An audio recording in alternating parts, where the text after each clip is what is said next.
1 minute to the deadline.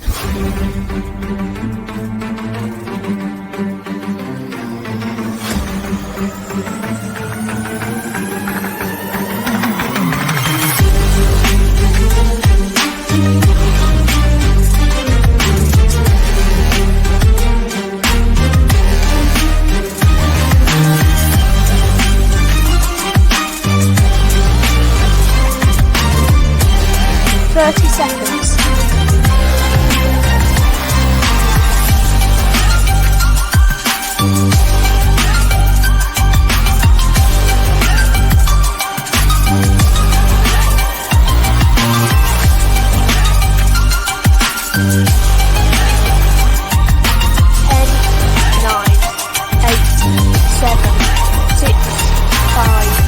4, 3, 2, 1. Deadline.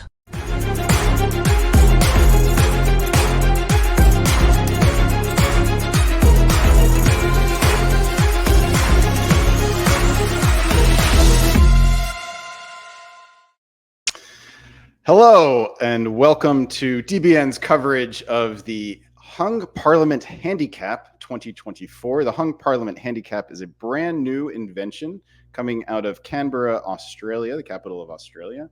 It has been invented by Jamal Blakarli, reigning world champion Jamal Blakarli, who has gotten really involved in the Australian hobby. And this is there's a real novelty in this particular tournament in that the players are receiving handicaps. So I'll explain what that means in a little bit, but less experienced players are going to get a boost and more experienced players are going to get a penalty, which is meant to give the less experienced players more of a fighting shot at winning this tournament.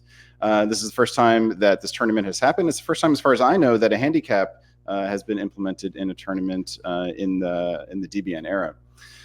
Joining me today, I'm Brandon Fogel. I am one of the co-founders of DBN. I'll be hosting today's broadcast. Joining me on today's broadcast is Mr. Ed Sullivan. Ed, welcome. And also we have Karthik Kanath. Karthik, welcome. Thank you. And we have reigning North American champion, Michalis Kamaridis. No, that's not true. You were former North American champion. Current I'll take it. I'll take it, Brandon. I'm reinstated forever president and champion. Fair enough. At this moment, Katie Gray is contacting a lawyer to file a lawsuit against DBN. Katie Gray won the North American Championship this past February in Vancouver, deservedly so, displacing previous winner, Mr. Michalis Kamaridis. All right. Welcome to the coverage. So you guys, we'll jump into this coverage in just a second. We've got scoring system and this handicap system to discuss. But we haven't had a Game Day live broadcast since I think March now. So it's been a couple months. We had whipping, we took a month off, and we're coming back. Just want to see how you guys are doing. Ed, how has your diplomacy life been? I've enjoyed the hiatus. I don't have to lose brutally in the final round if I'm not playing at all. So everything's great. I mean, things couldn't be better. And Karthik, how about you? I too been enjoying the hiatus. I do not have to be so close yet so far from winning a tournament once again. But yeah, no. I mean, I'm going to DixieCon in a few weeks. So that's gonna be a lot of fun. Karthik, we're going to be relying on you for some intel, not only about the Australians themselves, but about the Australian style of play. You are the lone North American who flew down for the tournament. It was in Sydney, correct? It was in Melbourne. Melbourne, okay. So good. So we all admit that's the same thing. It's the same city. It's very different cities. It's very far away. Michalis, how you been, man? I've been enjoying Ed and Karthik's hiatuses. It's been great. Nice to see you too, Michalis. Yeah, always. I have also enjoyed not playing and taking a break, but now is when we get back into it. And so let's talk about this handicap system. Here is how it was described to me by Jamal, who is the director of the tournament. He writes that prior to the first round, or a given player's first game, every player in the tournament was placed into one of a number of seeding categories. The number of seeding categories was a secret. The seeding category a player is placed in is based on how good the tournament director himself thinks the player is at playing diplomacy. This is influenced by the background information they gave when signing up, any public ranking system they may have been a part of, and Jamal's subjective opinion if he has viewed their play. A player's seeding was decided before play, locked away in an underground bunker beneath Old Parliament House. So we don't have to be in the dark about this quite as much. We won't know how the players were seeded, but there's a little bit more information that he's giving us that the players were not given, which is that players in the top category, the number 1 category, received no bonus points. Players in the categories 2 through 4, so there were 4 total, received an increasing amount of bonus points, and the amount of bonus points for each category was not revealed, I don't think. So after the final round, the seeding and bonus points were revealed and applied to a player's final tournament score. Then the final ranking of the tournament was based on that total. So the players were playing largely in the dark about the handicap system, just knowing that something was going to happen, and then it was revealed at the very end of the tournament. So we're going to be in the dark about that as well. We just know that there were 4 categories. We don't know how many points were given, and that'll be an interesting dynamic for us to figure out how it might have affected the players, and we'll see how it affects us. Before we talk about the scoring system for the games, you guys have any thoughts about this handicapping system? I love it. I need it. Well, okay. So 2 things, which is I played a lot of golf in my life, and it's no fun even when you go to tournaments for fun, or competitions, or even charity events where you have to keep score, and you're trying to do your best, but you have no chance before you step onto the first tee. And it's sort of like this is something that I think has been crying out for in diplomacy, especially with brand newer players who will still be at a disadvantage.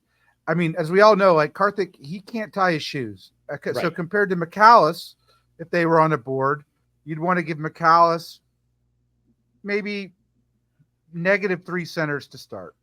Mm-hmm. And I think that would help somebody like Karthik, at least for a year or 2. Mm-hmm.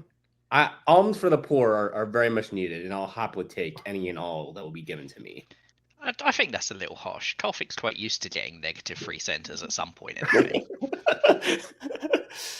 That's precisely why I need a handicap.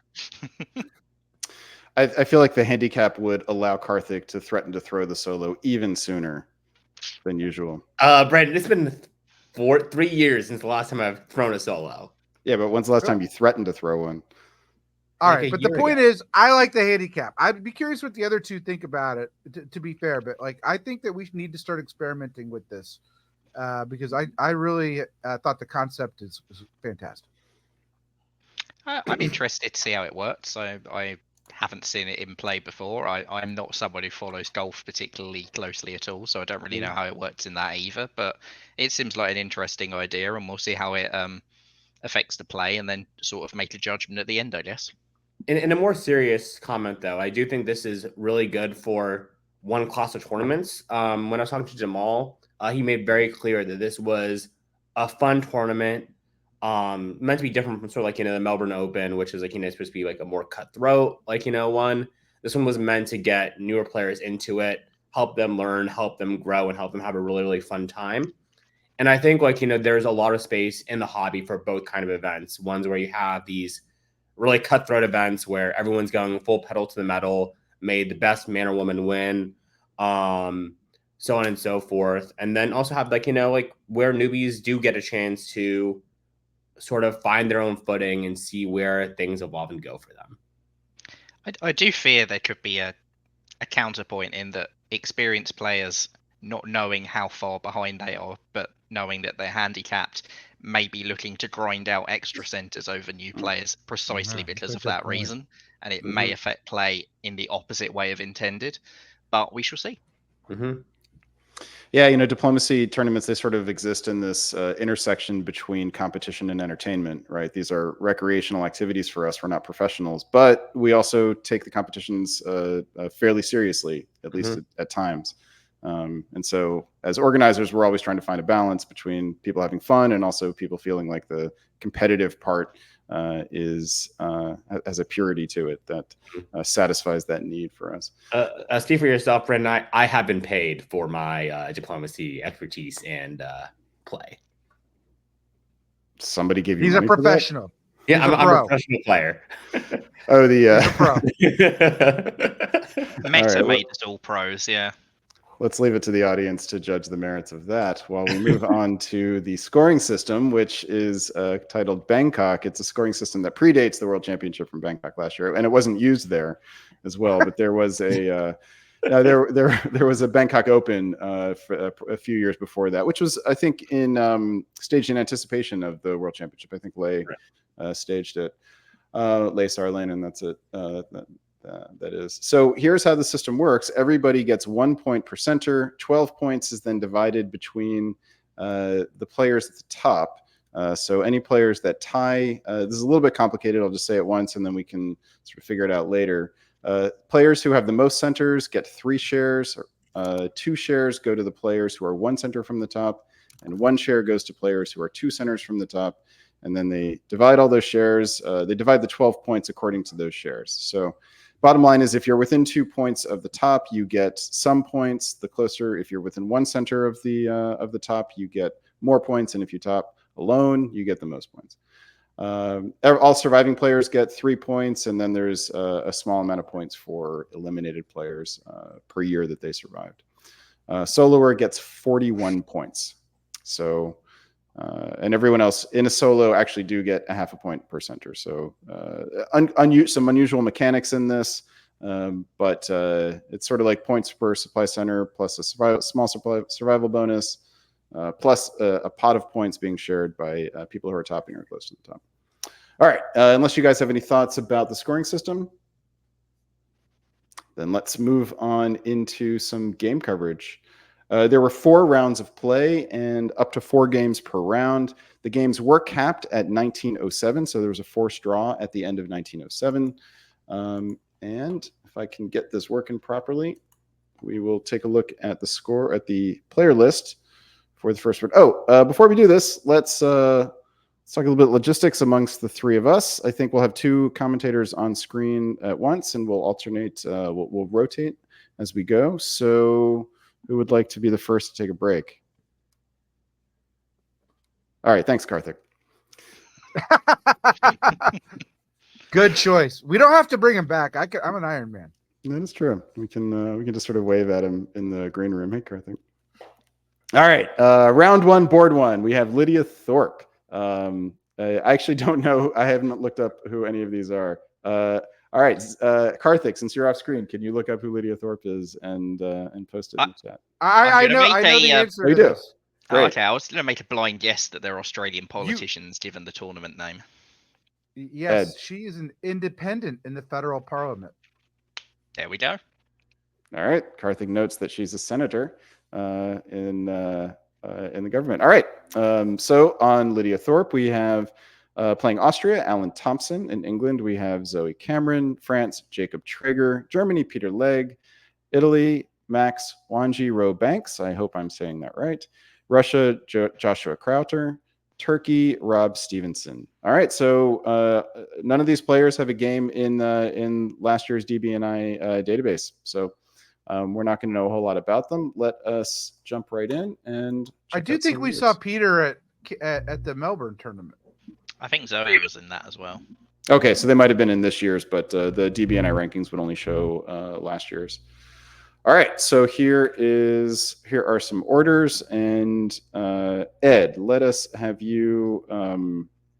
Let's do this. Let's go through a full year of orders. One person will call them out, and then we'll get some thoughts from the other person at the end of the year. How about that? Sure. Okay, so we're seeing some newish play, but also some Australian play where they do things a little differently. I would say that compared to what we normally see in the meta, London supporting Edinburgh and North Channel, which doesn't need support, and typically would go to Norwegian is different. That's a bit problematic because Russia's gone north, so there might be an issue with whether or not England can even get into Norway this year. In terms of German orders are standard, French orders are pretty standard. You don't usually, this Italian orders looks weird, but it's really the same effect. Most of the time, Venice holds and Rome goes to Apulia, so it's the exact same thing. And then you see this sort of cooperation between the TR, as we call it, because of the Australian situation, and with R going north, which is interesting, and especially since there's a bounce in Galicia. I mean, usually you see Warsaw shift over to Ukraine when that happens, and Galicia's DMZ. That didn't happen, so we'll see how it goes. All right, let's move into the fall here. Here are some fall orders. Tell us what you see. It's back to me again? Yeah. All right, so England did not get into Norway. France picked up 2. Could have had 3, but Mid-Atlantic doesn't go to Portugal. Here now we do see Warsaw shift to Ukraine with and foregoing Galicia for that. And we do see this TR going here with Khan going into the Aegean, Ankara going to Khan. So I would say almost certainly we can expect a fleet build in Smyrna there. Italy doesn't borrow sort of in the, I don't even know if it's in the North American meta too much anymore. It seems to have shifted in the last year, but fine. Venice doesn't go to Trieste. Ionian doesn't go to Aegean. I think they would have been benefited if they had done that here, actually. But we've got sort of a fast tempo TR versus a slow going IA. Yeah, it's quite interesting. The fleet in Romania. I believe, if I remember rightly, we actually saw this quite a lot in the Melbourne Open, that Russians were often putting the fleet in Romania while still working with Turkey, which is quite antagonistic to how we would expect it in the meta we're more used to, where it's usually seen as a very pro-Austria move to put that fleet there. Interesting to see if that continues here. France holding Mid-Atlantic Ocean, I think, is likely a diplomatic play not to go +3 and be too scary early on. So I really like that. They're in a really good position to put a fleet in Brest to go and attack England pretty hard here, whilst not scaring Germany in the process. So I think this is a pretty good position for France. It's really interesting to see that fleet, the Turkish fleet, get out into the Aegean. I just feel like I hardly ever see that in the hobbies we typically cover, just because there's such a Turkey phobia. It seems like such an anti-Turkey sentiment that whenever they see that move to Khan, they almost always go to Aegean. Sort of works on them out.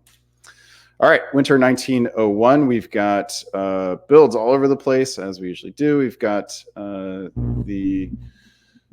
we've got fleet in Brest of note, fleet in Kiel with the army in Munich, typical ambiguous options open builds from Germany. Russia doesn't build any fleets, and we get an army from Turkey. That's probably the thing that stands out the most here. What do you think that tells us, Ed? What do you see in that? Well, it's difficult to say because we don't know if it's experience or if this is a prelude to some sort of attack. But I don't think that sometimes when players, I don't know if it's intentional or not. If it's not intentional, it's still probably not the best news for Russia here. Yeah. Because what happens is sometimes when players maybe make a mistake on a build is, well, they're sort of stuck with their build, and the build's got to actually do something. And so it may not have been intentional, but it could be that way. But this is a cooperative bunch, these Aussies, and they're here to have fun. So I don't know. I was going to say I wouldn't want to see Army Munich if I was France. That was one that I did think France would not want that build. Army Berlin, I think. Usually when you see the army in Smyrna, it's a sign of an IT. It's a brave Italy if they're doing an IT with Turkey sitting in the Aegean Sea and no unit to go into Black Sea, but it's not impossible. All right, let's push ahead and see. McCallus, we'll give you the play-by-play on this one this year. Tell us what you see. So what I see in the East is a whole lot of nothing. almost nothing moves anywhere. Moscow goes down to Sevastopol. Russia perhaps reacting to that Turkish build. The only actual unit of relevance that moves is Munich coming into the eastern side, coming to Silesia, which is a pretty strange place to be. It doesn't look like they're set up to attack Russia. They've gone to the Helgoland Bight. They're going against England on that front. They also look like they're tapping Belgium to bounce Burgundy. So maybe Germany's just decided they want to fight everyone. Fair play. Sometimes that's what you want to do. And England finally gets into Norway, and in return loses Liverpool and loses the English Channel, and is probably not going to have a very long game from here. All right, fall 1902. Continue forward. So we do see Italy in the east decided that they don't need the Austrian. They jump into Trieste, jump up to the Adriatic, jump into the Ionian, and all of it works because nobody else in the east does anything. So yeah, great news for Max there. Silesia, it looks like, tried to support something. Was that Warsaw to Lycia it was supporting? Let's see here. Yep. Yeah. Which wouldn't have worked anyway because it would have been 3-on-3 even with Ukraine. But it looks like Russia NMR'd, which is quite unfortunate. Although, as NMRs go, this is about as unpunished as you can get for one. England does keep Norway as a result, and therefore keeps North Sea because Germany doesn't get it dislodged because Russia hasn't attacked Norway. Germany gets into Belgium, so pretty nice year for them. France gets Liverpool and Portugal. The FG are in a really good position, and England is, even with this sort of stay of execution, in a pretty tough spot here. Over to you, Ed. How does 1902 look to you? I'm going to go out on a limb here and say that Peter in Germany and Jacob in France have a little more experience than the other players on the board, and they're going to have a lot of tempo here. I think if this was a more experienced board in the East, you would now start to see a reaction to France going up here and Germany attacking England. So we shall see. I'd be curious to know what those Russian orders were, because they're clearly cooperating with, I think, Germany, and I would have assumed Norway would have been hit, but then there would have been an awkward retreat. So, anyways, I think France, Germany have the edge. All right. So winter 1902 finds 3 new armies on the board, all in the center: Venice, Paris, and Munich. And the lone disband is the fleet in Greece off the board. So that is the reward for the IT snagging Trieste. All right, let's move forward here. Back to you, Ed, for play-by-play. Sure. Tell us what you see. Okay, so I immediately went to see what happened in England, and the key thing is that Germany's now gotten into the North Sea, and England will lose Edinburgh and London in the fall. Meanwhile, Germany has continued its eastern adventure, even though Italy moved to Tyrolia here. Italy's got his own problems, because clearly this was all anti-Austrian in 1902 by Italy. So there's a convoy to Albania. Austria sees this, has attacked Trieste from Serbia, which, if you're a newer player, that's good news for Turkey. Typically, when Austria does that, it's good news for the TR, to the extent there is one. Meanwhile, I'm going to go with this as a cooperative self-bounce in Greece, and not a mistake here. I don't think, maybe Turkey is made a mistake, but I think this is just a self-bounce to give space to Austria to attack Italy, because that's in Turkey's interest. And that's what I see. All right. Yeah. So, one thing that we didn't note here is that if Joshua Crowder had taken Norway here, St. Petersburg was open for a retreat. So, again, I did note that. You did. Okay. Again, as misorders go, not so bad. All right. Let's move on to the fall here. Tell us what you see, Ed. Okay. So, what we see here is that certainly we've got Russia attacking England in the north, and England is eliminated Zoe. I hope you continue in this Australian hobby here because it seems like it's a fun bunch of players. So, but England's gone. Nevertheless, the next sort of target here is Austria. You can see that Russia is helping Germany and Italy, or Russia and Germany are helping Italy take Vienna. Italy's back in Trieste. Austria has abandoned the Trieste plan. Oddly enough, if Budapest had supported Trieste, they would have kept Trieste there. But okay, fine. Serbia is more important than a home center. And I really don't know what's going on between Turkey now and Italy with this bounce in Greece, which I very much doubt was arranged. And it's very difficult to say what the alliance structure is. Let's say it's very fluid, and it's a series of almost what I would call voting blocks every year.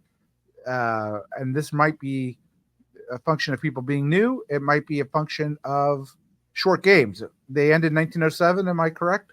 That is right. Yeah. So there are 4 years left over here. England does survive, by the way, in Belgium. I missed that.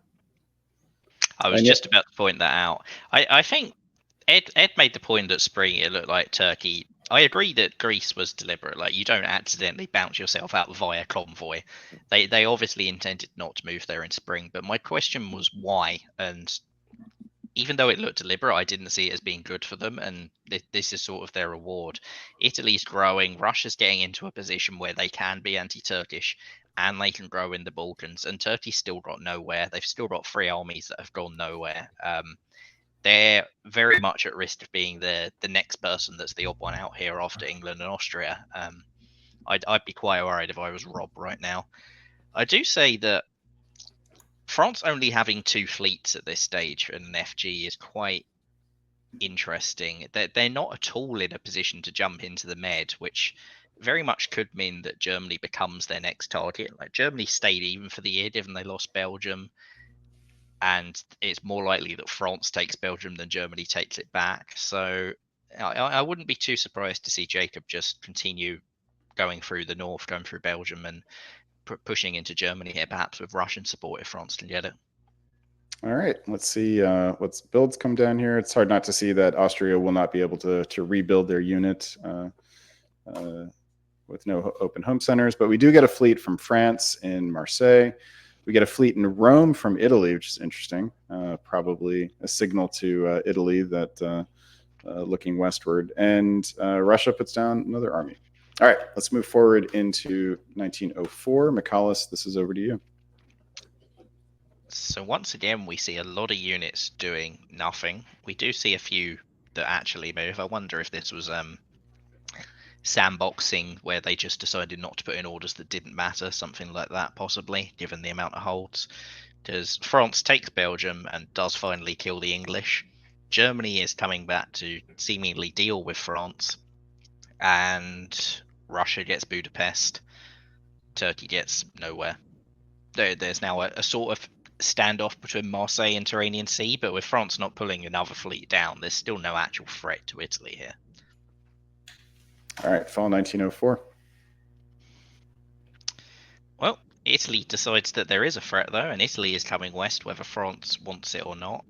Goes into Leone and Tyrrhenian Sea, makes the correct guess on the 50-50, which is pretty good news for Italy.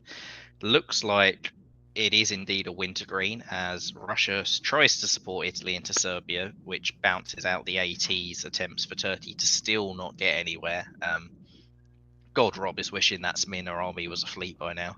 Quite interesting that Russia would do that without going to Black Sea, but nonetheless, Russia is making their big move on Germany as well, and it looks like it may well be Germany that's the odd one out in the west. Just 2 things. One is Russia could have supported, Budapest could have supported Trieste to Serbia, and had been successful. As could Albania have also. Sure, yeah. But it was, and I'm a little. I think McAllister's point about the fleets. This is sort of a bad guess from France here about Western Med, but I think English Channel here probably should have gone to Mid-Atlantic. But maybe he's worried about Germany. Only thing I'll note is that this is the fourth consecutive turn that Turkey has moved a unit into an Austrian home center without succeeding. Not a home center, but an Austrian controlled center. All right. France puts down another fleet, and Russia puts down another army. So just a quick reset here. We've got 3 game years, max of 3 game years left. We've got France and Russia tied for the board top at 8, and Germany and Italy tied for second place at 6. Take a pause here and just ask who you guys like. Ed, we'll start with you. Who would you want to be on this board? If I was anyone on this board, I'd prefer to be Russia. I think Russia has best opportunity to win. Isn't really entangled anywhere. Can have options of where to go, but France is second place. McCallus. I agree. I think Russia's in the best place, although I do think it can change quite quickly. They don't actually have great projection on taking centres yet. So if a diplomatic realignment happens, say, between Italy and Turkey, Russia's position could worsen quite quickly. I think this is also why I'd actually prefer Italy as my second best rather than France. I think that fleet Marseille, it looks like it's the thing you should be building, but it's not going to get out. It's not going to get anywhere. If you wanted another fleet, I'd have put it in Brest. If you wanted to secure the south, I'd have put an army in Marseille. I think the fleet in Marseille is one of those moves that, I'm being attacked by Italian fleets, I have to put another fleet down. But actually, it's a really inflexible unit there. All right, let's see how it works out. Ed, you're on target this year. Okay. Sort of a dangerous way to take Lyon here by France because they could have risked Western Med. But in any event, we see the fleet moved there by France and then into Burgundy, which I assume Germany doesn't like, and into the North Sea, which I'm not feeling great if I'm Germany here, seeing these moves by England, because Germany's he's got problems, particularly with Russia now in Berlin. And let's see what happened. Oh, Turkey got an Austrian center. Austria. It's the same place. Okay. They speak the same language. It's the same place and it's in the same hemisphere. And that army in Smyrna, that's going to pay some dividends to Turkey here. Because it gets into Greece. Let's see here. Russia, for some reason, vacates Budapest. Not understanding that, because on the other hand, I think Romania has Budapest to Serbia, or supporting Budapest to Serbia. Maybe I'm wrong about that. I can't read Trieste. It was Trieste to Serbia. Hmm. All right. Okay. Well, if I'm Russian, I saw that, I wouldn't like it, right? Because now I got all these armies on Budapest. Yeah, I suspect it was to cover Galicia because there was a German army in Silesia. Yeah. But let's see how it works out going forward. Okay, so there's a diplomatic situation going on here that Turkey feels bad about taking Greece and gets Austria back into Serbia, the most important center on the board, according to Karthik, for all Austrians. Takes that. Russia goes full force towards the west. Let's see. Italy here. I like this play. This is sort of next level thinking here from the Italian, worried about the convoy of Spain to Tuscany. And that's why Italy here moves to Tuscany. Strange. Hold Ionian. I think you're right. Some of these it didn't matter one way or the other. So they entered holds. Meanwhile, I was wrong and right at the same time about this France-Germany thing, because Germany loses Edinburgh, which would have been lost anyways, but is able to make some lemonade out of it, because France convoys Germany to Norway with Skagerrak support by Germany. So Germany is focused on fighting Russia, as is France. A lot of dots have opened up for France here. And with 2 years left, it seems like the Australians are very nice people, if it was Karthik, I think McAllis is a nice person. If it was Karthik would not be willing to let Germany do that without taking some of those dots. All right, McAllis, any thoughts on 1905? I think the loss of Serbia is quite painful for Italy, and Ionian should have been tapping Greece or attacking Greece or doing something to make the loss of Serbia less likely. Not really any justification for not doing that. That's an error that's going to really hurt Italy's chances.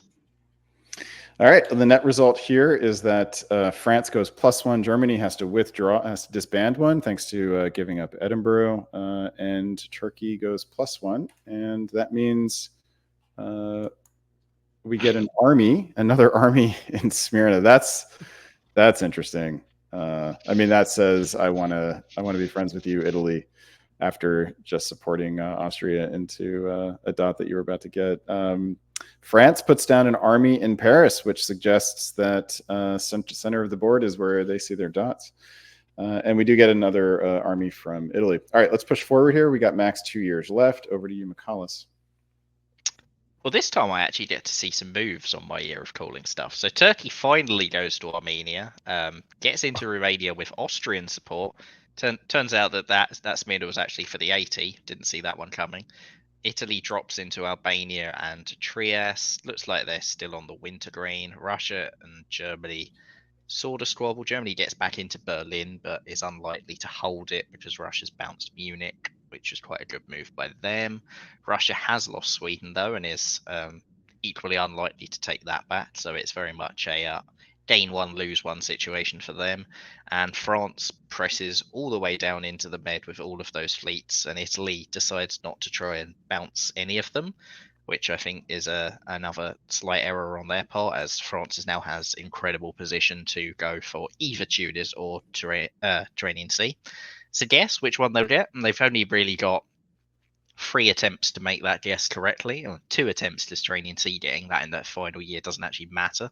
So Italy's still got a hope of holding Tunis here, but they need some good fortune to make it happen. All right, let's find out if they get it in fall of 1906, and the answer is first time, and they've got the guess correctly. And instead, what we're looking at is rapid, spontaneous Turkish growth, which none of us really saw coming. But it turns out that only building armies, maybe that's the way to go for Turkey. They get Romania and Sevastopol just walking in. Russia goes for Ankara. Okay, I guess that Sevastopol wasn't actually defensible, but I feel like Budapest bouncing Vienna was not the best use of that unit there. Italy also bounces Vienna rather than going for Serbia. Perhaps they sniffed out something from Russia. Maybe Russia was getting slightly desperate due to the situation in the north. Russia does get back into Berlin, but having lost Sweden, France convoys to Norway, and the French position is just getting better and better. Cool. I would point out tactically, Denmark should have cut Baltic here. Kiel could have supported Berlin. I mean, they didn't know what would happen with Munich, but Denmark did not need to support Sweden here. And so at a minimum, I think that should have happened. Yeah. They did guarantee that France takes Norway, though, because Skagerrak wasn't supporting Sweden. Oh, okay. I missed that. Yeah, Denmark to Baltic could have helped in multiple ways. But that said, Baltic should be tapping Kiel here and not supporting the move. So, all right, winter 1906. The game gets a little interesting now. France is +1 to 10, while Turkey is +2 to 7, and it's really between the two of them for this board top now.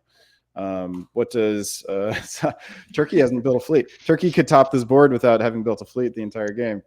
Seems unlikely, just given France's position, but you never know. This is McKinnon's favorite Turkey. This is what he always wants.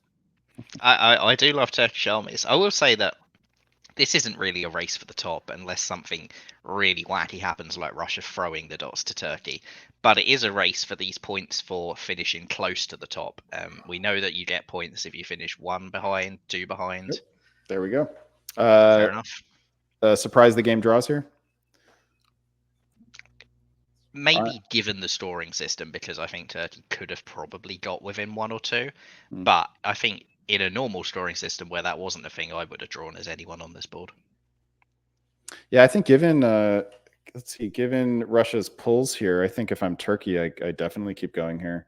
And it kind of depends on Italy. If Italy is willing to let you have, Serbia, Budapest, Moscow, and France doesn't take Holland or Munich or Sweden, you got a chance, or Tunis. In any case, let's congratulate ourselves on finishing the first game here, and congratulations to Jacob Traeger for topping the first board in the Hung Parliament Handicap. Who knows where that puts Jacob for the title, because we don't know what Jacob's handicap is. All right, let's come back to our basic screen. Let's bring Karthik back on here. Karthik, welcome to the coverage. So we're going to give one of these other two blokes a pause. Who's it going to be? I need to finish my cigar, so I'll stay for one game and then I'll take my break. Ooh, all right. I'll take my break. See you in a bit, McCallis. All right, let's hop on over into game number 2. This one is named after David Pockcock. Pockcock, maybe better way. I don't know. We don't know who this is because we haven't looked it up. Maybe McCallis will do it for us and post it in our private chat. In Austria, we have Alan Thompson. In England, we have Craig Purcell. France, I have a familiar name, Mr. Peter McNamara, the reigning Diplomat of the Year, DBN Diplomat of the Year. Germany, we have reigning world champion Jamal Polkarli, who is not playing for score here because he's the tournament director. Italy, we have Lena Hu. Russia, Marcus Lone. And in Turkey, we have Harry Fulton. All right, let's dive right in. Check out some moves. Karthik, we will give you first crack here. Spring of 1901. Tell us what you see. Karthik has done us all a favor by muting himself, but it's not to DBN's benefit. So please, right. Karthik, tell us what you see. So France opens up relatively standard with supporting themselves into Burgundy and then going to the Mid-Atlantic Ocean, classic Maginot style opening. Then in the north as well, we see a relatively standard anti-French opening from the English. And then from the Germans, we see something that's a little bit deviant. We see Kiel going to Helgoland rather than going to either Denmark or Holland. This is Jamal. Surely he knows what he's doing. And I cannot. It's a Chris Brand opening. Exactly. Chris Brand opening. And well, it didn't work out for Chris Brand when he did it. So let's hope that it worked better for Jamal. Italy, we see a rush to Piedmont and Tuscany while going to Henny and C. Lena very, very clearly anti-Peter McNamara. I applaud her for playing this game properly. Austria goes standard.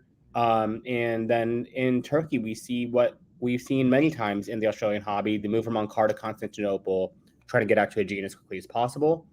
And with Russia, with Marcus, who played very well at the Melbourne Open, he drops into the Black Sea, possibly with consent, possibly taking advantage of it. It remains to be seen, but very, very good position for the Russians. All right, Fall 1901. Oh, you got something, Ed? You have a mid-stream comment? That Italian opening, I've my whole life say, who's on first? And who did the first Italian West thing like this that I've seen that actually is the blueprint that McCallis wrote in the diplomacy briefing about a new way to play Italy, which I should point out he never plays. Mm-hmm. All right. Keep us going, Karthik. So we see a very, very good guess from Craig Purcell here with English Channel dropping into the Mid-Atlantic Ocean and basically I think it would have been slightly better if we went to Brest, but this will basically make it harder for Peter McNamara to get things going. It forces a fleet Brest build to kick him out of the Mid-Atlantic Ocean, during which time Craig can slip into the English Channel, so on and so forth. So interesting position from him there. We see Jamal support himself into Holland. We see he'll go to Denmark. We see no attempt to take Belgium, which is really, really interesting to me. We see Norway and Sweden get taken unopposed. There was no way to oppose it. In the southeast quadrant, though, is where we see the most interesting play. We see Black Sea supports Sevastopol to Romania. No attempt made on the Turkish homeland. We see Constantinople slide into the Aegean. So Harry clearly isn't too bothered by the move to the Black Sea.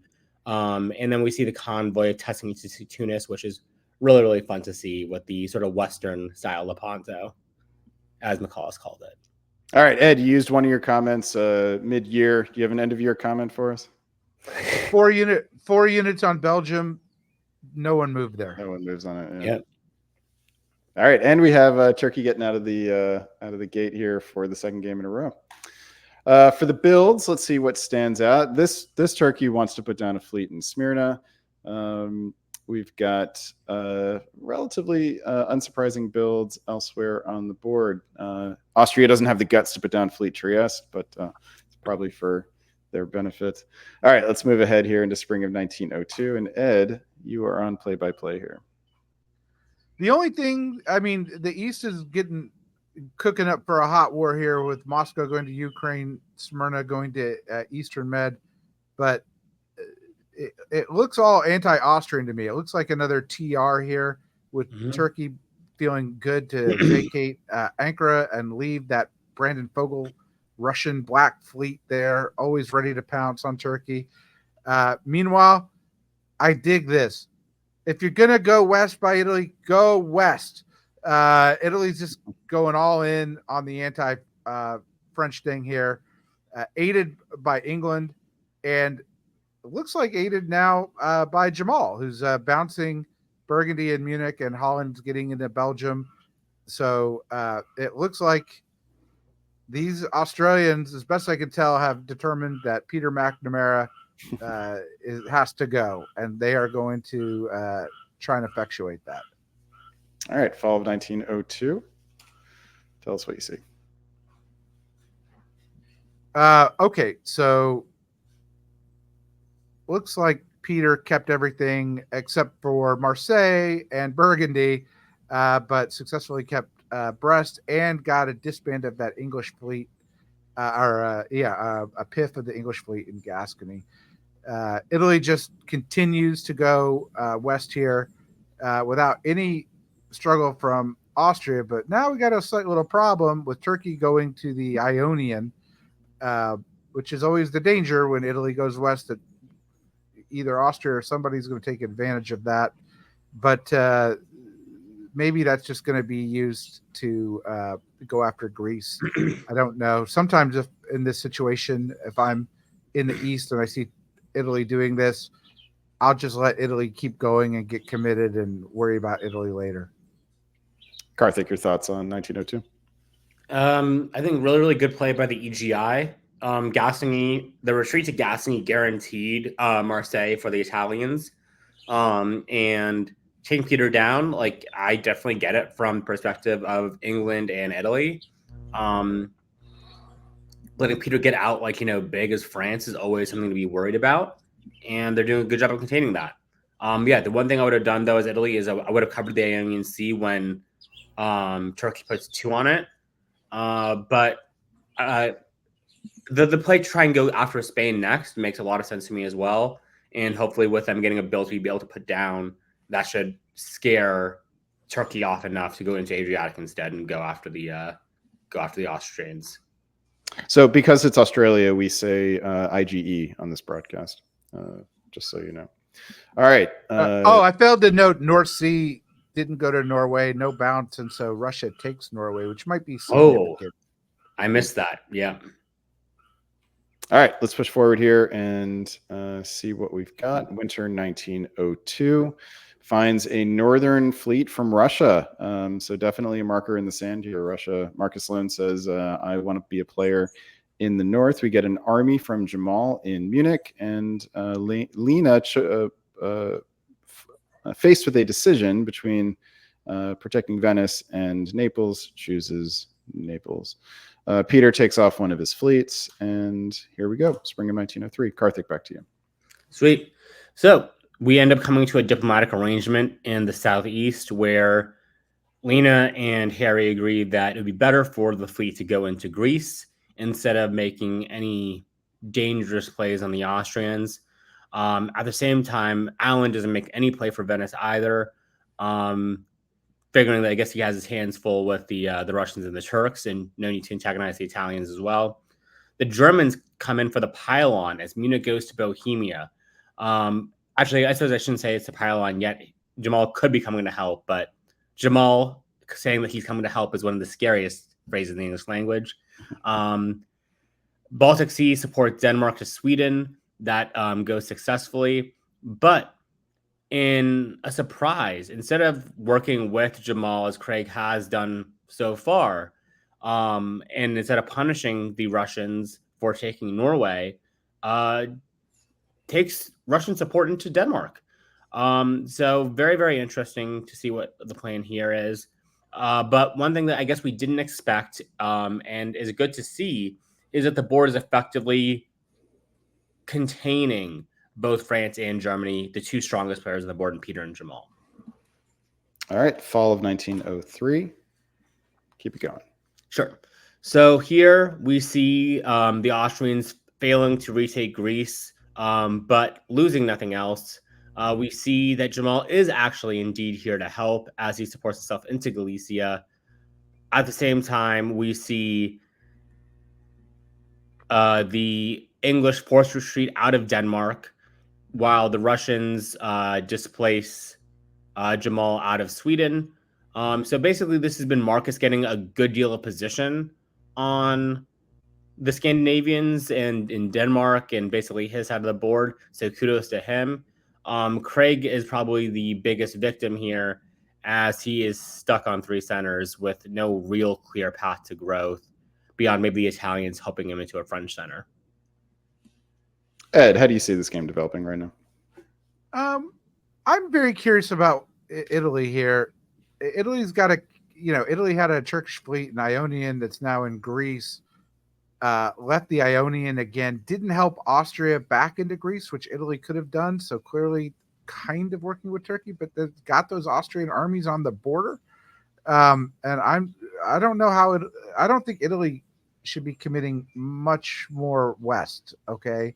That's one thing that's sort of concerning me. And because of that, I think this is good news for Turkey, and Russia. So,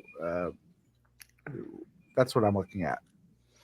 All right, winter 1903 sees Turkey put down another fleet here, so you definitely have to be worried about that if you are Italy. Italy, for their part, puts down an army in Venice, so perhaps worried about possible Austrian coming after one of their dots, or maybe it's that army in Bohemia. Peter has to pick his poison, and that poison is Army Burgundy. All right, let's keep on going here. Spring of 1904, down to you, Ed. Yeah, I think what we see here is Turkey is not going to give Italy here a second chance. That fleet build should have told the story to Italy. Italy, though, is committed west and is going to keep going west. Convoys to Tuscany, not Naples. And so we're going to see this IT war sort of brewing here. Russia's going to, pound on Austria here. I think this TR is, really good, especially with 3 game years left. And now looking at the north here, Russia is into Denmark. Curious that Kiel did not support Denmark there. I think that would have successfully kept it. Yeah, it would have. It would have quickly. We got Peter doing defense. It's hard to get rid of that Portuguese unit at all times. So, we'll see what I happens. will say, Peter will possibly prioritize defending against Jamal over defending against Lena and Craig. So maybe Portugal does finally fall this coming turn. The answer is no. Paris left open. Ed, keep us going. Yeah, it does not. I think this is a symptom of Peter estimating that Jamal, as tournament director, isn't probably going to engage in a pile on, and Jamal probably just wanting to have sort of fun. So Jamal does the fun thing here, convoying Kiel to Livonia, getting a unit around back, covers Belgium from another potential stab by England. But I think the headline here is the Turkey advances into Adriatic and Ionian, and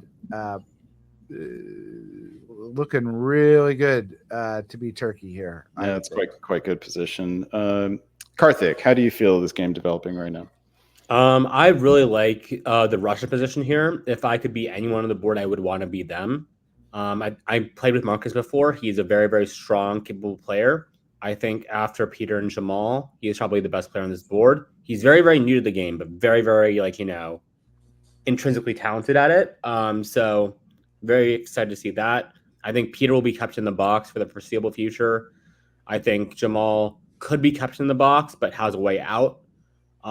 Turkey is the one big threat, I think, to Russia having a monster top this game. All right, let's see how Marcus handles the pressure. He does so. His first step is with an army in St. Petersburg.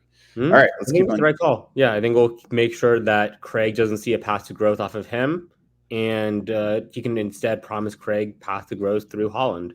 All right, Karthik, keep us going here. And I take back everything I said. So Warsaw walks out of Moscow. Walks to cover Moscow while St. Petersburg and Livonia go into each other.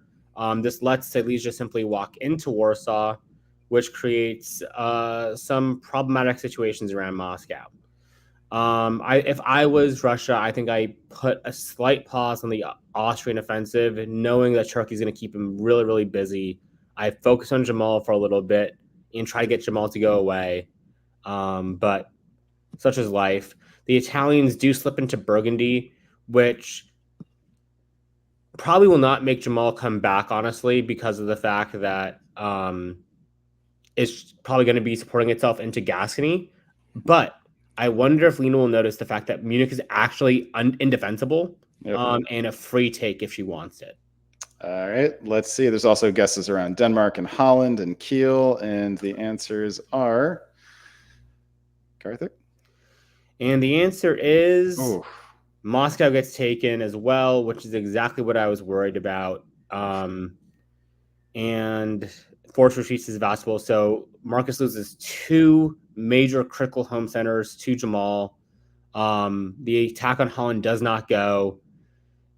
Gascony is not forced. Instead, it's a bounce in Paris and a supported hold of Spain, which is turned out to be very, very important given the fact that Craig randomly turns around and takes a supported attack into Spain from Peter rather than finishing the job. In the meanwhile, Adriatic and Ionian just simply hold.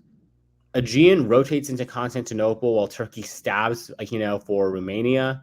So what looked like a really, really strong position for Marcus, who's a really capable player, everything just blew up in his face this turn, unfortunately. Yeah, that couldn't have gone any worse. Marcus drops 3 centers down to 5. Turkey and Germany are now tied at 7. Ed, shocking turn of events from your perspective? I don't think it's so shocking because in the spring, Turkey could have convoyed to Apulia and didn't do it. Mm-hmm. And I kept thinking, why didn't he do it? It might be that he doesn't want to open himself up to Russia. But then I was like, yeah, Russia's got a lot of problems with Germany. And so I think this was probably a good stab by Turkey here to do that because Italian growth would have been difficult. The other thing I would have said is Italy really needed to prioritize Gascony here if they weren't going to go into Munich because we're just going to have this continued situation in Iberia and Italy needs growth. All right, the centers, the adjustments are an army in Ankara and 2 armies in Munich and Belgium. Russia was faced with a really difficult choice here, where to let their guard down, and they've clearly chosen the south with only Sevastopol to protect. So that opens the runway for Turkey, and let's see how they do with it. This is now to you, Ed, I believe. Well, they're going to try and take Sevastopol. I don't know if that 100% will happen. It depends on what Jamal does here, but I think this is a bit of a mistake by Turkey going to Greece, but especially since he's still attacking Italy by helping Austria into Venice, but fine. let's see. Oh, we finally got rid of that army in Portugal. We've wasted 3 game years on it, but Craig got that. Let's see here. And then instead of taking Belgium, I think Italy and Germany are working here to take Paris. That's, Italy didn't go into Munich. Italy didn't go into Belgium. I think that's just, we're going to get Peter's dots here at the end, either Paris or Brest. I think it's a race against Turkey here and then I look at Jamal, and Jamal's suddenly at 7. I don't really understand how that happened. But okay. All right, talk us through all of 06.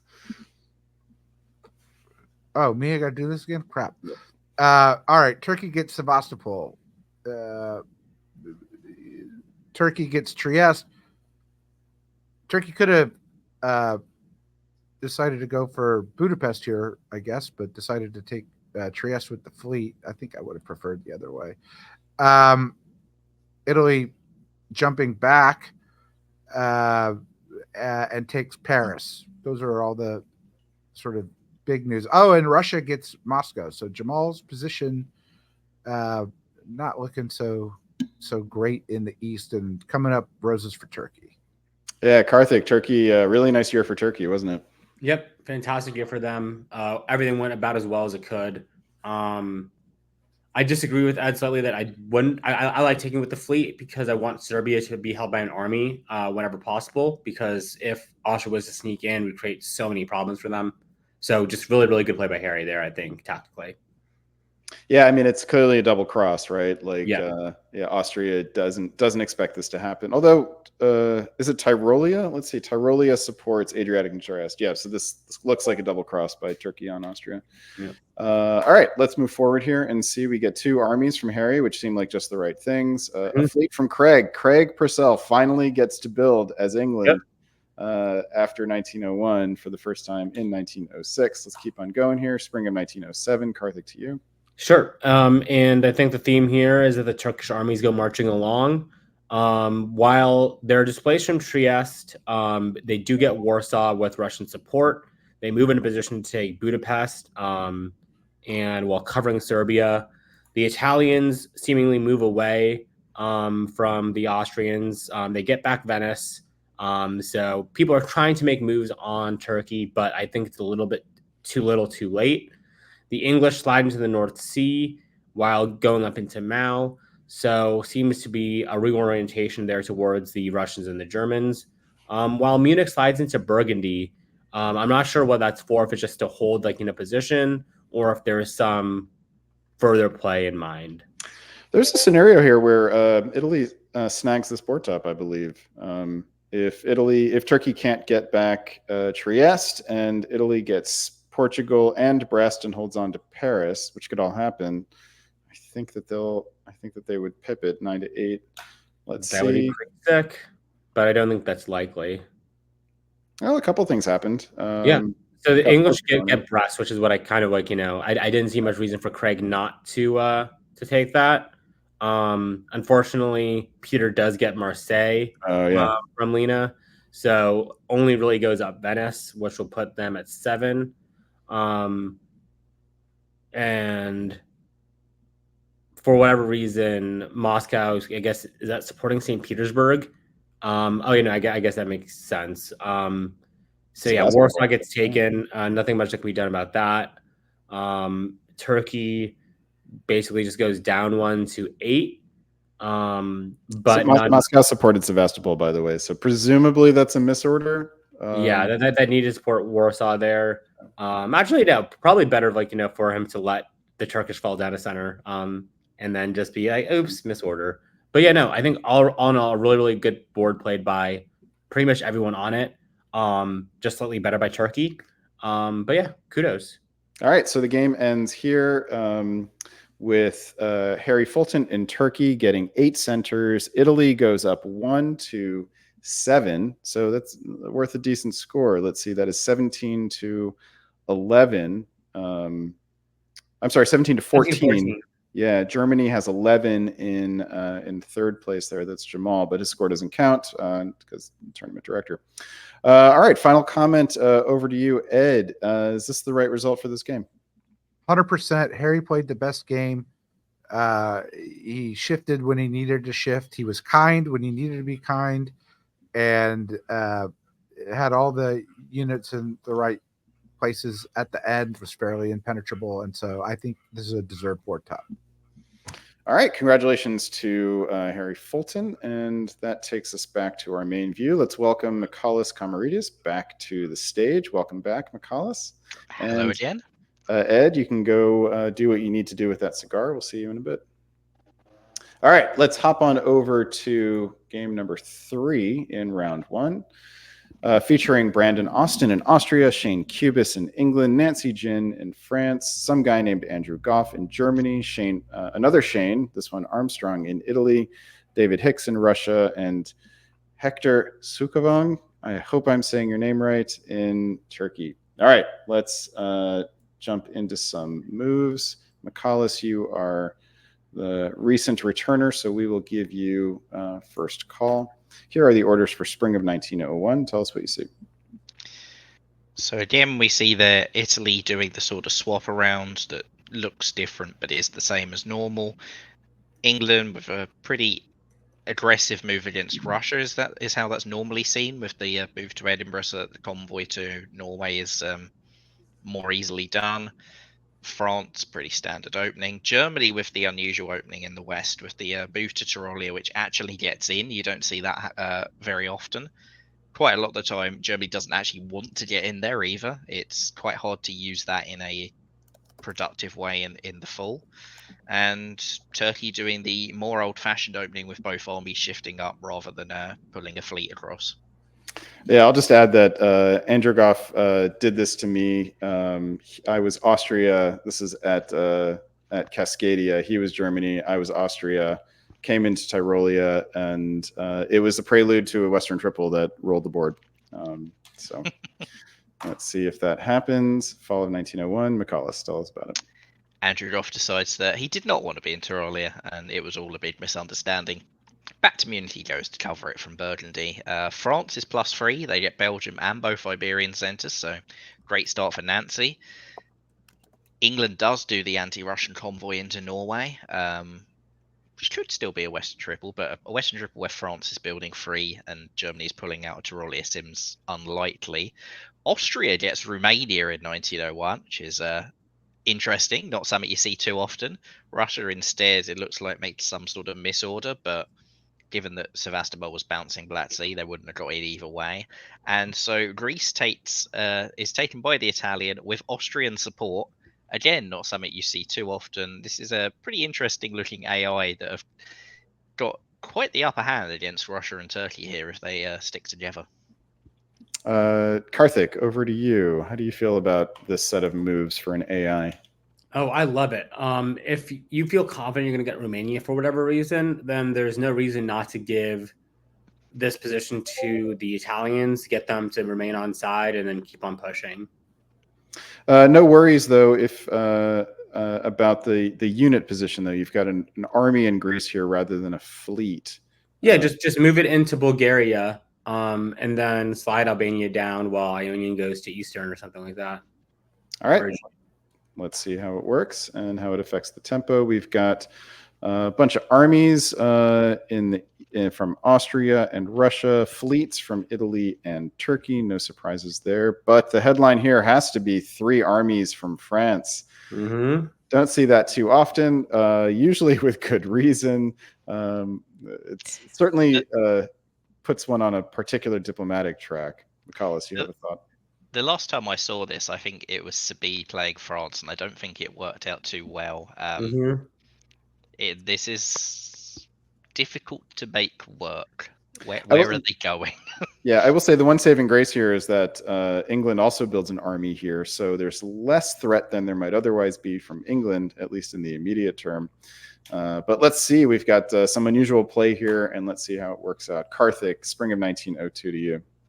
So it turns out that the English and Germans do have some common cause, as the Germans support London into Belgium. while the Germans self-bounce themselves in the Baltic Sea, showing that they don't want to go after Russia just yet.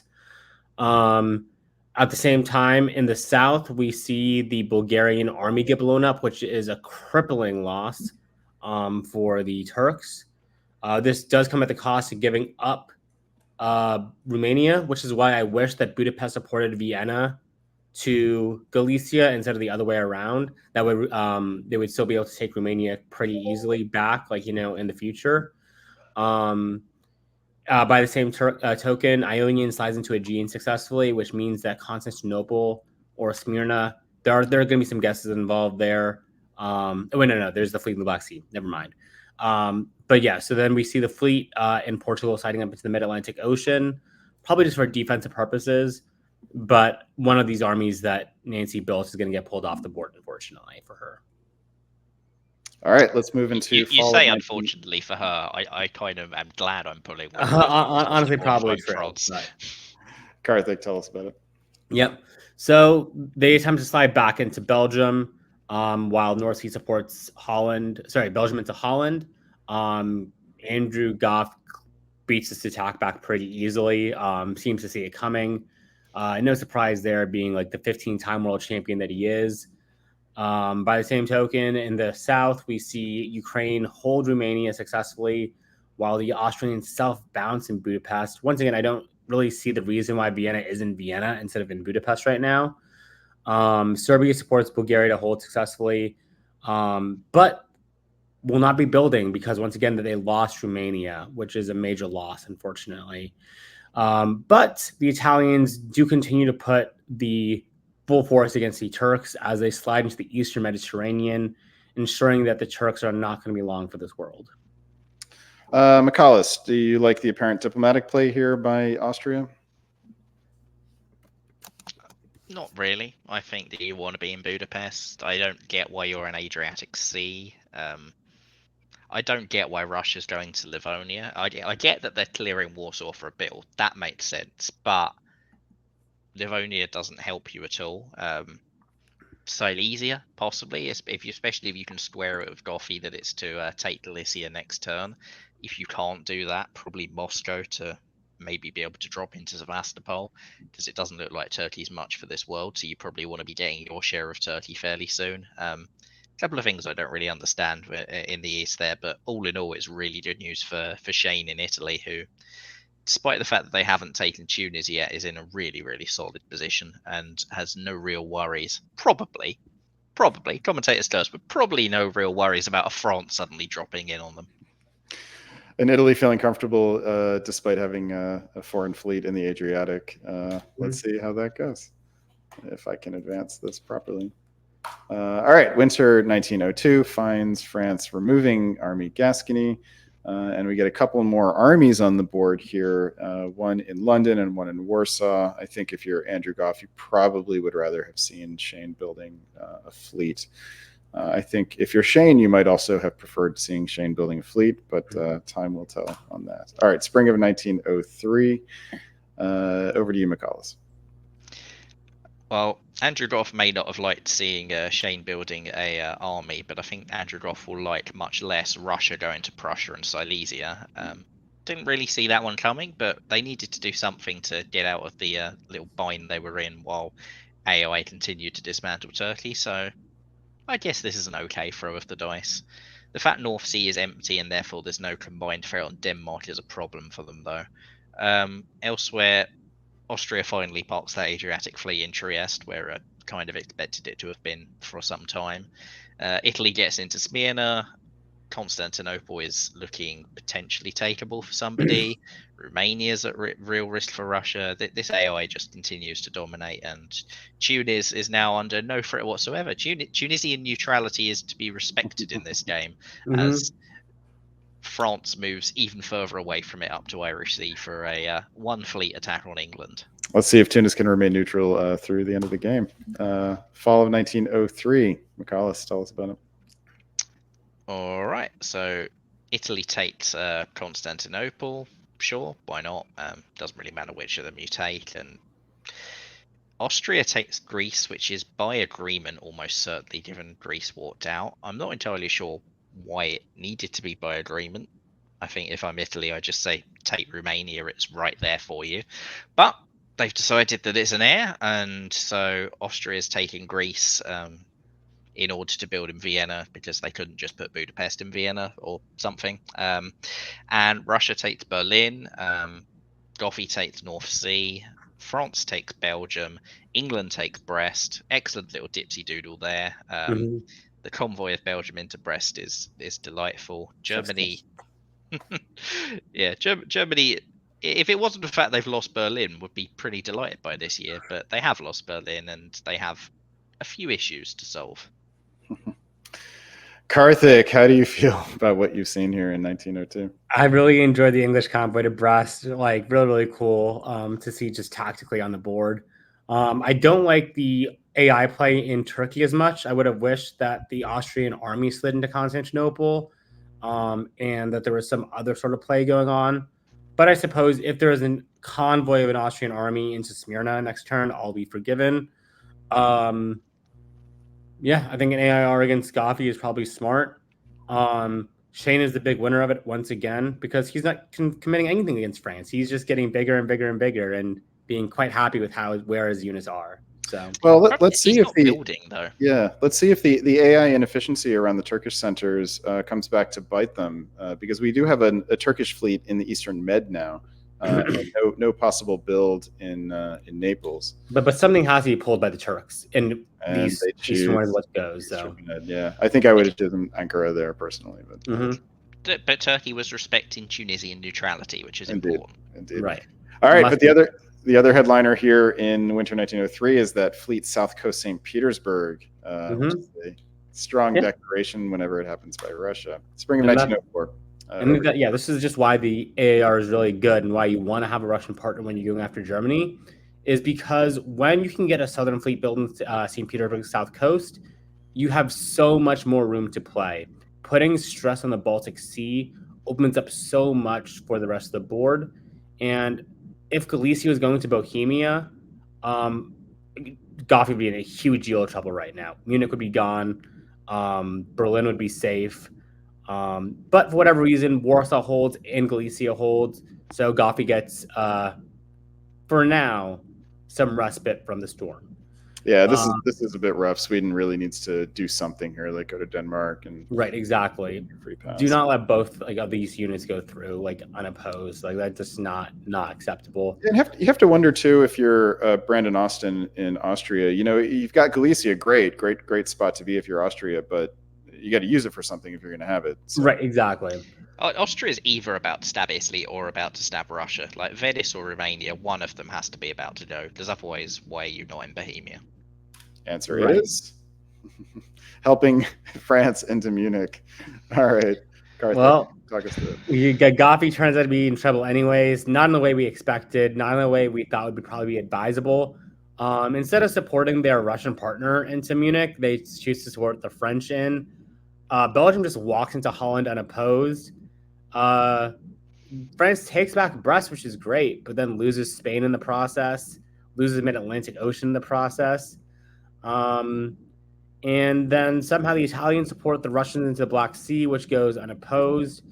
So I don't think the Italians or the Austrians will be too punished for their mistakes in tactics in the Turkish area, but just very, very interesting choices being made by the players involved here, and I'm curious to see how it pays off for all of them. McCallus, better to be France or Italy this past year? Who do you like? Who would you prefer? I still prefer Italy. France, like the fact they're building two despite losing Spain and Mid-Atlantic Ocean is kind of delightful, but the issue is that Portugal is also lost, and that's actually a really solid defensive position for England where they are. So France's growth is difficult. Italy is still sitting on Tunis, although if they built an army it would be very funny. Sadly they don't. I think Italy's in a better position here. Austria, like the fact that they didn't support Russia into Munich but also didn't take Romania really confuses me. If you're supporting France to Munich, sure, fine, do that whilst taking Romania. Right.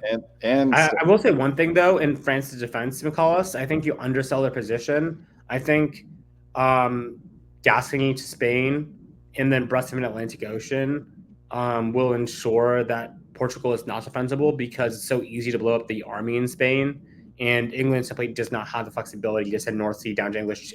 I take back everything I said. I mean, I kind of figured it would be the army going to Portugal, but apparently not. I think this is your year, though. No, it's you, McCall. It's Hugh McCallis. Oh, okay. All right. Yes, so England convoys to North Africa and rightly gets punished for threatening Tunisian neutrality as France takes Spain. Can't be having that Tunisian neutrality threatened here. Russia gets anchored, so Italy is still on board with Russia, even though Austria is stabbing Russia for Romania. Probably a stab. It's unlikely it's not a stab. Italy gets to walk back into Greece in the process, so they'll be very happy. I think if I'm Austria, I'd be quite annoyed that Italy has supported Russia in there, but what can you do? And Venice gets into Tyrolia, which could be good. It certainly makes that Munich position a little more shonky, as the Australians would say. Germany, meanwhile, is using what units they have left to throw everything at Scandinavia. Do you know this is a range? Like, why did it retreat to Sevastopol? Like, instead of Serbia, if the Italians and the Russians are working together. Perhaps because the Turkish army. Serbia is so hard to hold around with all those armies. Like that's the real. Not with Constantinople and Greece there. Yeah, but that assumes Italy is on your side, and if you don't know that Italy's on your side, I think Sevastopol is a much more sensible retreat.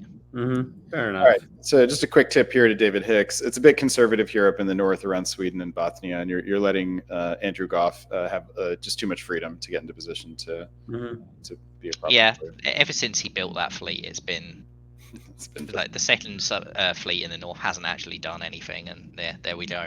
Sweden is lost as the English support Goffy in, but France gets to walk into Kiel and still keeps Portugal despite not covering it. So great year for France. Tunis stays neutral. Great year for everybody.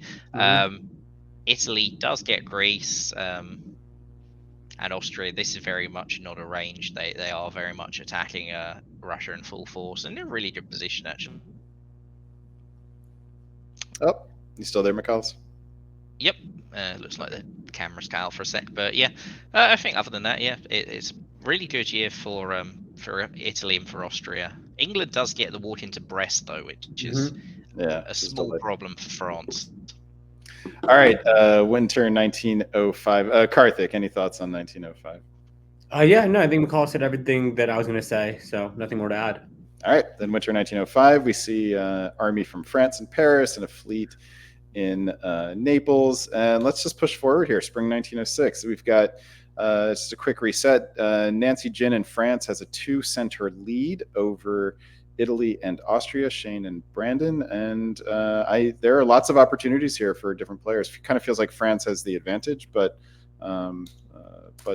let's see if anyone else can make something happen here. I'm very sorry, McCallis, to say that there is an occupant of Tunis. They could walk out.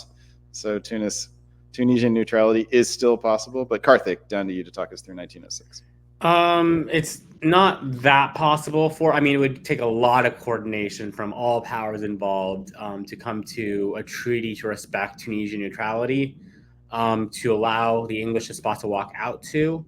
I do not see that happening.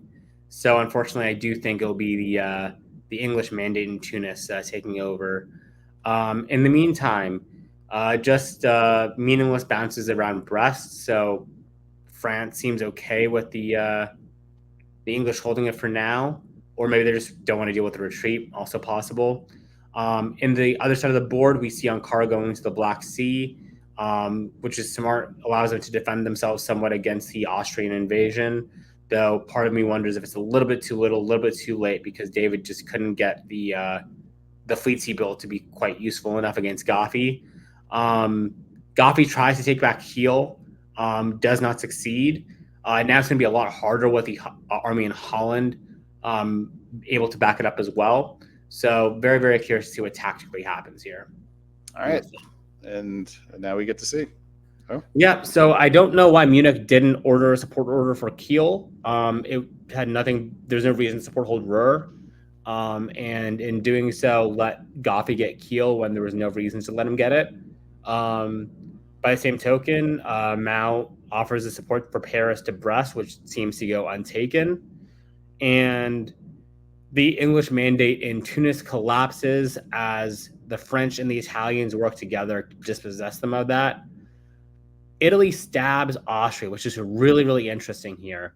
The Constantinople fleet goes into Bulgaria east coast while the army slides into Serbia, giving them play on Romania, which would probably, if I had to guess, be given to the Russians in exchange for getting help elsewhere. But this is a really, really good shot for Shane Armstrong to fight for the board top as Nancy starts to collapse. Russia finds themselves kind of not really a real contender. And yeah, I think it's going to be Shane. All right. I really liked this from Italy, but I do have to question Frod's why they decided they wanted Italy and Tunis. Presumably, they didn't expect the stab on Austria coming, and they were more worried about an English build than they were about Italy catching up. But Right. that's probably a miscalculation on their part from the board top perspective. Mm-hmm. Yeah, especially combined with the misorder in around Brest. Right. If they got that order right, it's much less of a worry. If they gotten the orders right around Kiel and Brest, suddenly it's like probably reasonable to do so. But now it's giving Italy a massive lead.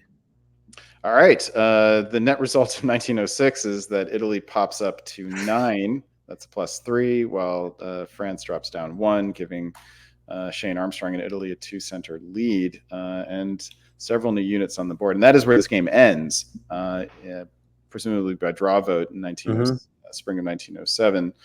Wow, that's a surprise ending, huh? Yeah. I think a lot of people had reason to push on. I think if David and Brandon could have worked together, they have a way to dispossess Italy of a center or two and go up by 2 or 3 points and knock down Shane by a few. I think Italy had chances to grow if they could convince Austria and Russia to keep on fighting. I think Goffey and Nancy are probably two people who had little reason. Sorry, Goffey and Shane are people who had little reason to fight because Brest is going to be taken once they get the order correctly written. And Goffey, could grow maybe one more center, but not a really strong path and puts himself at risk to do so. So yeah, this is probably a case of, well done, Shane. You made the move. You got away with it. Well done. Let's move on. So let's give a congrats to Shane Armstrong for topping this board and getting a score of 21, which appears to be pretty good from scores we've seen so far. All right, I believe I think the only person who could have really stopped him there was Russia, and I don't see why Russia would have a reason to. I think it is time for Karthik to have a break. Karthik, It is. go take a little nap and take care of that yawn, and see you in a bit. And that brings Mr. Ed Sullivan back onto the stream. Ed, welcome back. When's it time for Brandon to take a break? Let the three of us go. Let the kids play. That may have to happen. Before that, however, we're going to take a look at the fourth game in round 1, which sees Jason Gray in Austria, Matthew Oliver in England, Stuart Barton in France, some guy named Andrew Goff, who we might have seen playing all on another board this round in Germany. Italy has Gus Cowan, Russia, Robert Hillier, and yet another familiar name, Mr. Jamal Blakarli in Turkey, also playing a second board this round. So Andrew was playing Germany on both boards at the same time. So that is quite a feat. Let us jump in here and see how it went. And Ed, you are right back in the fire on play-by-play in spring of 1901. And here are those moves. Tell us what you see. England does this sort of hedging. I'm sure there's a name for it, but this hedging opening where they go to the Channel and North Sea, but not Wales from Liverpool to York, which is usually a play on Belgium in this situation, but still France doesn't like to see it. Meanwhile, in the East, I would say everything's normal except for this. There's no bounce in the black and there's no fist bump. Instead, Robert just goes right into the black. And we'll see how Jamal Blakarli responds to that aggression. All right, fall of 1901. Tell us what you see. So I went right to the English Channel to see if this was a play for Belgium. Instead, England plays for position to get around to Mid-Atlantic. Every time I've done this as England, it hasn't worked out. Maybe it's a Western Triple, but I tend to doubt it since Kiel goes to Holland and not Ruhr, and England convoys to Norway. They don't bounce Sweden, so I'm going to say no Western Triple. But France with 3 builds is going to sort of render that English fleet in the Mid Atlantic pretty useless pretty quickly. Meanwhile, in the East, wow, you don't see this every day with Ukraine taking Romania. That's not uncommon, but Serbia prioritizes helping Russia into Bulgaria over, and it worked out for them, over supporting Albania to Greece. So Austria will still build 2. Russia will build 3 because there's no bounce. That's pretty good for Robert. I'd take that if I was Robert. And then we have the Italian convoy into Tunis, which I understand, but this is a pretty good AR to begin with. Michalis, this feels like a pretty sophisticated play by Jason Gray in Austria. How do you feel about it? So about a year ago, I did this the other way around in VDL, where we supported Austria from Serbia into Bulgaria to take that in 1901, and it worked pretty well. It's pretty good for a fast-starting AR. I'm not so sure I actually like it more this way around. Yes, Russia gets an extra build, but I feel like having Black Sea is just really useful, and it's not guaranteed that they'll be able to retake Black Sea because Turkey could build a fleet in Constantinople here, and so maybe this way around has some more vulnerabilities to it.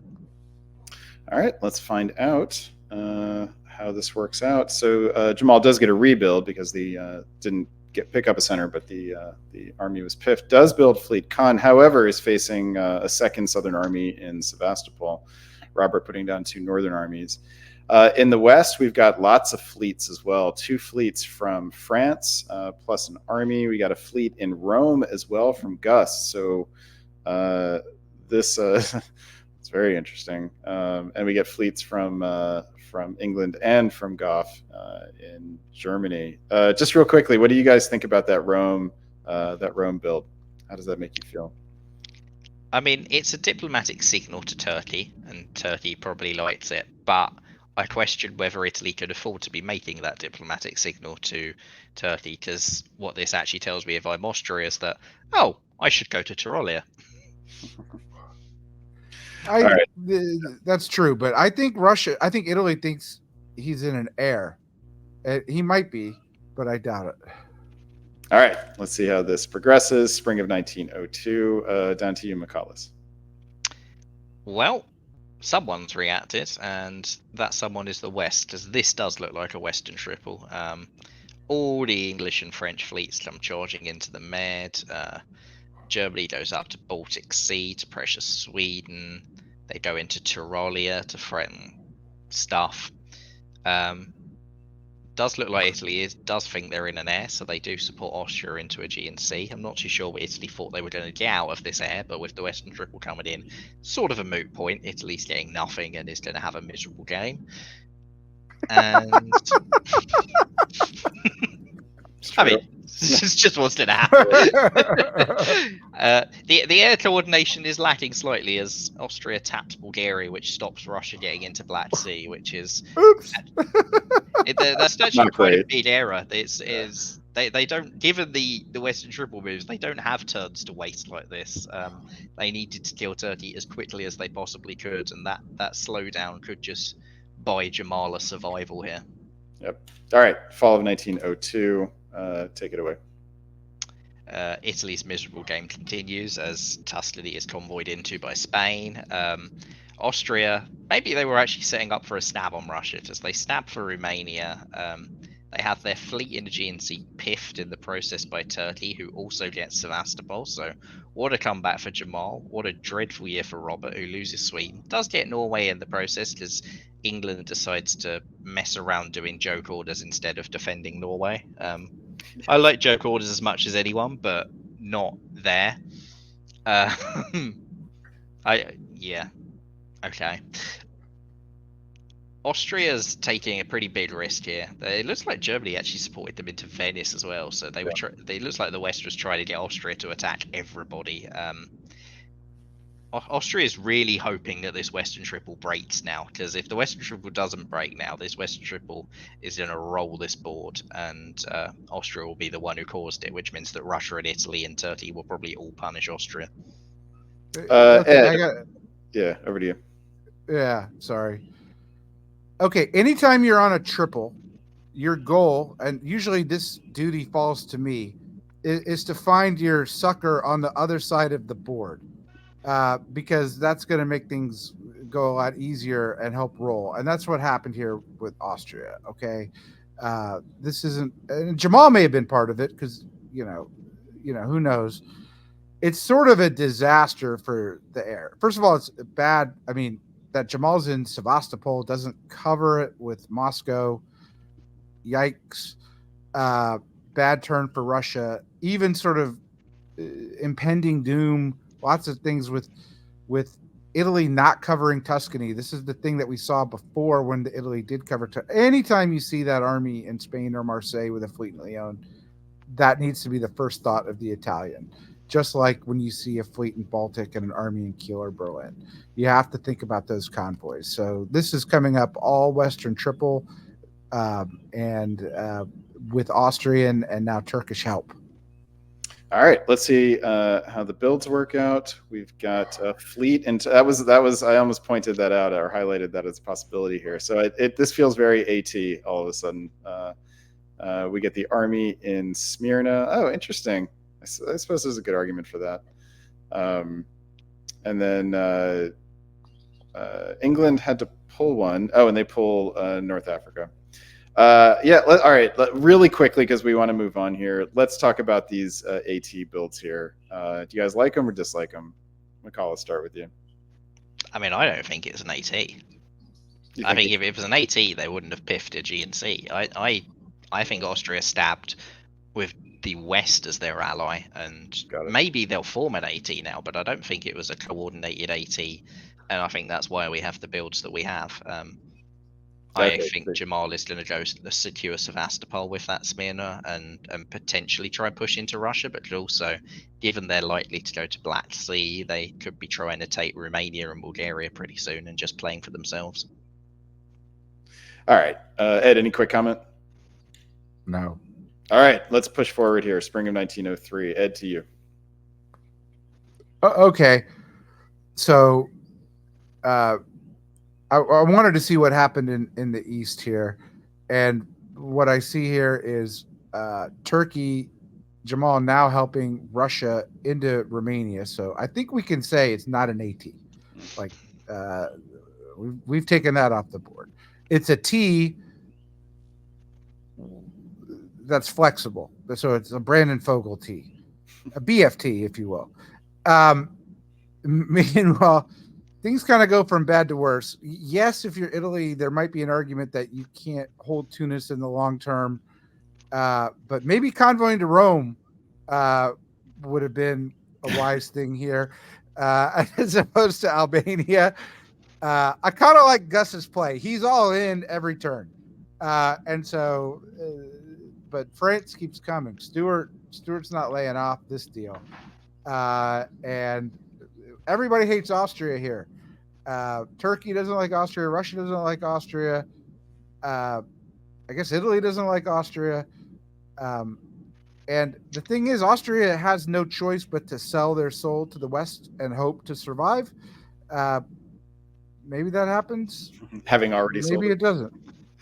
I tried to call this out last year, though, that Russia and Italy were going to blame Austria for their collapse to the West when Austria made that stab, and it's exactly what happened. Like, I don't blame Gus for going for Albania. Gus's game was wrecked anyway, and if you're going to punish someone, you may as well do it.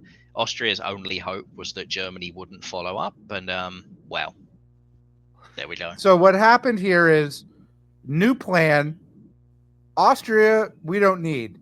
Italy, we do. So Italy, by going to Albania, is the tip of the spear for the Western Triple now, and Austria's out as Italy helps Germany take Trieste.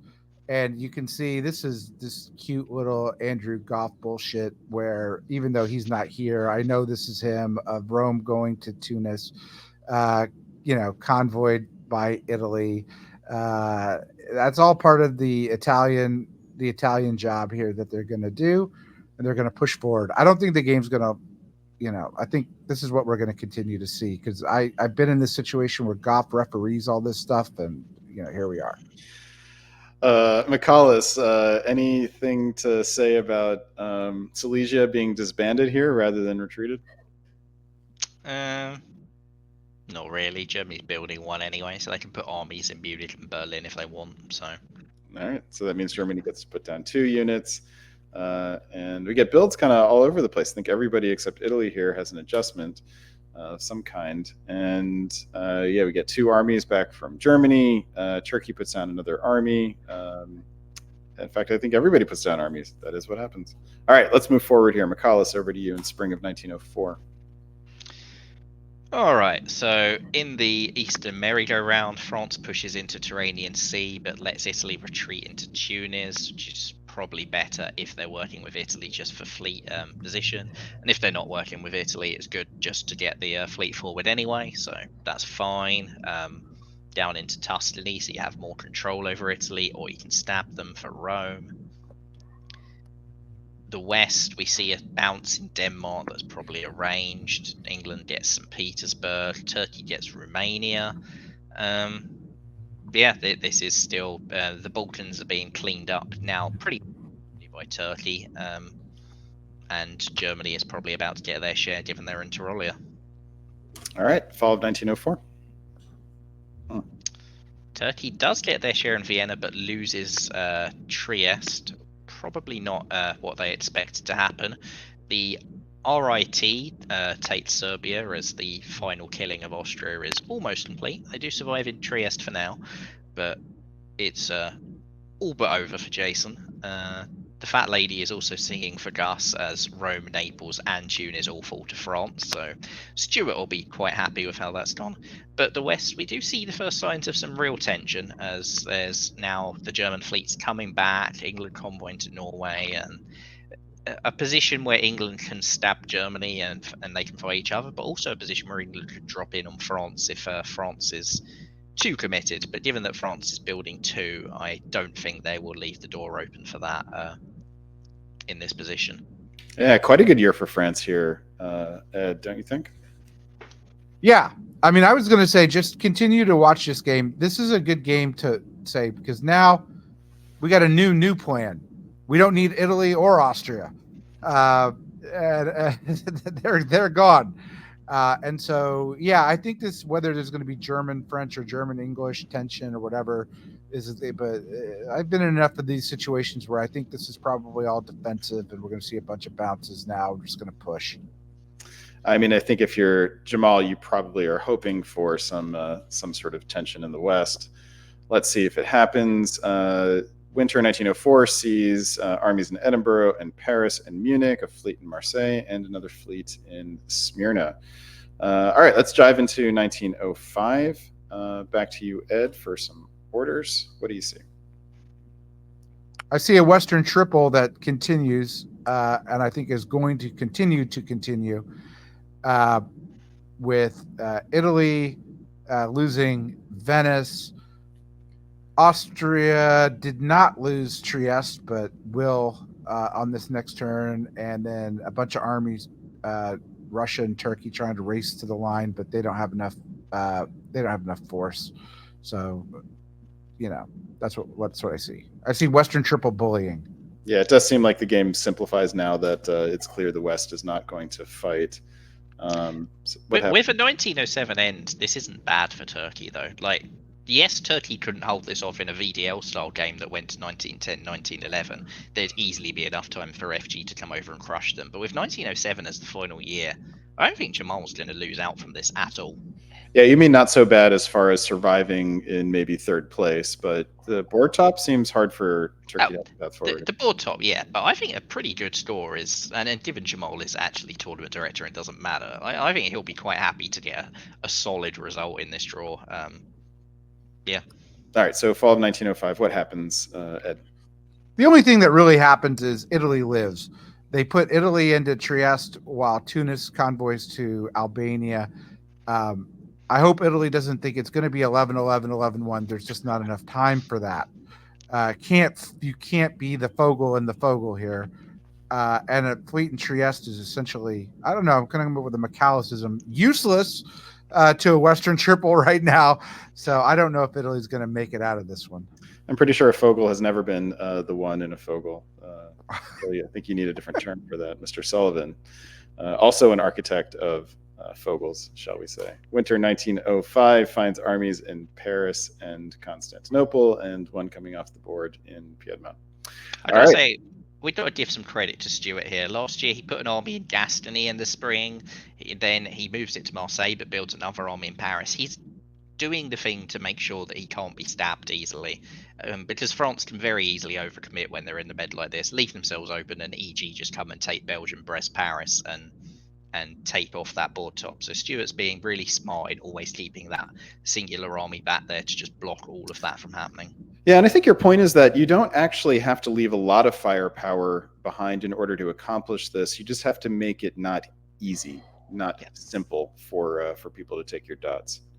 You have to not leave the door wide open and invite them in, all too often you do see Francis do that in these kind of positions. Yeah, and beginners will make the mistake of leaving too much firepower behind, thinking they have to defend against, a supported attack, multiple supported attacks, something like that. All right, spring of 1906. We are back to you, McCollum. I don't think this is a Western triple anymore. I think that Andrew Goff's refereeing of the Western triple has got a little bit out of control, as it looks like England convoys into Holland while France goes to Burgundy, and it looks like this is about to become an EF attacking Goffi for the last couple of years. Goffi does get into Budapest by piffing it, and will probably be able to cut some sort of deal with Jamal in this position. So it's not all bad news for him. Trieste survives another turn, and with Albania being piffed, that's quite a painful piff for France. I'm not entirely sure what they expected to happen by going to Serbia there, because Trieste is not an army. Looks like a small miscalculation on their part. It's good tactics by an excellent tactician. Yeah, I wonder, has the door now been opened for Jamal to possibly sneak this board top? I was going to say on the last turn that France needed to go Lyon to Spain. That move should have been, and here.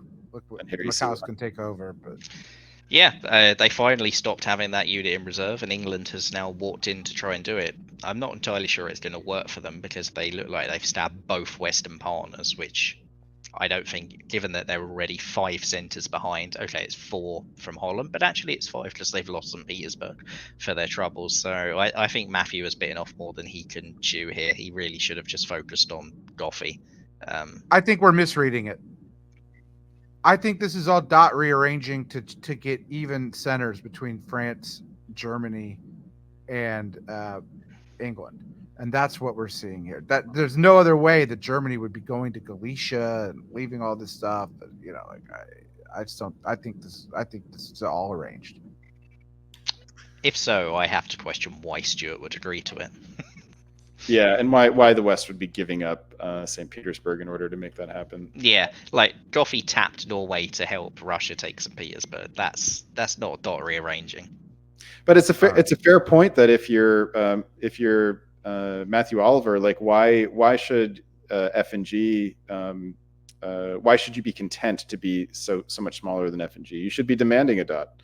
Of some sort. All right, winter 1906 finds France very happy to have that rebuild now in order to put a fleet down in Brest, while Russia gets an army in Sevastopol. All right, the game does continue now, so we're going to go likely into the forced draw. Spring of 1907 to you, Ed. What of note happens? I think they've worked it out here with Belgium vacating, so England can take it instead of France. Sweden going to Bothnia to, I guess, go for St. Petersburg in the fall at the end. Jamal's going to do just fine. Maybe he's part of this. Maybe they've worked something out here. But this is all dot rearranging. It's really inefficient dot rearranging though, because like they're probably losing Budapest from this. They already lost St. Petersburg. Yes, they're going to take it back. And what, you're arranging this for France to drop to 9. So you're arranging what, a 9-7-6? I mean, as far as like the scoring system goes, that does potentially matter. Let's find out if that is what's happening. And this is how the game ends. So Budapest does not fall, and I believe this is due to bad tactics on Jamal's part. So we just praised him tactically, but Galicia should be tapping Vienna here, and Serbia or Romania should be going to Budapest. That would guarantee it. And instead, we have a 3-on-3 standoff. So an unnecessary missing of a dot, which leaves the final dot count at 9-7-7-7-7. Fascinating. Do you guys like how this game turned out? Very quickly, Michalis, to you first. France got the best position. France played the best position well. France kept the best position, and they didn't unnecessarily give up the best position at the end. So go Stuart, well done. Ed, any final comment? There's 2 Svengalis on this board of Jamal and Andrew, and sometimes when you're a player in that position, you just sort of go with it. Stuart rode that wave well. All right, this game, the 4th and final game of round 1, ends with let's see, Stuart Barton in France with a 9-7-7-7 board top that gets Stuart 18 points. And the end of the round means that it's time for us to take a look at the standings. I'm going to bring Karthik back on screen with us. Let's have a look at the standings after one round. And here they are, if I can get them on screen. Lena Hu is in first place. Now, who's in first? Yeah, how do they have 2 boards? Nobody gets the Abbott Costello scores after round restaurant. 1. All right. There's a couple people there that have got 2 games. That doesn't make. Oh, I know what's happening there.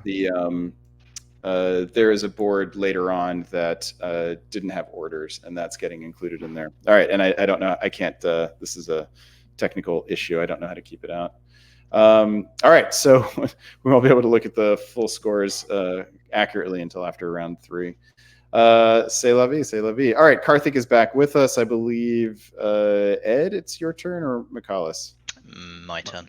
All right, Michalis, we'll see you in a bit. Have a nice break. And let us head on over into round 2, Mr. Or Miss Helen Haynes, perhaps. We'll just say Helen Haynes. All right. Round 2, board 1 finds Robert Hillier in Austria, Peter Legg in England, Joshua Crowther in France, Hector Sukavong in Germany. Italy is played by Marcus Lone, Chris Lindahl in Russia, and that guy, Peter McNamara, in Turkey.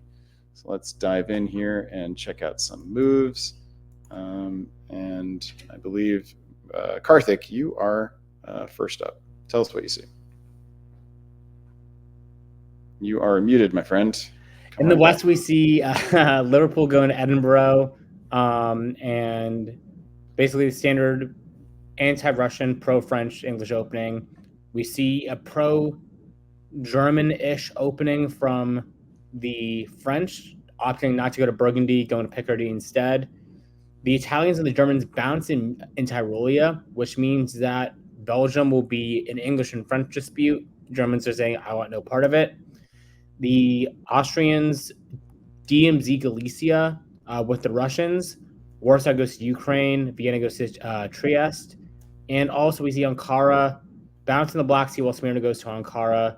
So very, very sort of modern North American style openings going on here, with the exception of the move to Edinburgh, which is very cool to see pro-French. It's an older style opening that has fallen out of fashion. All right, fall of 1901. Keep it going. And this is why it works so well when you do get to use it. The move from North Sea to Skagerrak, coupled with the convoy, gives them incredible tempo to sort of determine the fate of the Scandinavian area how they see fit. In the meanwhile, France gets out to an amazing start as well, showing how powerful an EF can be when you have this level of collaboration. So Picardy takes Belgium unopposed. Spain goes to Portugal. A mid-Atlantic Ocean swings to the Spain south coast. This lets them go into Western next season if they want to, along with a fleet builder Marseille going into Lyon, giving them amazing tempo against the Italians. In the south, we see Black Sea being taken by the Turks as we sort of see delayed Sunstrom from Peter, with Romania being denied and Smyrna going to Armenia.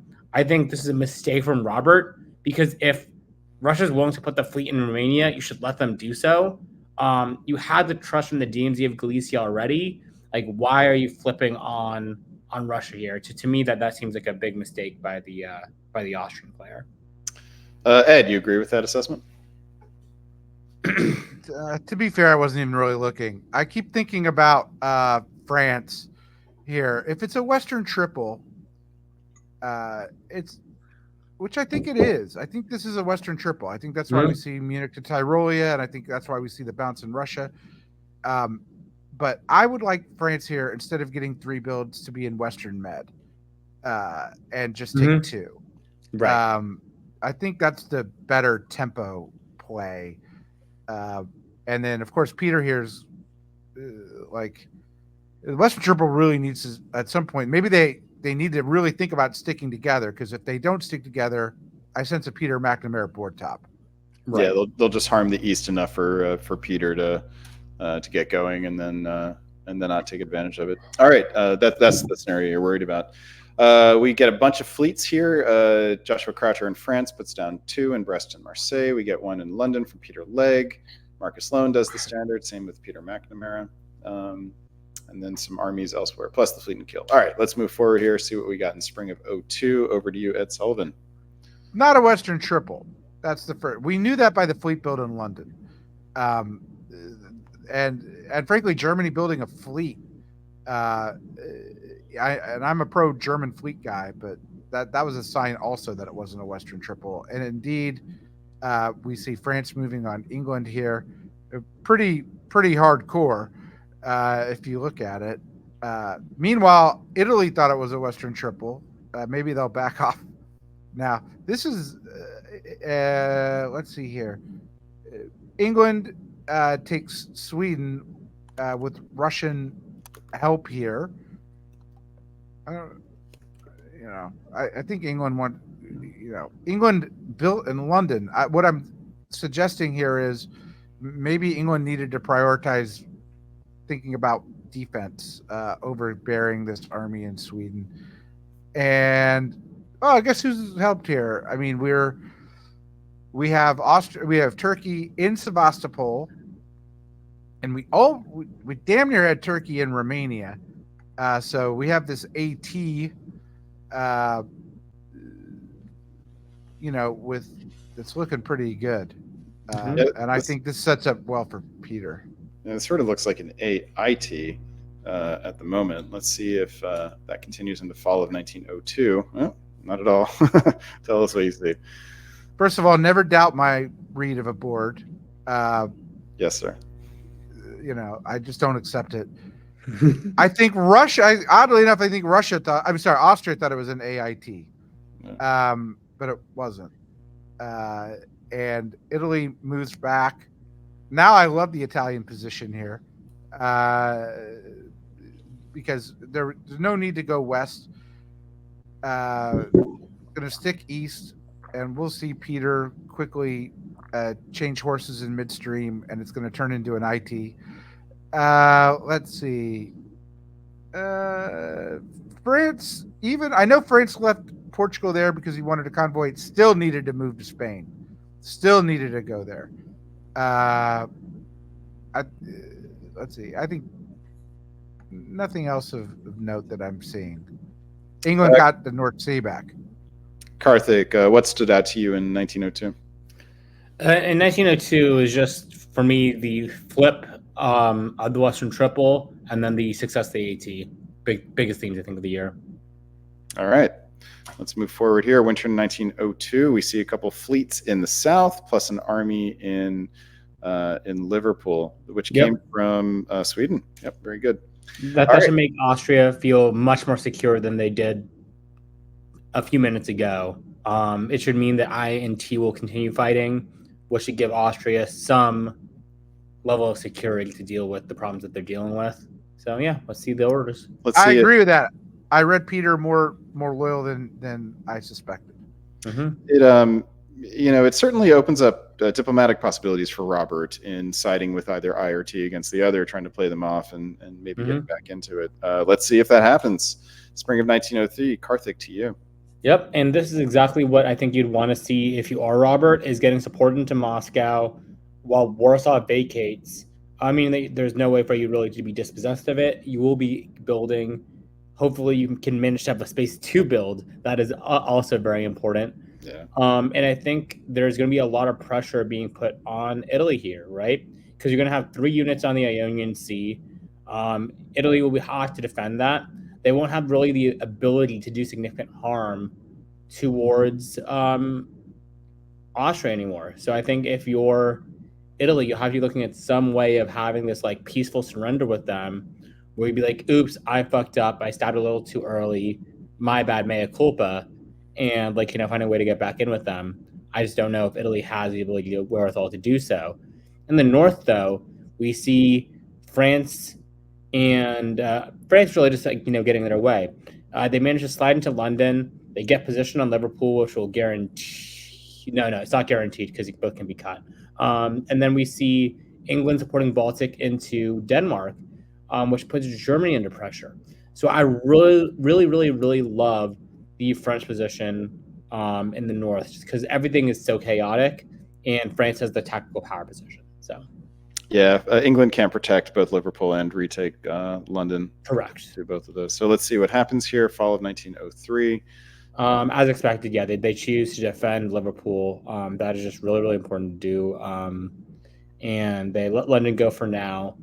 And England tries to go for Norway, gets bounced out. Try to keep Sweden, gets forced out by the Russians. Germans holding the Russians back in. In exchange, Helgoland managed to slide back into Denmark. So good negotiations by Hector there. In the south, we see just positioning being taken.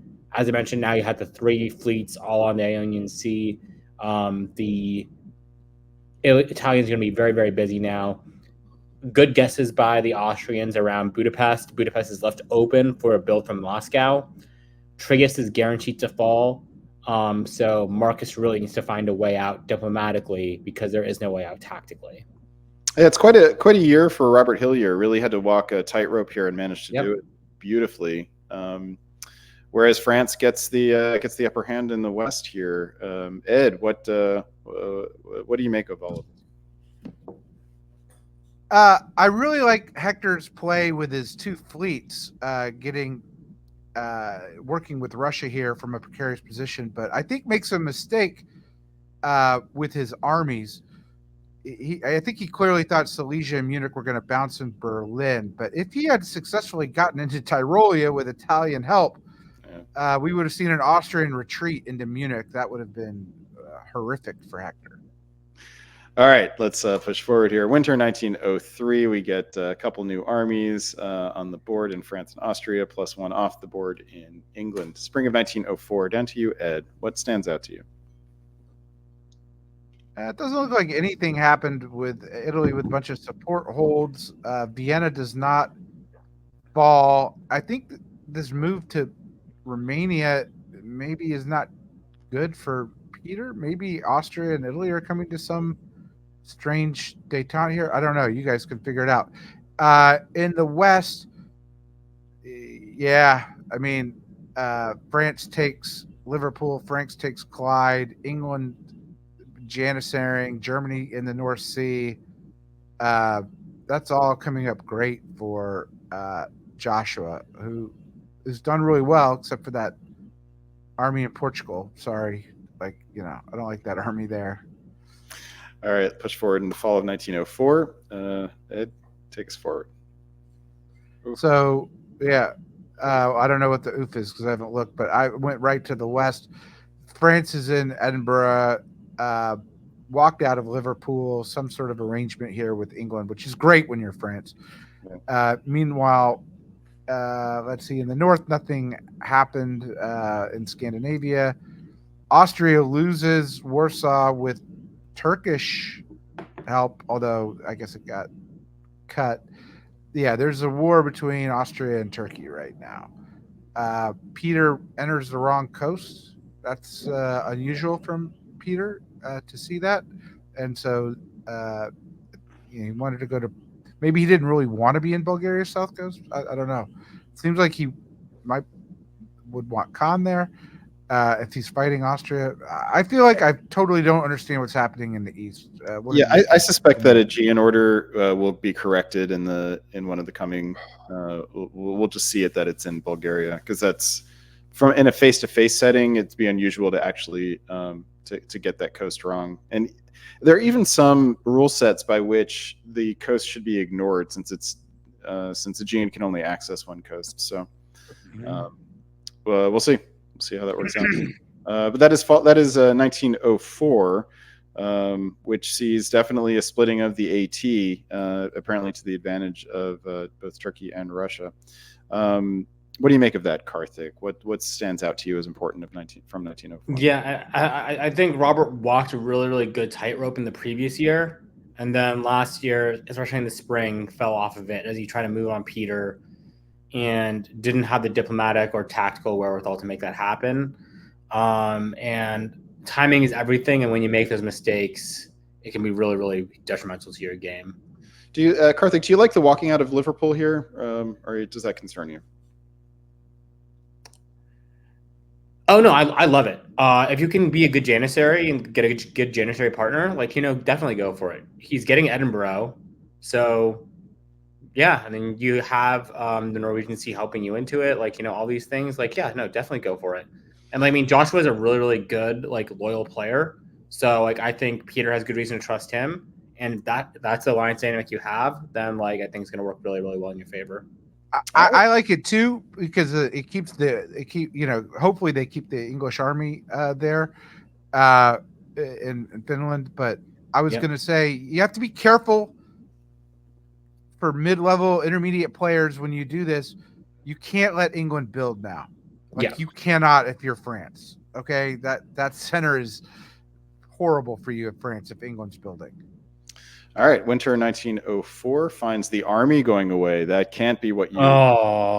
If you're expecting, just take Liverpool now. If I'm France, I'm just taking Liverpool. France, for their part, builds an army in Paris. That strikes me as not the most useful build. It'll be hard to actually get that one into play unless you're going to attack Germany here. It's attack Germany time.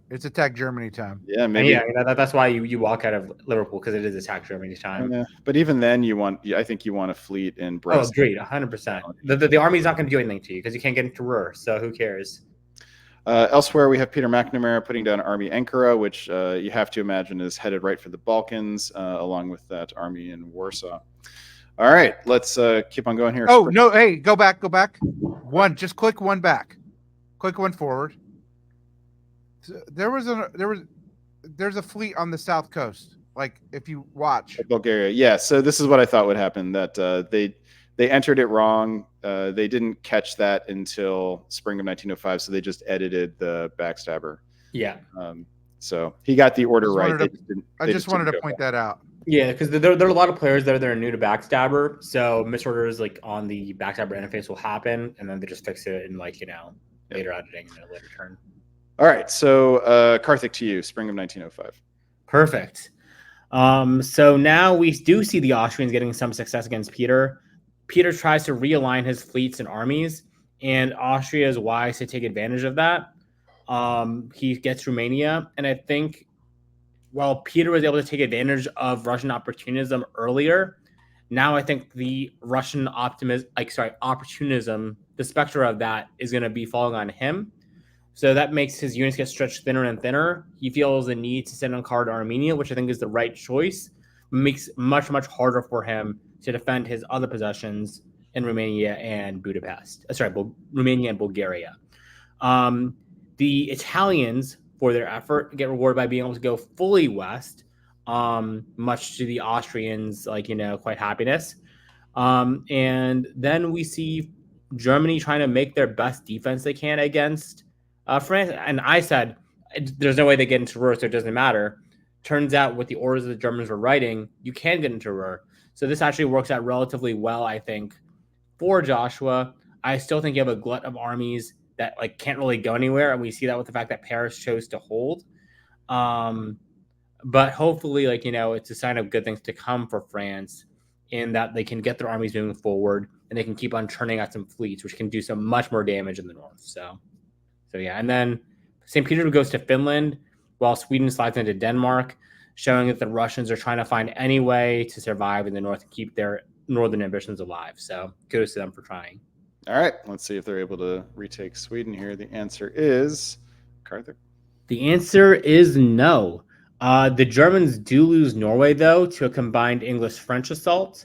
And in the meanwhile, Joshua slips into Liverpool, answering Ed's prayers. There will be no chance for England to rebuild anytime in the foreseeable future, with no home spaces to build in.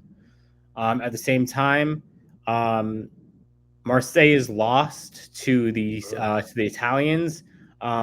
Joshua guesses incorrectly, and that's going to be really, really dangerous for him here.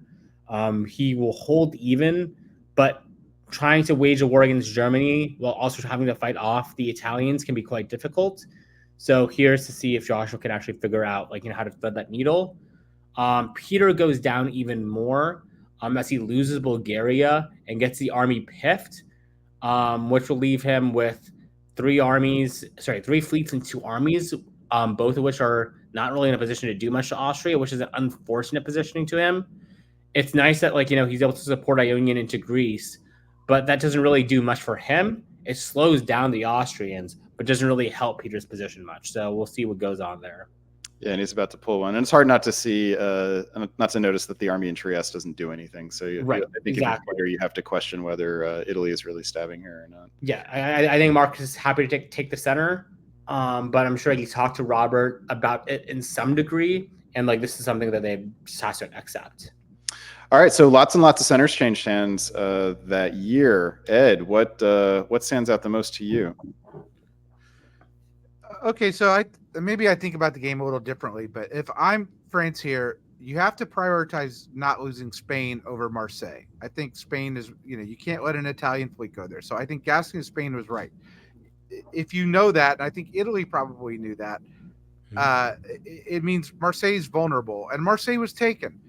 But if you're France here, normally what I do, I'm not saying that I know better, is I'm like, hey man, take it with the fleet, do it that way.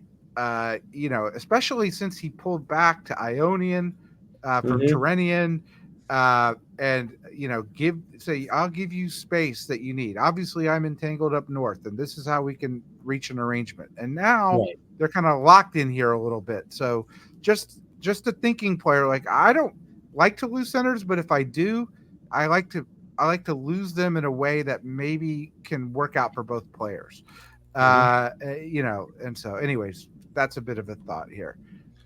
All right, winter 1905. Let's keep on moving ahead here. We find some new fleets in various places: Brest and Naples. We got a couple armies in Venice, and so this was a nice year for Italy. At the end of 1905, with max of 2 years left, we've got France out in front at 9. It seems to be a recurring theme in this tournament that France is doing well. And Italy at 7. So let's see how we get to the finish line here. This is Ed, down to you. Lyon fails to support Marseille, which means France is back in Marseille. And worse news for Italy, he's never going further. Nothing's going to happen west for Italy. That's done in the next 3 years. France takes Holland. This is a really good year for France. Okay, this game my guess is it draws after the fall here. Except he lost Norway. I see that now. I feel like Tommy Anderson commenting now. Everything's a surprise. Finland's in, Finland's in Norway. Yeah, but he's got the fleets coming up. This is a very very nice position. Yeah, especially having one of those dots that he's taking is off of his closest competitor. All right, so what of note happens here? Looks like just went back to Scandinavia. Denmark got into Sweden with Russian No, German. Well, the Russian support didn't matter, but the German support did. That's crucial. So we say goodbye to England here, and yeah. Okay, France needed to move to Western Med here, not North Africa. So now he's got to move back to Mid Atlantic to cover. So a little bit of tempo, but it doesn't really matter because he's going to be building, and nothing really happened in these. Yeah. Except Austria takes Sebastopol. Yeah, I don't mind that so much. He probably assumed that Tyrrhenian Sea was getting supported into Western Med because they didn't do anything else. But you've got a 4-center lead at this point. Plus Italy's pulling one. I mean, these are all just great. I think you're in a great position if you're France here. I agree with you. I think the game should draw here, but it doesn't. So let's keep going. Karthik, talk us through it. Yeah, so now it's just a matter of positioning and locking up this board. France lies down into Helgoland to North Sea. The Austrians try to fight for every last center they can get, attacking Greece, successfully getting into Trieste. But yeah, the game is quickly hurtling towards its natural conclusion, which is going to be a massive French board top. We go into the fall. So I just want to say, surprising around Norway that Russia. Oh yes, all the units going there. Yeah, I think they're just having some fun now. Oh wow! Yeah, I missed this actually when I was talking about the turn last turn, but Kiel was actually guaranteeable with North Sea tapping done, and Munich as well. Yeah. In Munich as well, because the unit in Denmark's an army, not a fleet, which means it can't tap Helgoland or do anything funky there. So as a result, France was up another one to go up, I think, to a 5-center board top. Plus they pick up Munich as well. Plus they pick up Munich. Oh yes, Munich as well. So that's 2. Turkey takes Bulgaria off the Austrians, while the Italians take Trieste back because they go for the self bounce there, and then just a massive runaway board top. Yeah. 12 centers, 27 points. Next closest person is Marcus on 9. What a beautiful, beautiful game by Joshua. Fantastic by Joshua Croucher. I don't need to ask you guys if this was the right result because it's pretty clear. Congratulations to Joshua Croucher for logging the biggest win so far that we have seen in this tournament. And that will close down first board of round 2. And I believe we're giving Ed Sullivan a break now, correct? Yep. All right, we'll see you in a bit. Which brings Michalis Kamaritis back onto the stream. Welcome back. Hello again. If I can figure out how to switch over to the next game, we'll do it. All right, here we go. Round 2, board 2, named after Zali Stegal, finds Jacob Traeger in Austria, Alan Thompson in England, Shane Armstrong in France, Kieran Gill, a new player for us in this tournament, in Germany, a guy that we seem to be getting to know pretty well, even though we thought we knew him pretty well, Jamal Bulkarli in Italy, Jason Gray in Russia, and Svetlana Ross in Turkey. All right. Are you sure these are all new players? Because I feel like I've seen the names Gill and Gray winning stuff quite a lot recently. Gill is a name in the hobby, but not of the Kieran variety. All right, let's talk about some moves. Spring of 1901. What do you see, Michalis? All right, we see pretty much a bulk standard West. The French move to Picardy seems to be the common opening in Australia, or at least at this tournament. So nothing much to note there. The East, we once again see Russia going straight into the Black Sea while Turkey tries to bring the fleet out. So far, this hasn't always been anti-Turkish, so we'll see whether it is here. And Italy gets up into Tyrolia. Yeah, Ankara Khan is the standard for this hobby, apparently. It's quite interesting. All right, fall of 1901. Keep it going. All right, so we see England convoying into Belgium. So finally, we don't see France building free. Germany going straight into Burgundy, which is quite exciting. We haven't seen that so far. Also going into Sweden. So Kieran decides he doesn't want to work with France or Russia. Russia clearly saw this coming in negotiations, which is why Russia didn't even go for Sweden. They've gone for Baltic Sea and for Silesia, which looked like actually a really good play until you see that Austria's gone to Lycia and Italy's up to Bohemia. So, and they've been bounced out of or not even bounced out, they just haven't got Romania. So pretty catastrophic turn of events for Jason.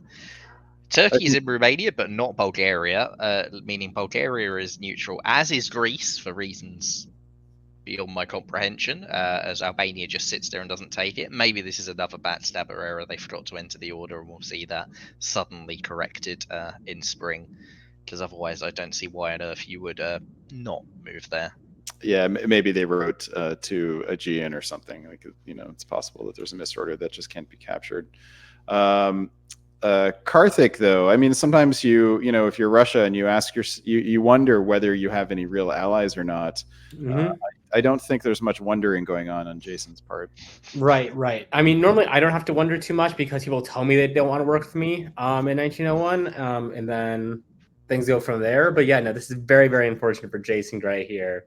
Very, very strong AT out of the gate. There's not really a lot you can do when this happens. Like, you have Germany that's anti you. England's not your friend. Well, it's the Italy move to Bohemia that I think really. Yeah, the Italy move to Bohemia solidifies the AI against you. Really makes you wonder what you might have done. Yeah. All right. So for some builds here, we've got army in Smyrna in case there were any questions. We have a fleet in Rome. So I believe Italy does believe there is an AIT happening here. And Shane Armstrong's response to what he's seeing is 2 armies. Presumably. That's a mistake, I think, by Shane. Even with the army in Burgundy? I think, I think with what you're seeing in the East, you need to prepare for the incoming war, and then just convince Kieran to pull back, Yeah, I mean, this had EG written all over it, and this is now EG where you can't bounce England out of the channel or do anything in that regard. You just want Germany not building a fleet, also very EG, and also perhaps the correct move. Not having anything in Kiel is unfortunate because Denmark is a small problem, but the fact you're already in Sweden means it's a bit less of a problem. The odds are pretty good that Germany will be able to just go up and take Denmark using the army in Holland or something like that. All right, let's find out. This is an unusual board. Some unusual mechanics happening beneath the scenes here. Spring of 1902 is down to you, Karthik. Yep. So now we see the North Sea support Belgium into Holland, while Paris supports Picardy and Burgundy. Spain goes to Marseille and Portugal goes to Spain. This is important because it shows that the builds by France were taken well by the English. So while normally the double army build is not viewed as favorably by the English in North America, it's more like taken as a invitation to keep on going because it's just so easy for EG to roll over France at that point. Here is viewed as hey, I want to work with you. And it works really, really well for France in this case. So kudos to him for making that diplomatic pitch work. And the English support the Russians into Sweden while Sweden walks out into Denmark. So now it's the Germans who are really on the back foot and in a really dangerous position after looking so good just a turn ago. In the meanwhile, Russia just continues to collapse. Black Sea, instead of going to Moscow like it is trying to, probably should have covered Sevastopol or stayed in place, either or. But does neither. And instead, Romania walks into Sevastopol free. Budapest walks into Romania free. Serbia just holds instead of going to Bulgaria, but that's whatever. And the convoy for Tunis to Greece goes through. I mean, this is just a dominant AIT positioning. Very, very fun to see. Unfortunate to see, though, at the same time. If you're Austria, you're playing a dangerous game here. Yeah, that's what I was saying, getting at. You are surrounded. There are armies in places that you don't really want armies to be. So I'm not really sure what the long-term play for Jacob is here. Because I think tell us about the short term in any case. Fall in 1902. Yeah. In the short term, though, life is great. Constantinople goes to Bulgaria, East Coast, which mitigates some issues that Italy may see. The fleet in Albania gets buried in Trieste, and the fleets slide west to go after, the French. In the meantime, the French are put into the English Belgium, destroying the German army that was temporarily occupying it. Holland holds, which means that Germany goes down 2 after they lose Sweden, and they get the rebuild, so they lose 1 unit basically. And in the north, England tries to go for St. Petersburg and is kept out of it. But all in all, I think this is a really, really good turn for the EF, a pretty good turn for the AIT, and I think that's going to be the determining fault lines for a while. Yeah, sorry, we should have been more careful. It's FE and TIA. Oh, sorry. Yes. We're down under. My apologies. The toilet swirls differently in the other direction. Correct. All right, 1902. What stuck out to you, McCallus?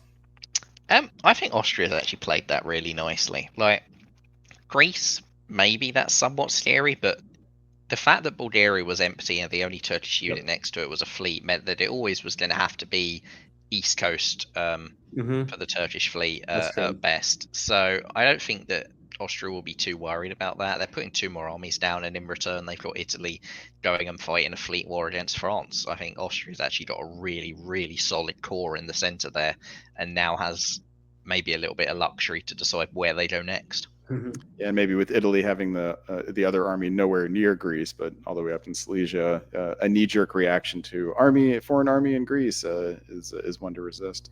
Yep. All right, 1902 finds army. Well, now.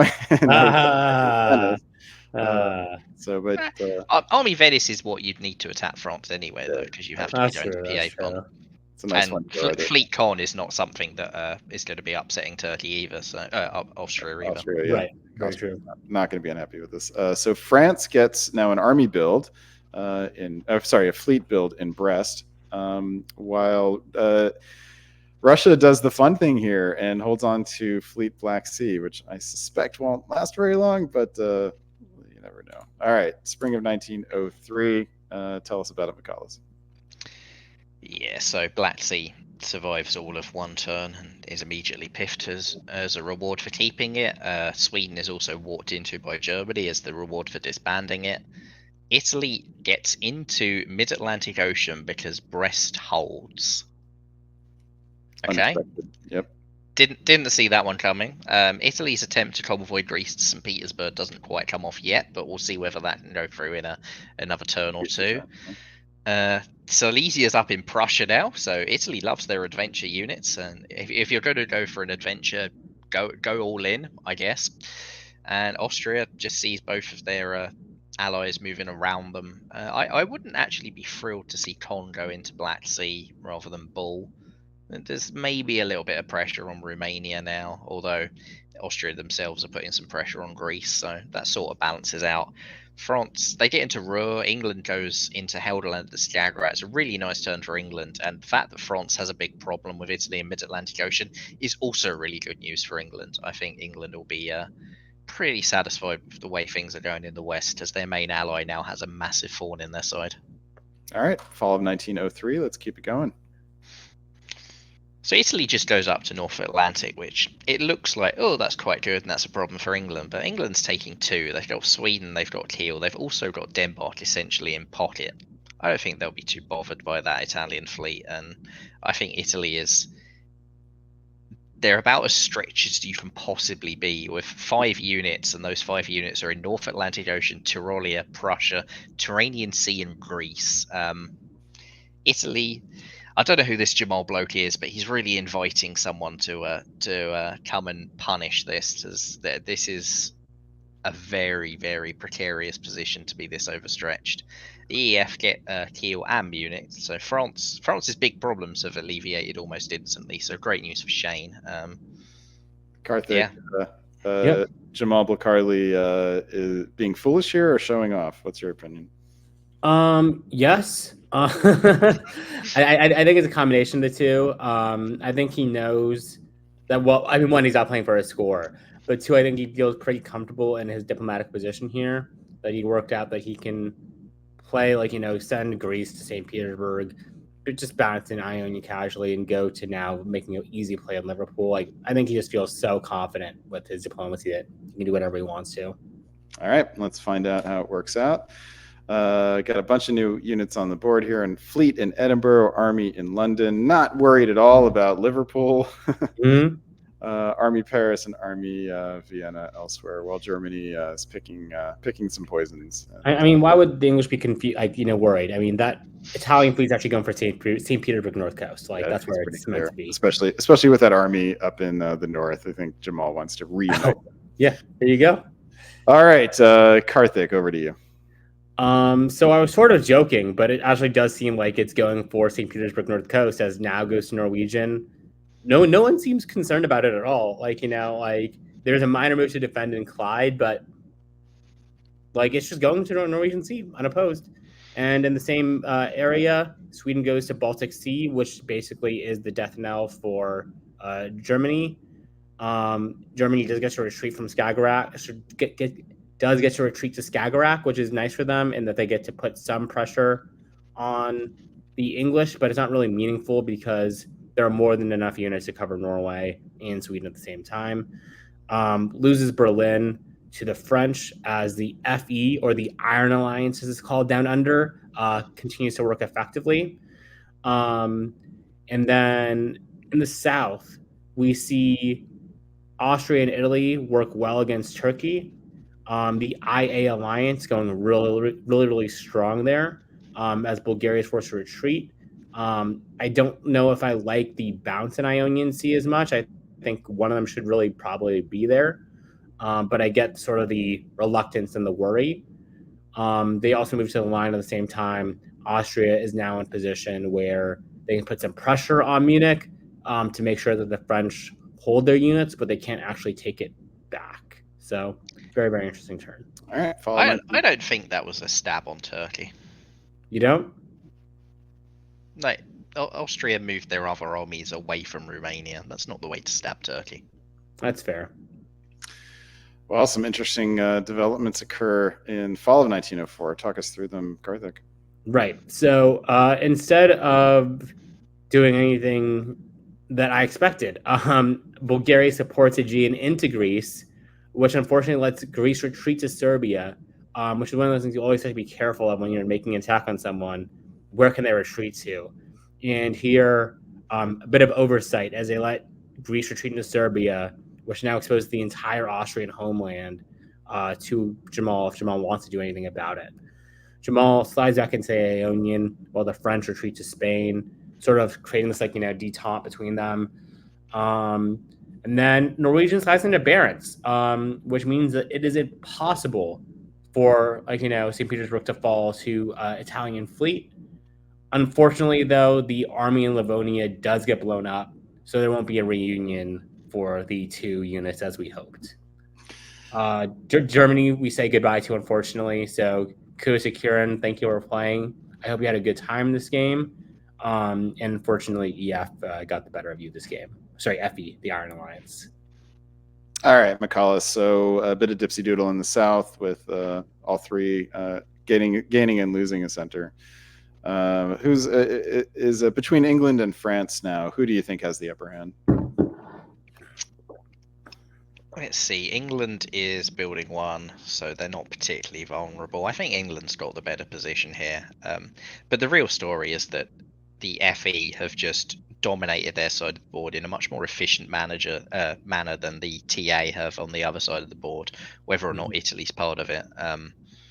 They're 8-8 versus 6-6-5, with the one Russian unit that's actually more in range of the FE at this point than it is of anyone on the other side of the board. So I think that the East have made a couple of errors, and if this is about to start a big fight with Italy against the TA, then I think France and England will just roll across the board here. I don't necessarily think either of them are going to stab each other. Right. All right, we've got some new armies in London, Paris, and Ankara, and we've got a purple. I'm sorry, Naples. Boy, I think someone might need a little bit of snack. Spring of 1905. Over to you, McCullough. All right, so none of the French units go anywhere, which is a little surprising. I thought they would drop into the med at this stage. I might be a bit concerned if I'm England and they don't do that.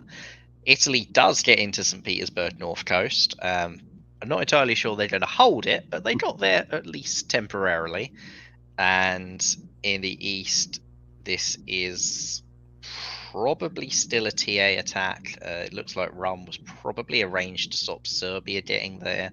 So Austria could forward retreat into Serbia, possibly. Yeah, I don't know. It's all horribly inefficient. Might be grasping straws at that one. This just might be war. Yeah. Oh. Okay, Okay. sure, fine. If EF ordered a stab, I don't see why they would bother waiting for East to resolve. So they might push for the draw and say we're dropping into the mid and coming across if you don't take it. So Mhm. Yeah, but it raises the question why they didn't do that and just take the centers. Tunis and St. Petersburg. At least get more centers and then call it a day. But that's a kind of play that is gearing for maximum score, and maybe these players just aren't interested in that, or aren't at the point in their diplomacy careers where that's as important to them. they've also currently they're level, and it's quite easy to stay level. But if the game continues, England obviously takes St. Petersburg. France won't necessarily get Tunis straight away. There becomes a difficulty balancing. At the moment, Right. there's no problem balancing. So if you're wanting to stick together and you've already got a good enough score, maybe don't bring in those other factors that could upset the apple cart. Yeah, and that's an interesting. Some interesting diplomacy can happen there, where one of them says to the other, like, if this draw fails, then I'm going to assume that it's you that did it, and some brinksmanship could happen.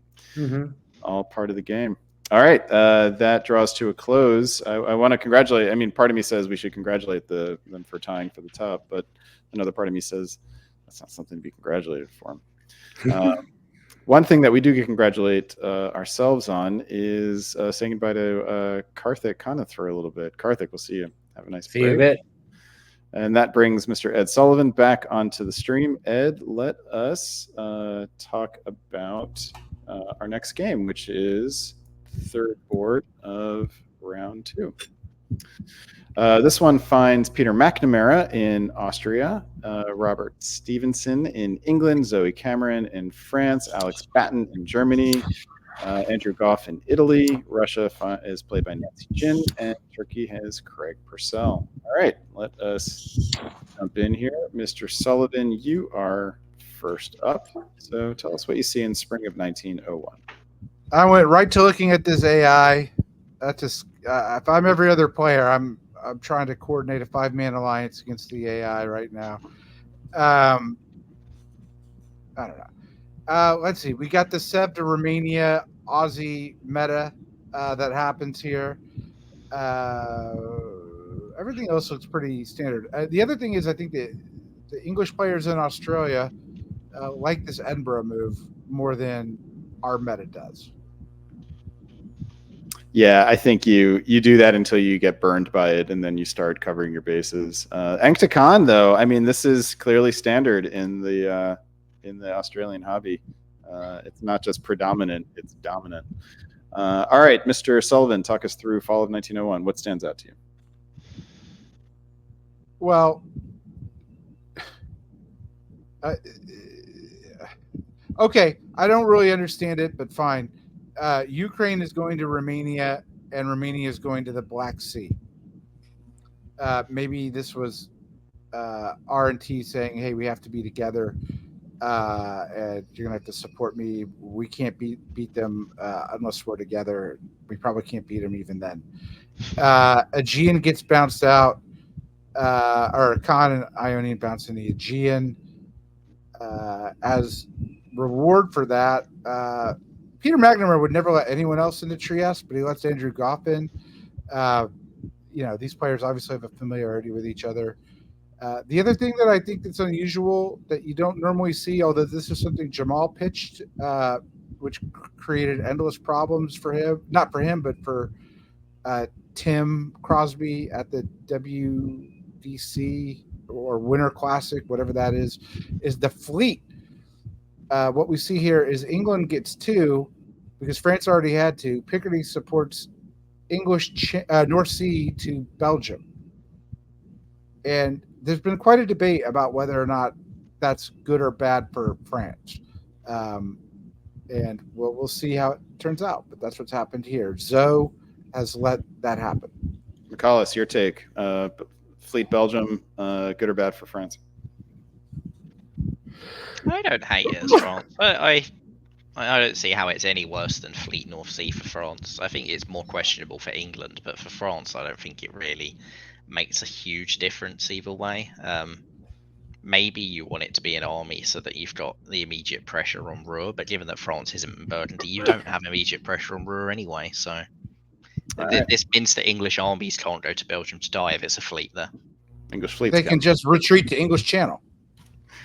All right, let's find out what the consequences are. We got lots of fleets here. This is definitely a fleet game in Brest, Marseille, London, Smyrna, Naples, and Berlin. Armies in Edinburgh, Kiel, Moscow, and Sevastopol. So here we finally don't have an army in Berlin. These are very very Western-friendly builds from Germany. Let's move forward and see how things develop. Spring of 1902. Down to you, McCallus. So not only are these Western-friendly builds, these are Western triple-ish moves. Germany goes into Baltic Sea. France is sending all of those fleets into the Med, and the army's going to Marseille to go to Piedmont. England hasn't yet had to commit. Maybe they will do something different. Maybe they won't. We shall see. Like the fact they didn't go to Barents Sea would make me a little worried if I'm Germany.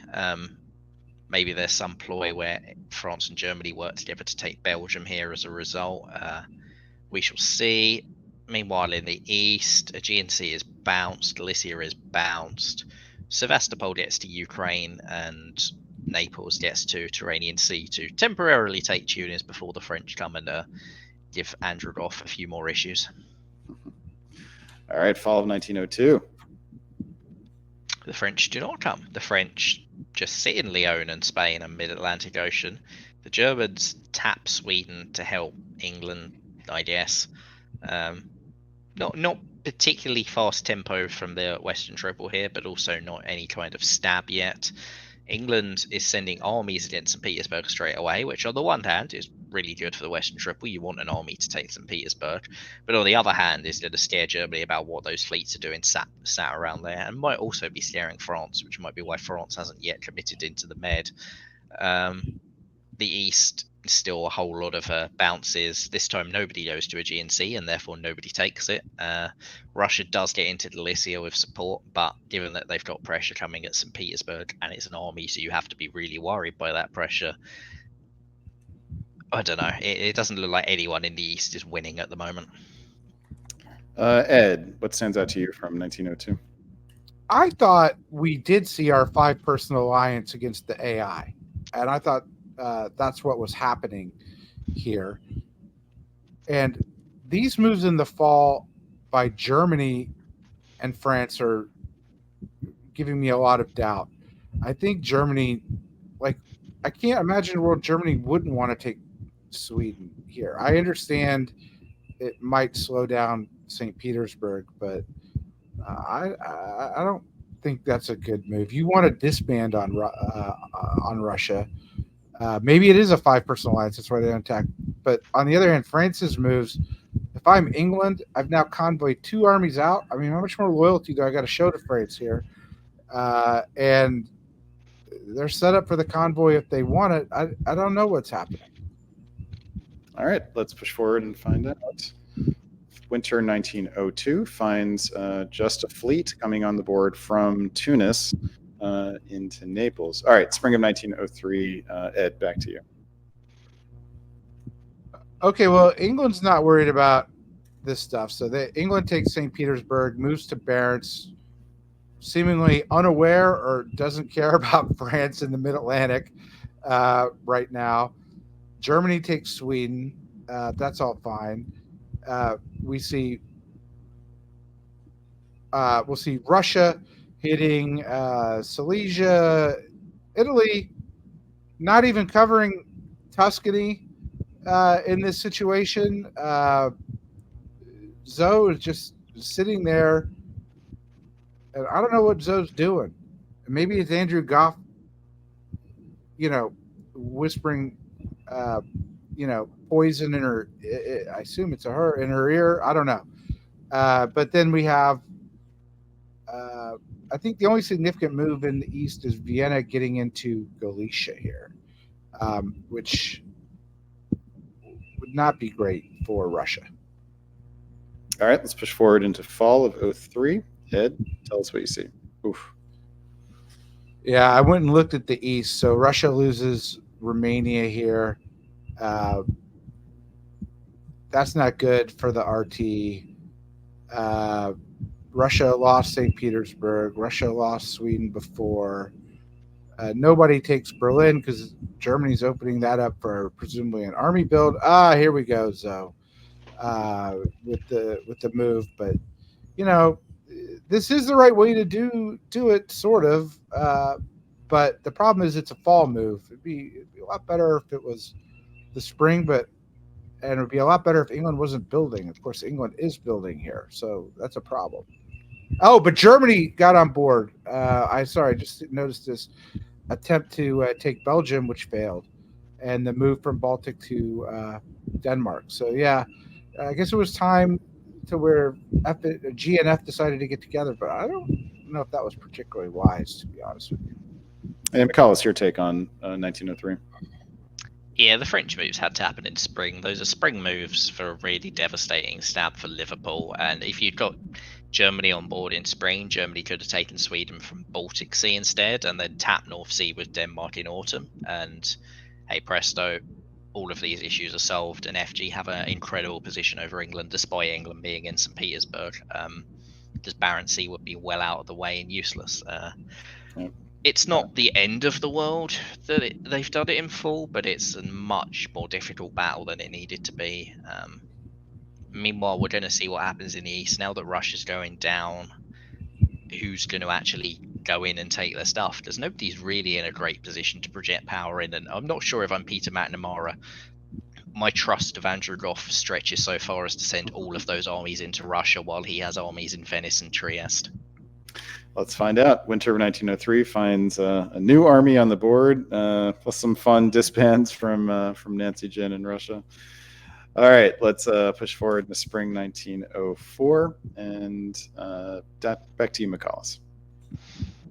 All right, so what we see in the west is the French lining up the attack on Liverpool. Germany gets into Belgium, England correctly realizing it couldn't be held anyway, so you may as well try and use it in some sort of aggressive manner. Don't hate that at all. Could move to support themselves to Finland here and start pressuring Sweden. That's really smart play from England to patch together some sort of defense. Elsewhere, we see Italy pushing against Turkey. Austria gets into Bulgaria. The Italian armies go to Tyrolia and Albania, which makes me a little more happy if I'm Austria, but only very slightly. I guess the deal is that Greece is going to go to Italy anyway, so hopefully Tyrolia won't stab at the same time. And Russia gets into Constantinople, presumably by agreement. This might be some sort of very late Sevcon swap that's been arranged here, with Ankara going to Armenia and them trying to bring some fleets out towards the Med. All right, let's see. It may also just have been tapping Khan in order to guarantee Bulgaria. Tell us about it, McCall. Yep, so Khan supports Italy into Smyrna. Peter gets a walk into Sevastopol, which solves any issues about being scared of Andrew. Does give up Greece, but he's got Bull and Sev and gets to build, so his immediate pressures are gone. He's actually up in Bohemia and Vienna, which could be an attack on Germany, but could also very quickly turn into an attack on Italy here. So I have to wait and see what happens in that regard. England gets Sweden, which is what they'd lined up to do. France, interestingly, prioritizes taking English Channel over taking Liverpool. Liverpool couldn't be guaranteed, but I'd have been tempted to go for the yes. England's force, it's not a forced disband. They've chosen to disband that, and they do get to rebuild as they've lost Belgium but gained Sweden. So yeah, I guess that's fine. You might want to put another army down to make it even harder for people to take stuff off of you. That's often what I do as England when you're being attacked by an FG, is if you've got 2 or 3 armies on the homeland, you just say, nope, you're getting nothing. I'm not going to be aggressive, but you're getting nothing. And hope that can then diplomatically upset one of them into attacking the other. Ed, any comments on 1904? England got lucky in like a number of ways. Getting Sweden's great because they got Finland. I would have thought England would have convoyed in the spring Norway back onto the island, covered Norway with St. Petersburg, done it more traditional defense-wise. It's all worked out that France doesn't try for Liverpool here. It would have been successful. You're right. You don't know, but I would have gone for the guess here. Now England's not in bad shape, especially with all this pressure being put on Germany. Uh, so I think I'm really happy about this. I think France is probably okay with this. Goff isn't putting any pressure on France, uh, and I think what happens next in the East is important. At the moment, everything's coming up AI. Andrew Goff has surged into the lead at 7, and then we have 3 players tied at 6. And so now we have the rebuild in London. Goff puts down Venice and Naples, and McNamara puts down Budapest. So sort of big dogs on the board are growling. Ed, over to you for spring of 1905. Well, I went and looked at Anatolia here, and Italy's in Cannes, and doesn't even go Naples to Tyrrhenian. By the way, does anyone notice Karthik keeps pronouncing Tyrrhenian? Tyrrhenian. It's not that. Okay, it's not a Slavic province. Anyways, let's see. Russia's joined this AI here, I assume temporarily. There's pressure on Munich. Now they've got the full line there. They can take Berlin, I believe. And France got nothing off of England. England got into the English Channel. Oh, this is a good alliance move. They retreat into Belgium.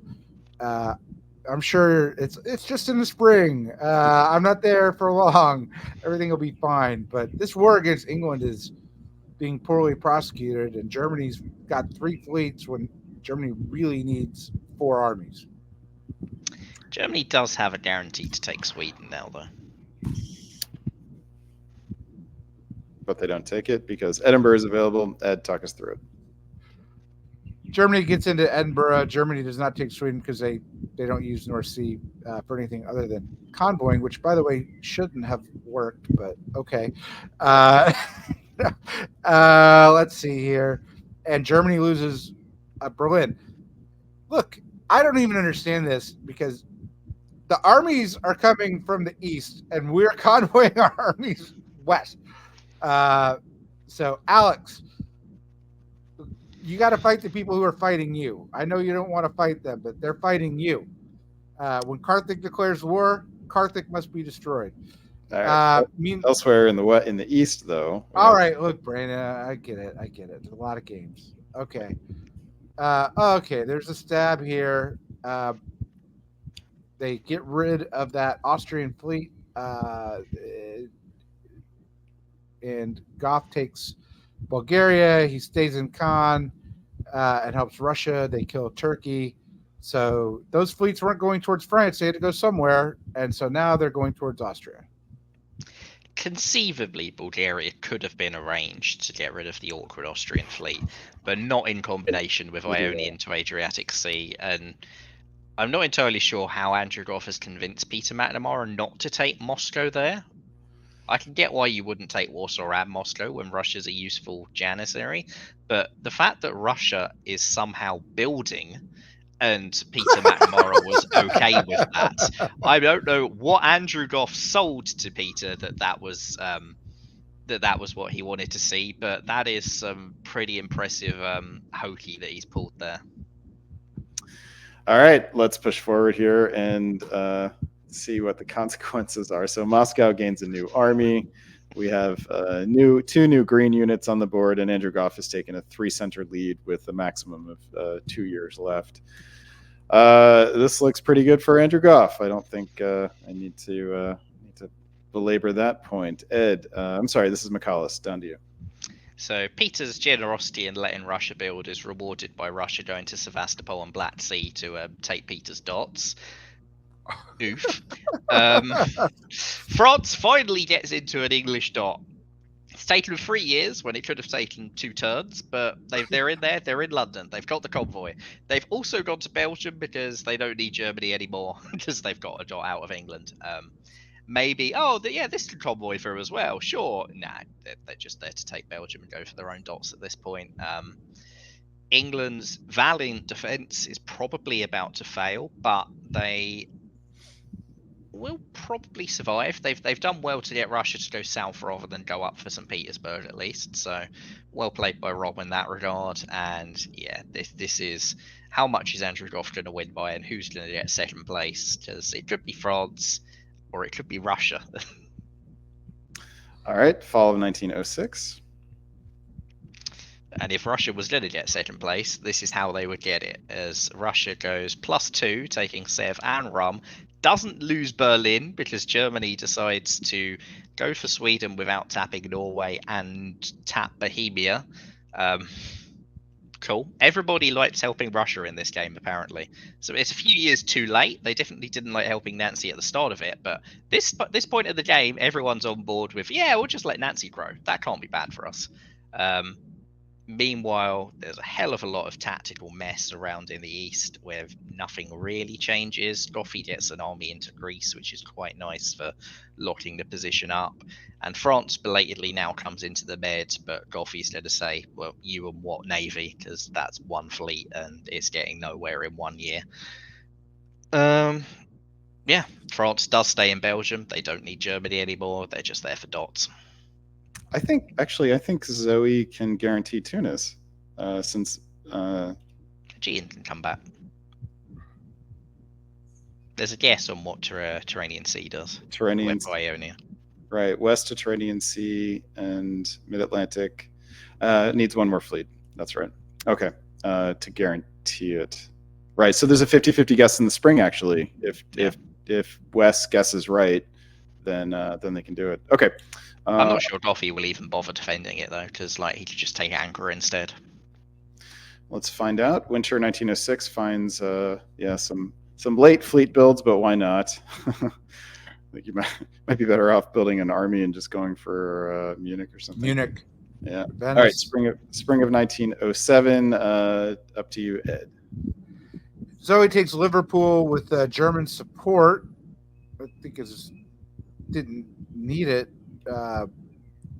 Belgium into Holland, Western to Tunis.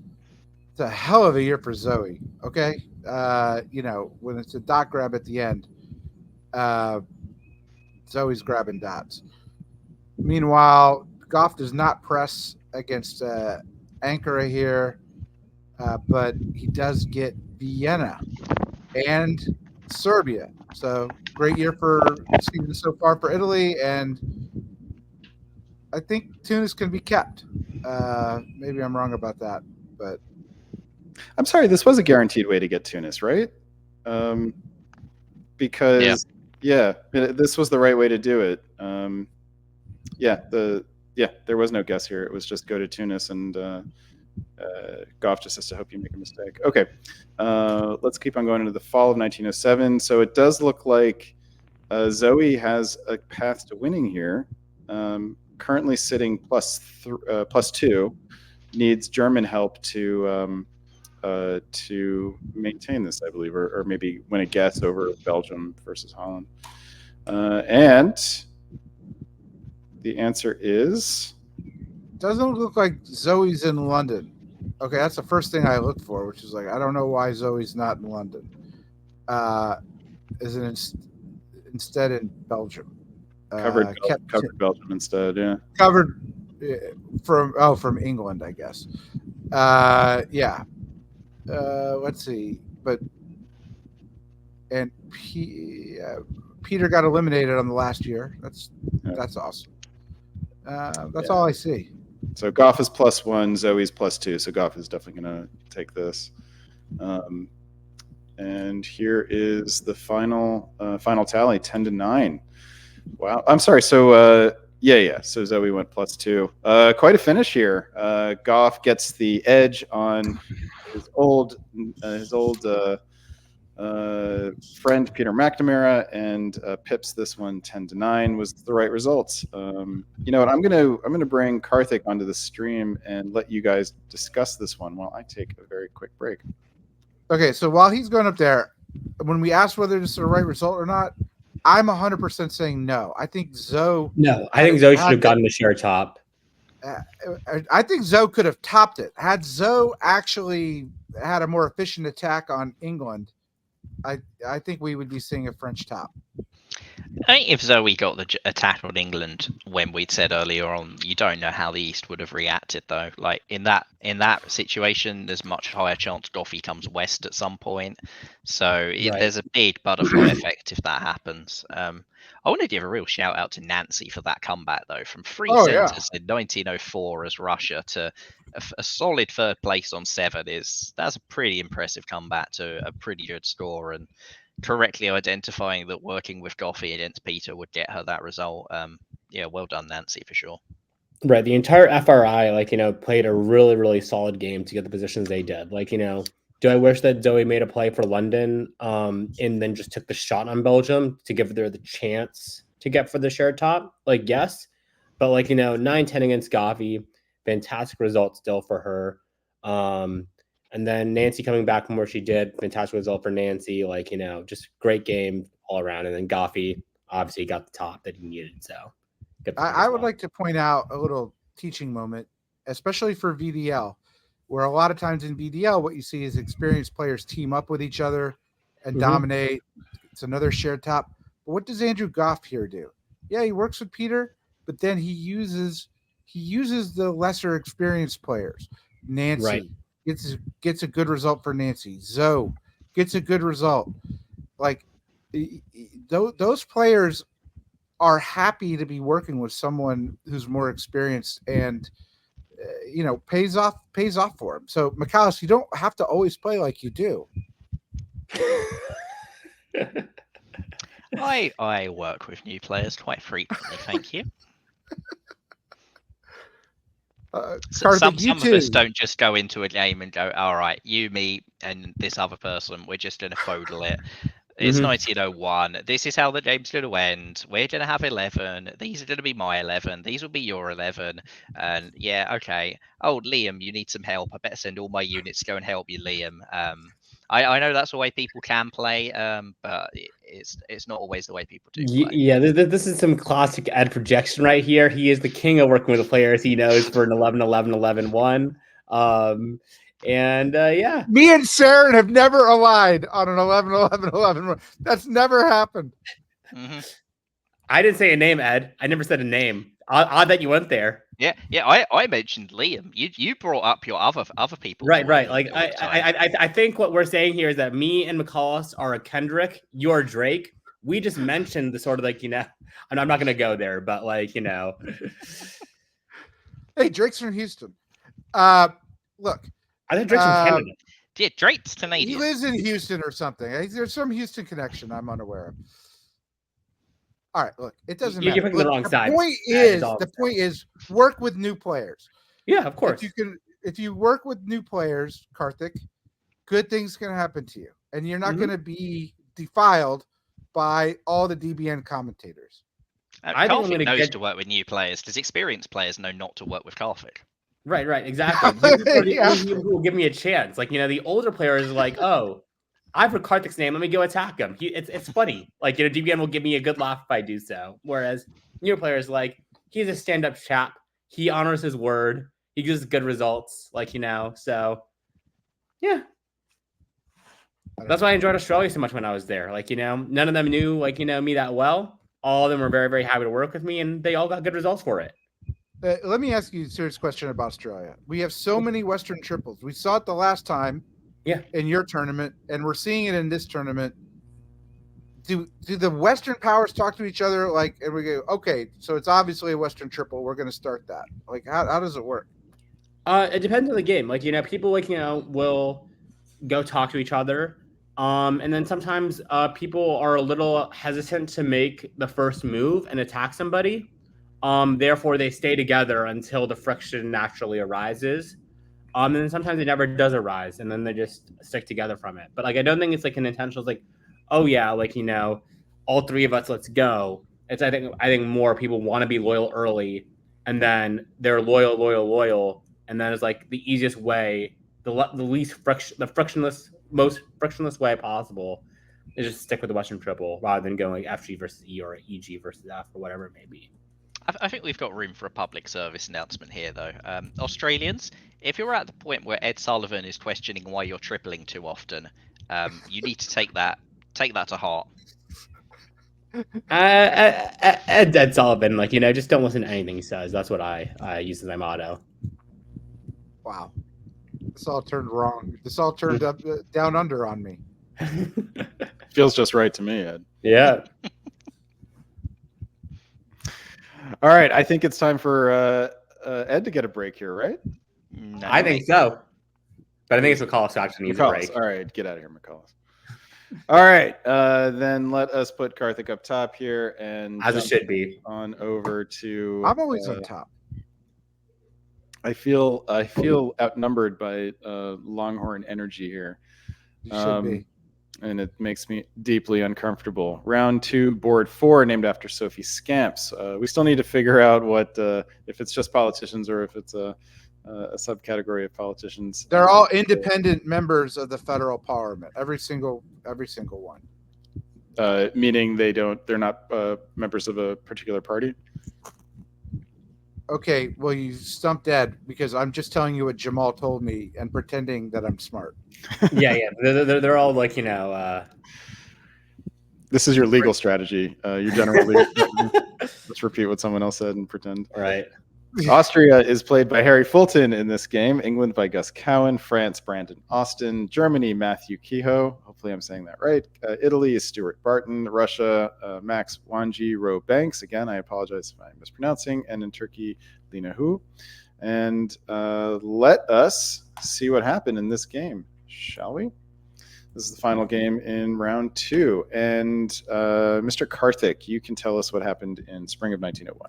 Yeah, seems to be some good Russia-Germany relations early. No attempt to go to Denmark, which means Sweden is guaranteed to be Russian. At the same time, Russia opens north, which means there could be some trouble for the English. But given the fact that they went to Norwegian and North, Norway should be taken pretty safely with support. By the same token, we have a bounce on the Black Sea with Ankara and Sevastopol going there. Constantinople goes to Bulgaria, with Smyrna following behind, which means that, like we've seen in the previous games, where Ankara will go to Constantinople and then out to Aegean, cannot happen this game, sorry. We see Venice go to Trieste and Vienna go to Budapest, suggesting that maybe we might be seeing an AIR out of the gates, and potentially that Ionian will go to Aegean, take advantage of the Turkish moves. Paris goes to Burgundy here instead of Picardy, like it has in a lot of games as well, as we've seen in this tournament. So moves that we're used to seeing, but not during this tournament. So very curious to see how this board plays out. And here's fall 1901. Yep. So both both France and Germany support the English convoy to Belgium. The fleet slides into Norway unopposed, while St. Petersburg goes to Finland. Sweden is taken once again unopposed, as is Denmark. Spain, Portugal, easy dots for France to pick up. Tunis taken naturally, no move to the Aegean Sea. What we see instead, though, is the Key Lepanto, with Serbia going to Greece, Trieste to Serbia, and Ukraine going to Romania. Very, very fun. This does give Turkey the chance to build up some sort of minor defense against it, with Smyrna being able to get a fleet built there, get it out to the Aegean, Black Sea being there to be annoying. So this will be a little slower than sometimes we've seen with an AIR, but I think Turkey will eventually fall, barring a diplomatic realignment.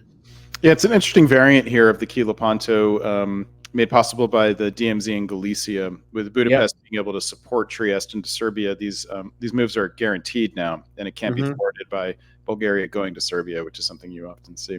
So I think it's kind of I think this is a sort of lesson for Austria, is if you're planning a Key Lepanto, see if you can DMZ Galicia, and then it's harder for Italy to casually betray you. Still possible for them to do it. They just have to really do it. Yep. All right. Anything stand out to you that you want to comment on in 1901, Ed Sullivan? Yeah, because Russia was guaranteed Sweden. Sev needed to go to black there to either take it or bounce Sev out. And it's okay if you don't get Romania because of what happens to Bulgaria. You're still getting a build. The other comment is we have too many Brandons in the hobby. And even though I want to grow the hobby, I want fewer Brandons. But if you spell Brandon like this, it's an acceptable exception to the anti-Brandon rule. This is Brandan. Do you feel bad that Brandon's outnumber Ed's? I don't know. We got Eddie Brisson. I'll take him. You can have him.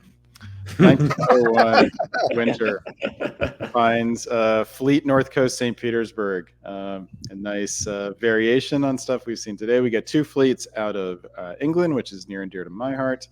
2 armies from France, which forecloses some options. We'll see if that comes back to bite them. Elsewhere, relatively standard builds. Stuart in Italy gets 2, so we'll see what he does with them. And let's move forward here. Spring of 1902. Ed, down to you.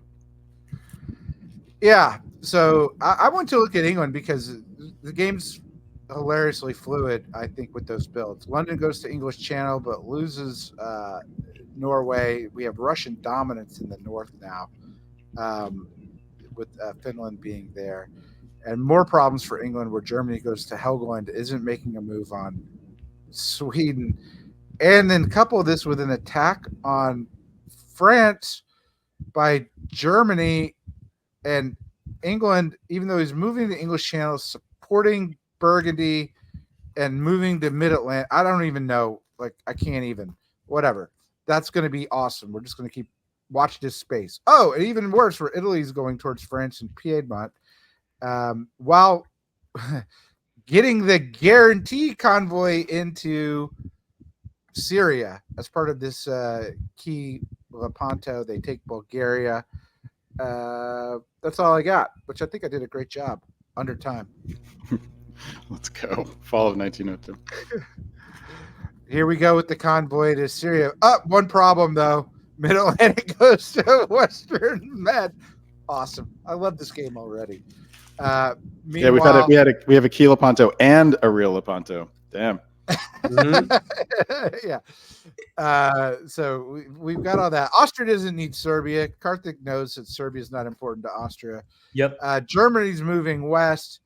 Russia's got to go defend. So it's a Western triple with 1 army over the stalemate line, I think. Is how I'm reading it. And we have an AIR. So it's not the way we normally see it happen, but these armies are rushing to the line. But the way this game's been played, I don't think we'll lock up. Yeah, Karthik, so in the West, everyone fought everyone. Can you make sense of this? Yeah, it was all kayfabe. It was all show, and no one bought it. And now the fighting. It was all carefully orchestrated in the spring. Now the fighting. All right, cool. We've got winter of 1902 finds an army in Budapest and a new army in Berlin. We say goodbye to English Channel Fleet. All right, let's keep going here. Spring of 1903. I take back everything I said. Or maybe this is just more kayfabe. We see, or how we pronounce it, we see Skagerrak take Denmark with Russian support. We see them take Holland. We see the Dutch side back out to Helgoland. The English are not happy about something that happened, and they are making it very, very clear as they go for their dots. In the meantime, instead of going to Tyrrhenian Sea, which would have guaranteed them Rome, West goes to Lyon for some reason. Sorry, what sea was that? What did I say? Oh, I thought you did it on purpose. He didn't do it. I thought you did it on purpose. That's what he does. He doesn't even know he's doing it. Oh, I assumed he was so emphasized. I thought he heard you say that earlier. Please keep. Yeah, we made him continue, self-conscious. Wait, what did I say? You know what? We're not going to clarify. Let's just keep on going, Karthik. I'm so confused. Please continue. We'll let you in on it later. West Lyon instead of Tyrrhenian Sea, which would. Wait, no, it could have gone to Tyrrhenian Sea and taken Rome. Sorry, what sea was it? I gotta go on mute. Tyrrhenian. How do you pronounce it? I feel like I'm going to get to the end of this year and I'm going to turn to Ed and I'm going to say, did you notice anything? Did anything stand out to you in 1903? And you're going to be unable to speak. We're just going to be quiet now. Shall we move on to the fall? I think you've covered everything. Serbia goes to Trieste. Yes. which is presumably orchestrated. I feel like Presumably orchestrated, yes. yeah, Because Eastern's making that play for Smyrna, trying to support Syria into it. tactical error here. Bulgaria needs to tap Khan. Yes, correct. They just that was a mistake by the Austrians. So, c'est la vie. all right, let's yeah. go to fall 1903. So eventually Karthik can find out what's cracking me and Ed up so much. Please continue. Tunis goes to Tyrrhenian Sea now. It's so funny. Trieste walks out. This time they do top Constantinople, but Aegean wises up and then tops Eastern. Great work here by Lena Hu. Just really stellar. Fantastic. Yep, no, well done tactically. Doing everything that needs to be done in order to survive. Kudos to her. Galicia takes Silesia this time successfully. Lots of arrows around Denmark. Sweden does get in successfully, dislodging the English, while the English walk into Norway, doing a nice little dipsy doodle. Could have been prevented if St. Petersburg just went to Norway. Yeah. But c'est la vie. Yeah. Those are the big highlights of the year. Ed, did anything stand out to you in 1903? I'm gonna play it straight. I've been laughing so hard I've been crying, and the map is obscured, so that's difficult. But yeah, Tyrrhenian is very important. A very important province here that we have to talk about every time. Which province is that? Tyrrhenian. Ed commented earlier on the way that you pronounce the Tyrrhenian Sea. He thinks it's funny that you pronounce the H so clearly. Yeah, why not? And that's it. All right, moving on. Winter 1903. We have finds a fleet in Brest, 2 new fleets on the British island, and Germany says goodbye to a couple units, which is not what you want to be doing at this stage of the game. All right, spring of 1904. Down to you, Head. So North Sea goes to Helgoland. Very, very important thing here. While Belgium goes to Ruhr. And as we continue here, I put an H in Smyrna for the Italians. And the Ionian goes to Turkey. Very important. Aegean goes to Greece. And, it looks like it's good for England here. I'd like to be Gus if I could be anybody here. All right, fall of 1904. Let's keep it going. Okay, Gus is doing well. Gus takes Sweden and Norway. St. Petersburg doesn't even bounce him out of Norway. I guess it's arranged because Helgoland is supporting Denmark to Kiel. Let's see, a little bounce in Spain. That's kind of a dangerous play for France, by the way, if that was arranged. If I heard that was an arranged bounce, I might be tempted to go to Western Med.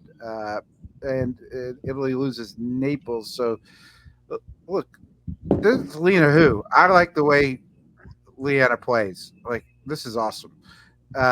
So, you're coming after me. I'm going to go around in your back. That's the Chicago way. And yet they're in Canberra. Let's see here. My commentary, I'm still so blown away from last turn that I don't even really know who's playing this game other than Leanna. Karthik, what stands out to you from 1904? The Italians in the Tyrrhenian Sea. All right, let's go on to the winter phase. We see 3 new armies and a lot of units coming off the board. Is the alliance structure clarifying here? We've got 3 players tied at 7. That's Russia, England, and Austria, with France 1 behind. Let's move on to. I asked the question: Is the alliance structure clarifying for you guys? Seems like A and I are solid. What about the West? How do you feel about how things have set up over there? I don't know whose side England's on, other than England's side. I don't. I think that's you know, is I that don't even army know if go? England's on England's side at this point. Like, you know, that remains to be seen. Do you guys like the army build from London? I do. I do like the army build. I think that's the right build here. All right, let's move forward here. Oh, it seems like England and Russia are at least have been coordinating moves. Let's see how that continues. Spring of 1905. Up to you, Karthik. So we see the Turkish unit in Naples go to the Tyrrhenian Sea. We see Sevastopol take the Black, which gives it a free retreat to Ankara, while Arminius tries to make a move into Sevastopol. This likely does spell the end for Lena, unfortunately, but what a fantastic defense she put up. So major kudos to her for that. We see the Russians and the Austrians work together to take out Munich, with the English helping them as well, for a good matter.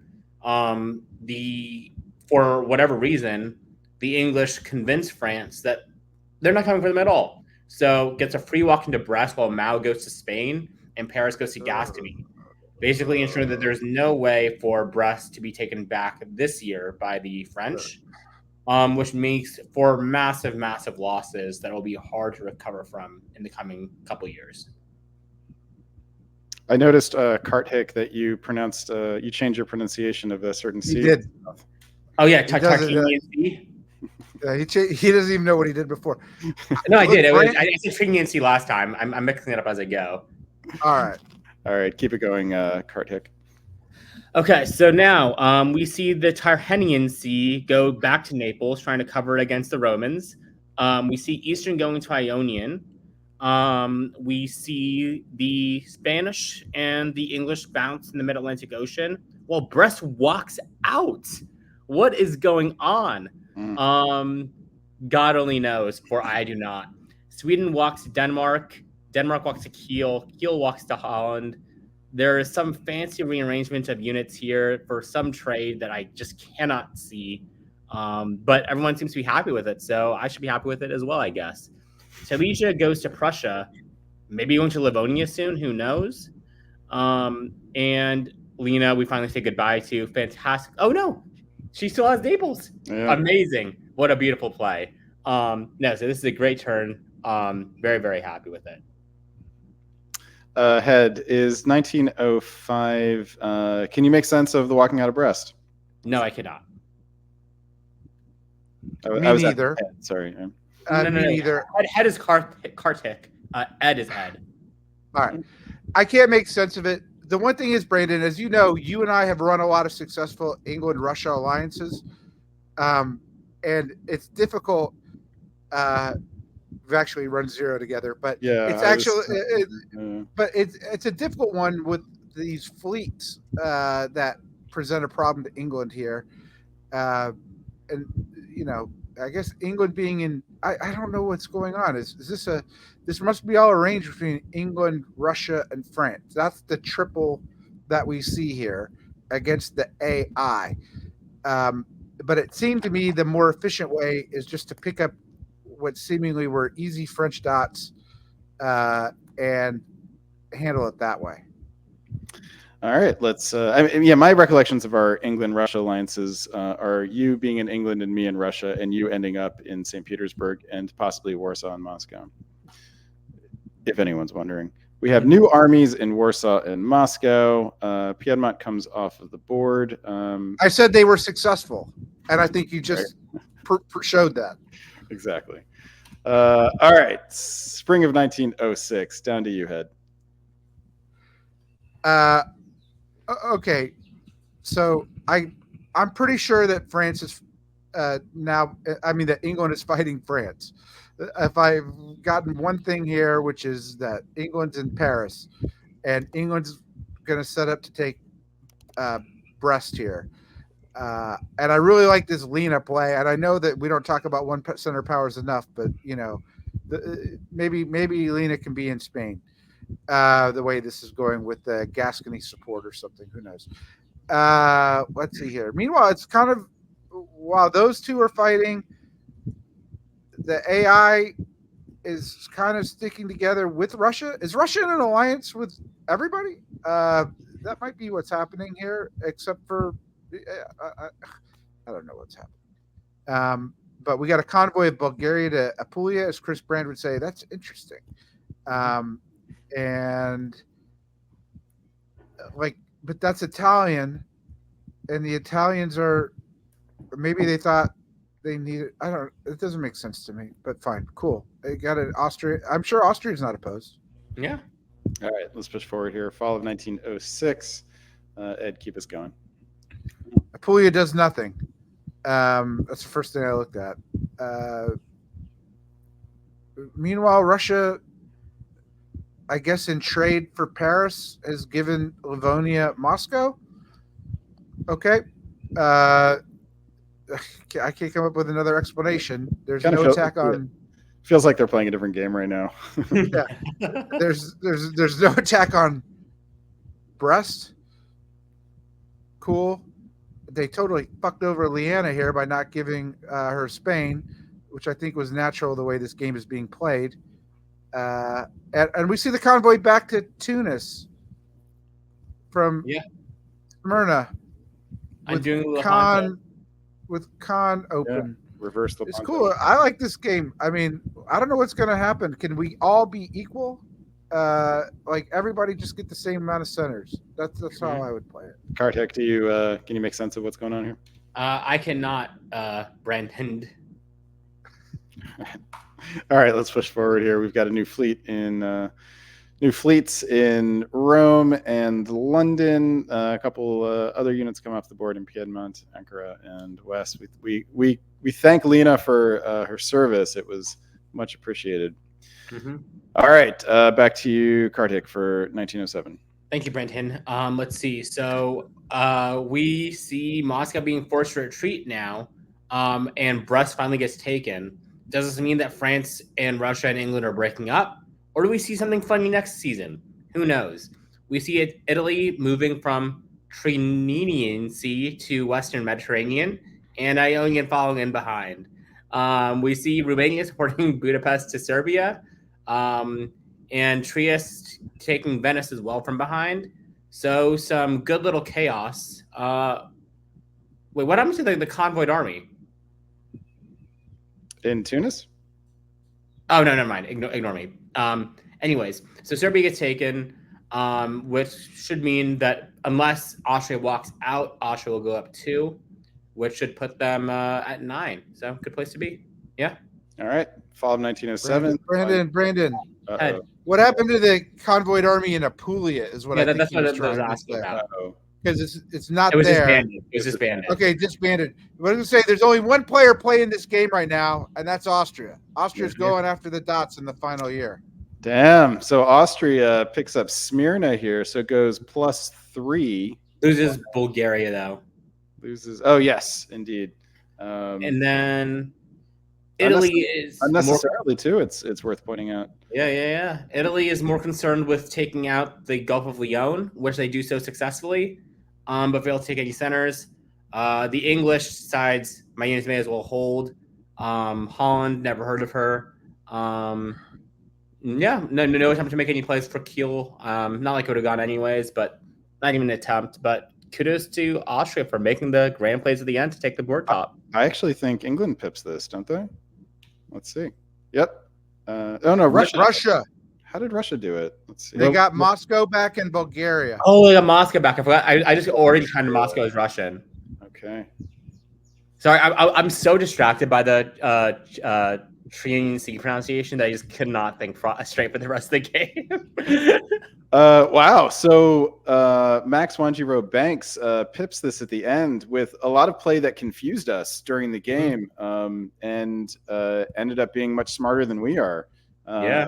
Takes us at 10 centers over Gus Cowan in England and Harry Fulton in Austria, who finished tied for second at 9. And those scores are good for 18.1 and 15.4 for the second place players. All right, let's. That brings to an end round 2. So congratulations to Max on a really interestingly played game. And let us. I believe Ed is. It's my break, but Karthik wants it, so that's fine. Okay. I just need 2 minutes. I'll be right back. All right, we'll see you in a second. We're gonna make fun of him when McAllis comes back. That's all. Come on. You know that was funny. Yeah, it was great from what I was watching. What exactly was great from what you were watching? Just the many different ways that people can pronounce the Tyrrhenian Sea, apparently. It makes me wonder what other letters on the board are available for making fun of Karthik with.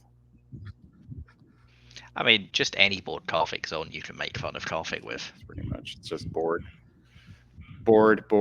That speaking of boards, we are into round 3 now. Board 1, named after Andrew Wilkie. Austria is played by Gus Cowan. England by this guy Jamal Bukhari. France, Rob Stevenson. Germany, Jacob Traeger. Italy, Chris Lindell. Russia, Shane Armstrong. Turkey, Alex Batten. All right, so according to the standings that we're still not looking at because they include a game in round 3, Jacob and Shane are high up in them, second and third. So in Germany and Russia, they're certainly one state, as far as we know, because we don't know the handicaps. You can put Karthik back if you want. He just, all right. and Welcome, I'll go. Karthik. And goodbye, Ed. All right. And now we can all live in peace and quiet. Exactly. All right, on to the map. Let's see, McCallus, you are first up. Tell us about Spring 1901. What stands out to you? Well, Trieste stands out to me. That's exciting. We haven't seen that before. This isn't how you would generally do the Trieste loan either. This, given that the Second Army is followed up behind, just looks like a full-on old-school Italian attack straight into Austria. I'm not scared of a juggernaut. I'm not scared of Austria. I'm just going to have their dots. See whether it works out. It's always fun when it does. There's always the option of doing something on Greece with Turkey as well here, as Turkey's done the more traditional opening with the armies, which can be quite helpful for an IT. Elsewhere, pretty standard openings from everyone in the West, and from Russia, and from Turkey. All right. Vienna hold, actually. That's not so standard. Yeah, you'd think if you're not going to go to Galicia, you might as well go to Trieste. Got nothing else to do with it. Yep. Fall of 1901. I love this full vengeance response. Tell us about it, McCallus. You see the full vengeance response from Austria, who takes back Trieste. Of course, the problem is there's a hole in Budapest, so Italy still gets to retreat and build too. Turkey gets to put both armies forward into Greece and Bulgaria, which is delightful for Alex, I'm sure. Turkey now has to make a decision pretty much in the builds phase on who their ally is, because if they want to work with Italy, they can't really put a fleet Smyrna down. If they want to do a juggernaut, they absolutely have to put a fleet Smyrna down. Russia gets Galicia and Romania, so Austria may be getting vengeance, but they aren't getting a survival. And Germany, once again, we see this Burgundy move that we've seen a couple of times so far today. Germany going for the early attack on France. And yet again, an early attack on France by one of their neighbours is combined with France building free. Yeah, there is a theme here that the Australians, they tend to like to go for these positional moves, these positional attacks in 1901. Burgundy or Mid-Atlantic, this seems to be a common thing, or even Baltic, right? We saw that from Russia going down to Baltic when they knew they weren't going to get Sweden. Karthik, how do you feel about this revenge response from Austria? You like it or you don't? I think in my Austria masterclass I gave like 3 years ago, 4 years ago, however long ago it was, like I explicitly called this out as a bad idea because of the open hole in Budapest. But at the same time, I love a little bit of a death pact. So you're like, screw you, Chris. I'm just gonna throw everything I have at you. Doesn't need to make sense, doesn't need to be effective, but you're gonna feel my wrath and you're gonna feel bad. And I'm like, you know what? Fair play. All right, that takes us into winter 1901. We thankfully don't see 3 armies from France. There is a fleet involved, and that is in Brest. We do get 2 armies from Germany. So Germany has clearly said, I'm full in against France. However, England does not put a build down. I'll be curious to see if this gets corrected in the spring or if this was no. It's intentional, Shamal. Oh, thank you. I'm not sure though, because Russia also looks like they waived a build. Quite something if that's actually the case, that they both waived. It's very plausible that Jamal would waive in this case, and perhaps Shane also agreed to waive. Maybe that was part of a negotiation between the two of them. Let's find out. In spring of 1902, down to you, Karthik. Yeah, no. So we see some good EG collaboration here with Denmark supporting Norway to Sweden. Sweden gets piffed, so potentially like in this is by consent actually, and Norway could walk out.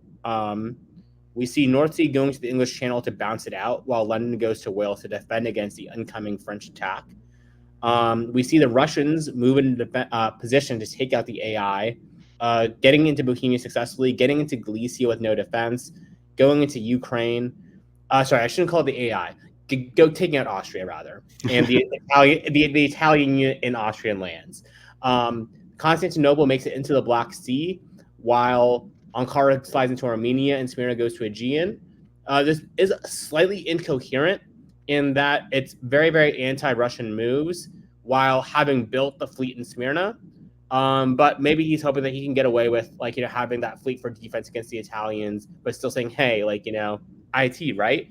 And I think he probably can get away with it, honestly, in this position. I think Italy has no reason really not to choose Italy here. And because I think a lot of the land war will be against Russia. I don't think Russia has any interest in Italy getting too rich off of Austria. So, yeah, All right, play.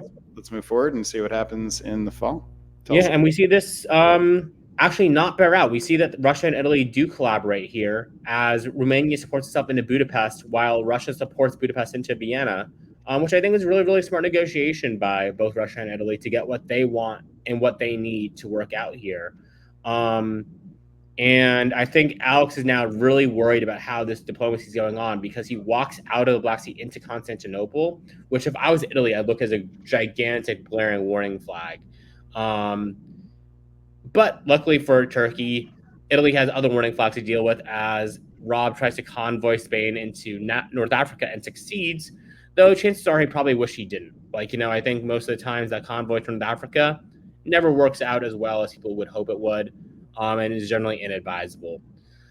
Germany managed to hold on to Belgium without too much fanfare, but when I thought that England may walk out of Sweden, no, they just support themselves into Denmark instead. And for whatever reason, the Danish fleet is also piffed. God knows what black magic Jamal has pulled to manage to get both of the northern fleets piffed and also allow them to take those centers. But kudos to him. This is why he's the world champion, and we're not. Including you, Brandon. You're not. Thank you, Karkik, for making that clear. It's my suspicion is that Jamal has probably pledged not to build at all this entire time. Oh, that would probably be great. Yeah. All right, so let's move forward here. I'm sorry, anything stand out to you of interest, Michaelis? I think that the Winter Dream working together was very sensible. Yes, Turkey was in a position that they could try and make the case to Italy that you should work with me even though I'm in the Aegean Sea. But I think that with Russia under attack from Turkey and a Winter Dream in a sort of good position to do exactly what they've done, I'd much rather have gone with the Winter Green as Italy here, despite my love for the IT. My love for the IT does not stretch to loving Turkish fleets in the Med while I'm ITing. And I also just don't understand why Italy and France are fighting each other at this point of the game.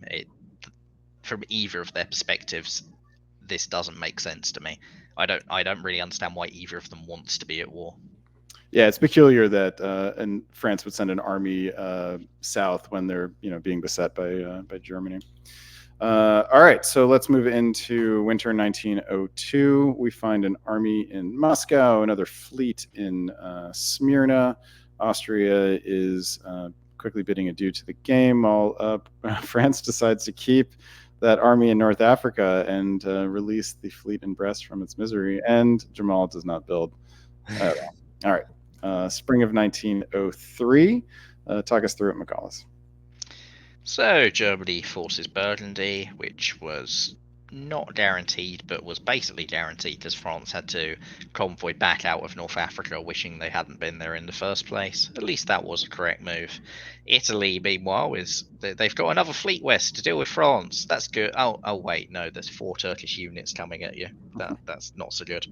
This is exactly why I didn't think this war was good for either of them. It was good for Germany, and it was good for Turkey.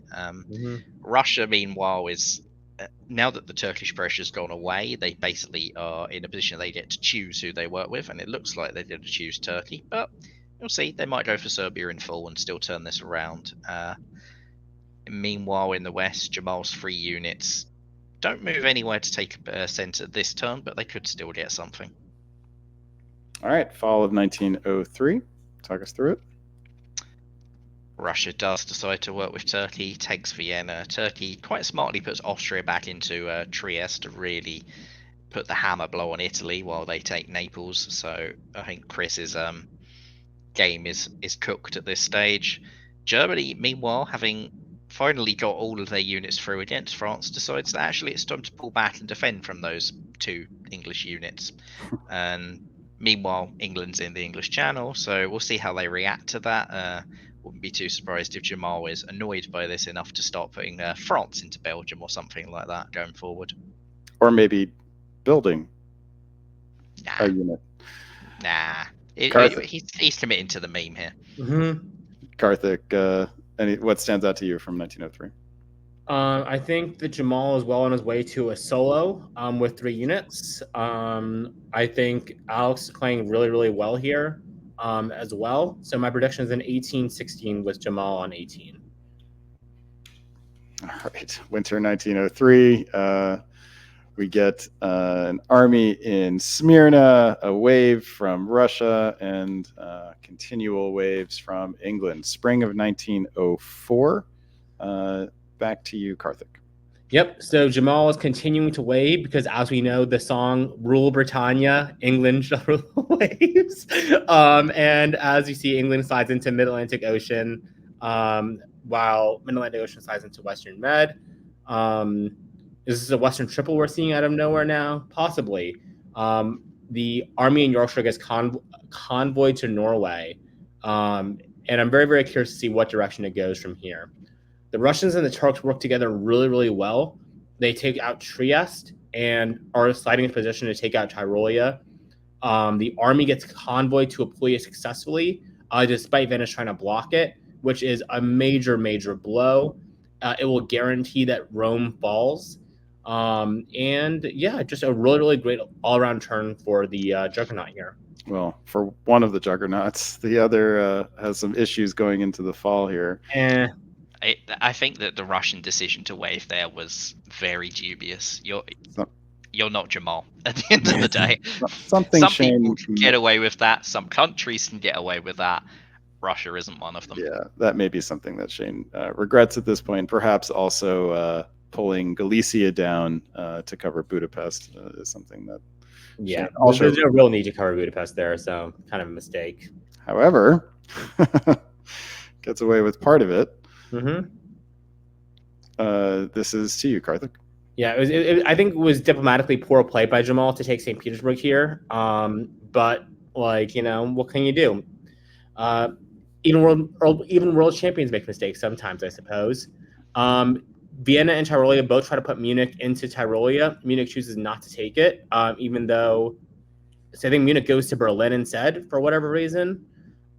Kiel goes to Wales. God only knows why. But Ionian does successfully make it into the Trinian Sea. I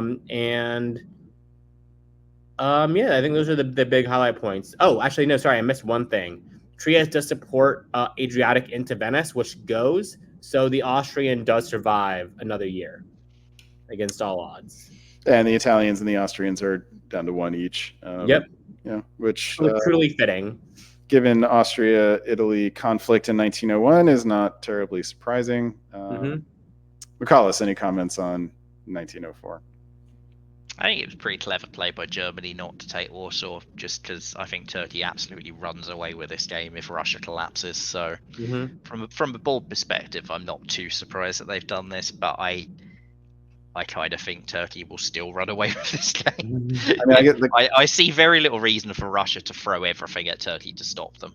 Yeah, I get the question for me is what is Germany's path forward if it's not those dots? Where are their next dots coming? Winter 1904 finds a unit in Moscow and another fleet in the south for Turkey, and Jamal Blakarli now gets to wave 4 builds at once. Spring of 1905. Back to you, McCallus.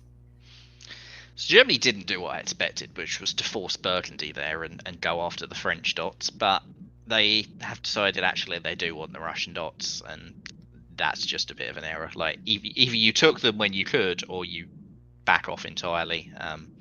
I think mistakes have been made in that regard. Other than that, the last Italian unit is piffed, although Italy does still currently survive. That probably won't last into full. Turkey should be taking Tunis here. Russia's not making any hostile move against Turkey, and the clock, or like the window where they can make an aggressive move against Turkey, is rapidly closing, because I think that once Turkey builds from Tunis, barring some sort of real miracle, they're not going to be able to lose anchor and leave it as open as it is now again in this game. So I think Turkey's position should be locked up for the board top unless there is some heavy dot throwing or bizarre shenanigans in the West. Yeah, it feels to me like Germany, if the reason to not take Warsaw is because you want to work with, say, Russia against England, something like that. Like you've got a deal in mind that gives you a path forward.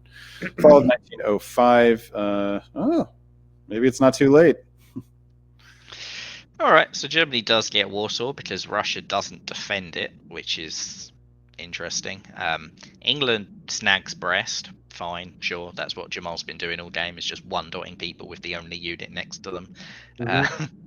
I guess when you're not actually playing for score, people might be letting their guard down a little too much and allowing this sort of thing. But if I was France, having seen what he'd already done to Germany and to Russia in this game, I might have been a bit concerned about Brest a bit sooner. They do, however, bring their armies backward. Austria is also dead, so Italy and Austria depart at the same time, together forever, best friends for life. Ride and die. Venice goes to Russia, which is exciting. But yeah, it's still just Turkey's game at this point, unless England can really make a run for it with only 3 units. Well, it's hard for me not to notice Kiel being vacated here, although didn't really need to be. You could build a fleet in Berlin, but juicier to sort of, put it in Kiel. It could go either way. Karthik, do you think that Jamal is going to build a unit now? No. And the answer is... That was a bait. God damn it. Oh, wow. Okay. Well, Germany's build looks very prescient now, that's for sure. Yeah. I kind of think that this will lock the game for Turkey if E and G start fighting each other, but maybe England can get France to help them against Germany. It seems unlikely with 2 years to go. Yeah, after stealing Brest like that. All right. Well, so then the big drama here now is can Kiel guess right? It's got one guess here to get out 50-50. Or I'm sorry, no, it's not a 50-50 because it could go to Denmark as well. So it's got a 2/3 chance of getting out. Well, Hoagland isn't really getting out, but it doesn't matter. Oh yeah, that's true. It really needs to get either into Denmark or Baltic because otherwise there's North just blockades it. Then at that point, it doesn't matter. That's a really good point. All right, doesn't matter because the game ends here with Turkey. That's interesting. Do you take this draw if you're Turkey? No chance. I play for more and I get the 3 center board top bonus. I probably take the draw just because I don't necessarily want to stab Russia, and the problem with continuing is that getting more dots almost requires you to stab Russia because you've only got 2 fleets there. You're probably not getting Marseille or Spain, and so why stab your ally and risk Russia throwing dots in the other direction if you do it? I think you've got the top. Don't take any risks. Just bank the score. Sure, fair enough. All right, that ends, let's see, the first game of round 3. So that enables us to move forward. Karthik, we will see you in a bit. And that enables us to bring back Mr. Ed Sullivan. Welcome back, sir. Yeah, I love Karthik. As I taught in my master class when I was playing Austria, this is the one. Yeah, this guy is so self-unaware, but it's hilarious. I love him. This is the board that we don't have the orders for. So I'll read out the names, and I will have to go. I'll have to come back and find out. In fact, why don't Ed? Why don't you call out the names, and I will pull up the scores for this game, so we can at least Sure. know. Austria is played by Svetlana. Never heard of her, but we got Jason Gray. We've seen Jason here play. Couldn't tell you one thing about his games. Don't remember. Robert, same thing. We got Zoe, who I remember It's definitely a Zoe. good job. Definitely Zoe. Definitely Zoe did a great job as France in the game. We've got Peter McNamara, who's really had a shit tournament. We got my favorite player, Lena, who nobody got the Abbott and Costello references, but anyways, I'm all for Lena. We got Nancy, and Nancy did well in the same game Zoe did. So if I had to prick here, I would say we would have Peter McNamara's Italy. Mhm. I'm thinking this is, and he got stabbed by Nancy before with Goff. I'm gonna go with a 12 center Peter McNamara board top. I wish I had something better to say, but I think we're gonna get an easy win. I think Svetlana will have a miserable game next to Peter when Peter needs a big score after some not great games so far. I think Peter will go aggressive early on as Italy because Peter likes to be aggressive early and he needs the big score. I think that will benefit either Lena or Nancy, possibly both if they work together.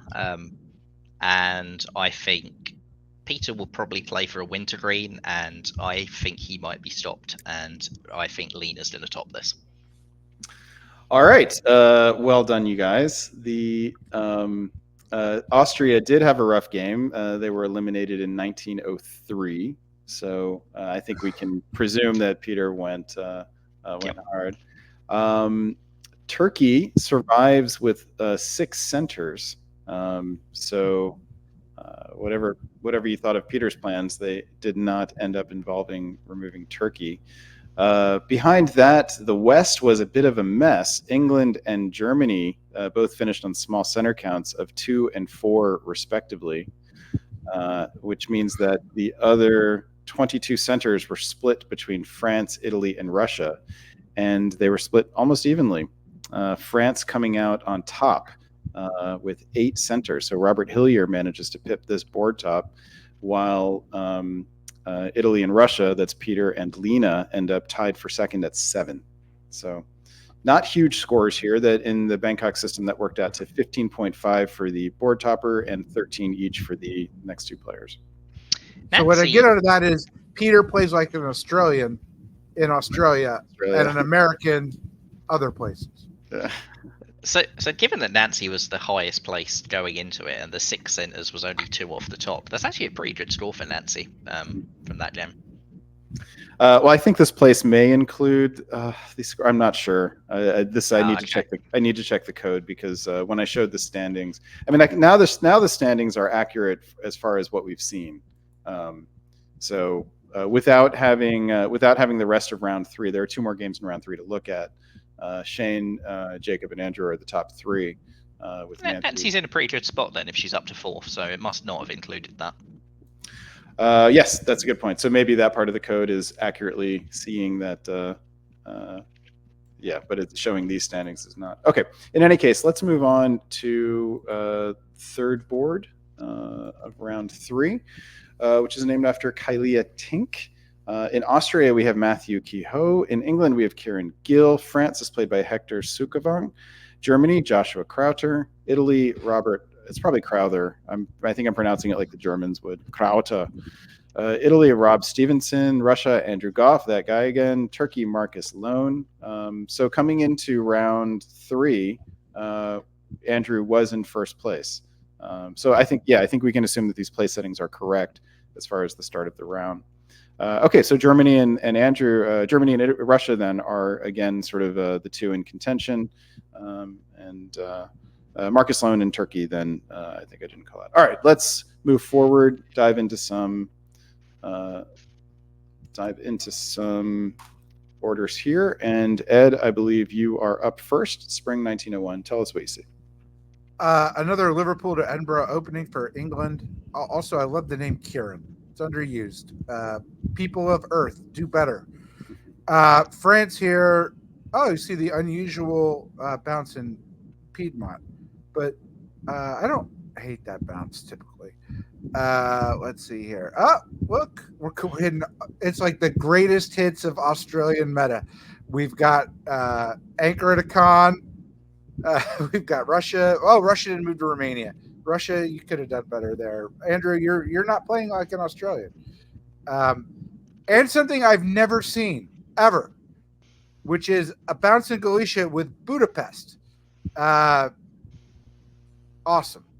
I think there's a reason you've not seen that, to be fair. Yeah. But I see it now. It's pretty clearly just a mix-up between Vienna and Budapest. Yeah. By the way, this would have been the time for the old school Turkish opening. Had we had one, Oh yeah, it would have been good. yeah, for sure. All right, let's move forward into fall and see how things progress. Get away with it.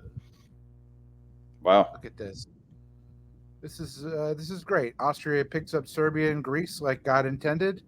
No bounce in Galicia whatsoever. Now, talking about things I haven't seen before, I've not seen, once Russia takes the black, an offer to convoy Ankara to Romania, but we have it now. I've seen that That's before. why. Usually it's from Armenia, and it's the way they unwind an attack, but it's not that unusual. My main takeaway here is courage that England had. They see Russia open north. They don't put 2 on Norway. They instead look at the 3 German units that are on Holland and try to bounce that. That is ambitious. That is courageous. It may not necessarily be wise, but fair play, courage. That took some courage to enter that order and think that the bounce on Holland was going to work there. It's probably not going to pay off, unfortunately, but that definitely took some courage. All right, let's move forward here. Winter 1901 finds a couple fleets and an army from France, fleet and an army from Germany. This is, I think, the standard build. I mean, it's probably the best build set anyway, but for Germany, it's good to see the Australians doing it. In the south, we've got a 2 fleet build from Turkey, which should be music to Andrew Goff's ears. And a couple of armies from Austria. All right, let's push forward here into spring of 1902. Down to you, McCallus. All right, so England now tries to take Norway with 2, but is bounced out again by Russia. Germany pushes into Helderland. France sort of pushes everywhere. They got the 3 builds in 01. Now they're in English Channel, Mid-Atlantic. They've got the fleet to Spain, South Coast. But if they want to do something about Italy, they can easily reverse that way. They're also in Burgundy, which is just nice. Italy has gone to North Africa for reasons, and Tyrrhenian Sea instead of defending Ionian Sea. I don't actually. That's quite reasonable because I think that Italy probably would have had a reasonable expectation that Austria shouldn't be supporting Turkey into Ionian Sea. They did, but I think it's reasonable from the Italian point of view to not have expected that. So, just getting the fleet out could have been good. Turkey and Russia just push forward on the juggernaut that looks very well set here. A juggernaut with a friendly Germany is when other people on the board should start worrying. Yep. Yes, please continue. And a friendly Austria. I mean, the 2 of them helping out. I don't think it's going to be a friendly Austria for much longer. I think the friendly Austria was Austria trying to play for an 80, and they've not got it. So Turkey takes Serbia and Greece. Marcus, delightful position. Yes, he's given up run, but he shouldn't really have had it in the first place. So fair enough. That's not a huge problem. Germany is into Tyrolia. Given the relations between Germany and Russia in the north, it wouldn't be shocking to see Germany be there on side with the juggernaut, but they could still flip that around. Russia does now take Norway while Germany takes North Sea. France pushes the fleets up and gets an army into Picardy ready for a convoy. Yeah, this is a bad time to be England, a bad time to be Austria, and a pretty bad time to be Italy. I mean, pretty much anybody except for France, Russia, and Turkey. That is what you said. All right, winter 19. Ed, any thoughts on 19? Germany's position's okay for now. I'm loving what Marcus has done here, from a Russian fleet in the black to this position. Loving it. All right, let's see. Winter 1902, we get an army in Moscow. Interesting. Along with another fleet from Turkey. Presumably, they've made some agreement that it's all fleets from here on out. And that's about it. Austria makes the choice of pulling the fleet in Albania. Interested to see if that fleet in Romania can stays put, gets blown up, or moves.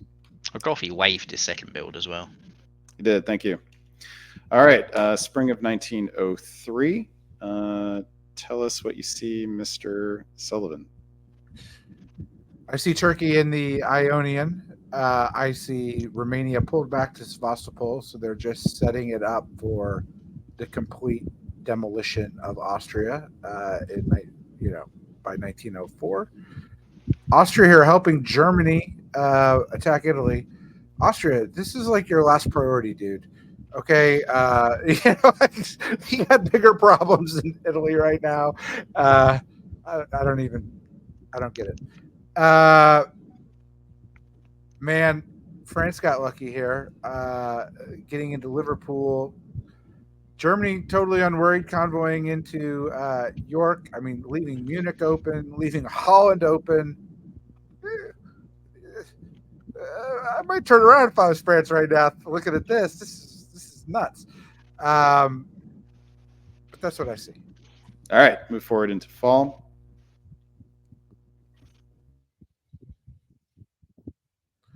Hector is a kind dictator. He doesn't even move to Holland. No, not even a bounce there. Doesn't go to Munich. Takes Wales. So okay. Germany takes Edinburgh here. It's pretty good GF with a little G in my book. Meanwhile, let's see here. Finally, Austria defends itself, is able to keep Budapest, gets to Vienna, bounces out. So Austria hung on there, not bad. But looky here, Khan to black. Interesting. I don't think Andrew Goff wanted to see Khan to black. McCullis, how do you think Goff would feel about that? I don't think he'll be thrilled, but I don't think he'll be too threatened either. I feel like I would struggle to work with this Austria as Turkey after what they've done to Italy. Like, if I'm Rob Stevenson in Italy in this game, I'm just sat there questioning what on earth happened to make Austria keep attacking me like this. Maybe it was some breakdown negotiation on his part, but overall, I think Rob's been quite unfortunate. And if I'm Marcus, I'm watching that and going, I don't really want to work with this Austria if this is how that's what's going to happen. So I'm not necessarily sure this is a stab. Maybe he was just worried about Sevastopol. Yeah, I don't think it's too much of a problem yet. All right. Well, Andrew Goff is no Jamal Bukhari, can only wave one unit once. This time he puts that unit down, Army Moscow. Hector in France puts down an army in Marseille, and so does Josh Grother. So the GF, it looks like, is now looking potentially eastward, although I suppose Army Marseille could go either way. All right, let's push forward into spring of 1904, and this is down to you, McCullis. So one of the GF was looking eastward, and the other one was looking eastward, but in a different kind of eastward. Up into Ruhr and Burgundy with the armies. The attack on Germany is now coming. It's not the best attack ever. Like, yes, they've got 2 on Munich, but that's sort of it for now. Germany's into Venice, so it's not forcing a disband yet.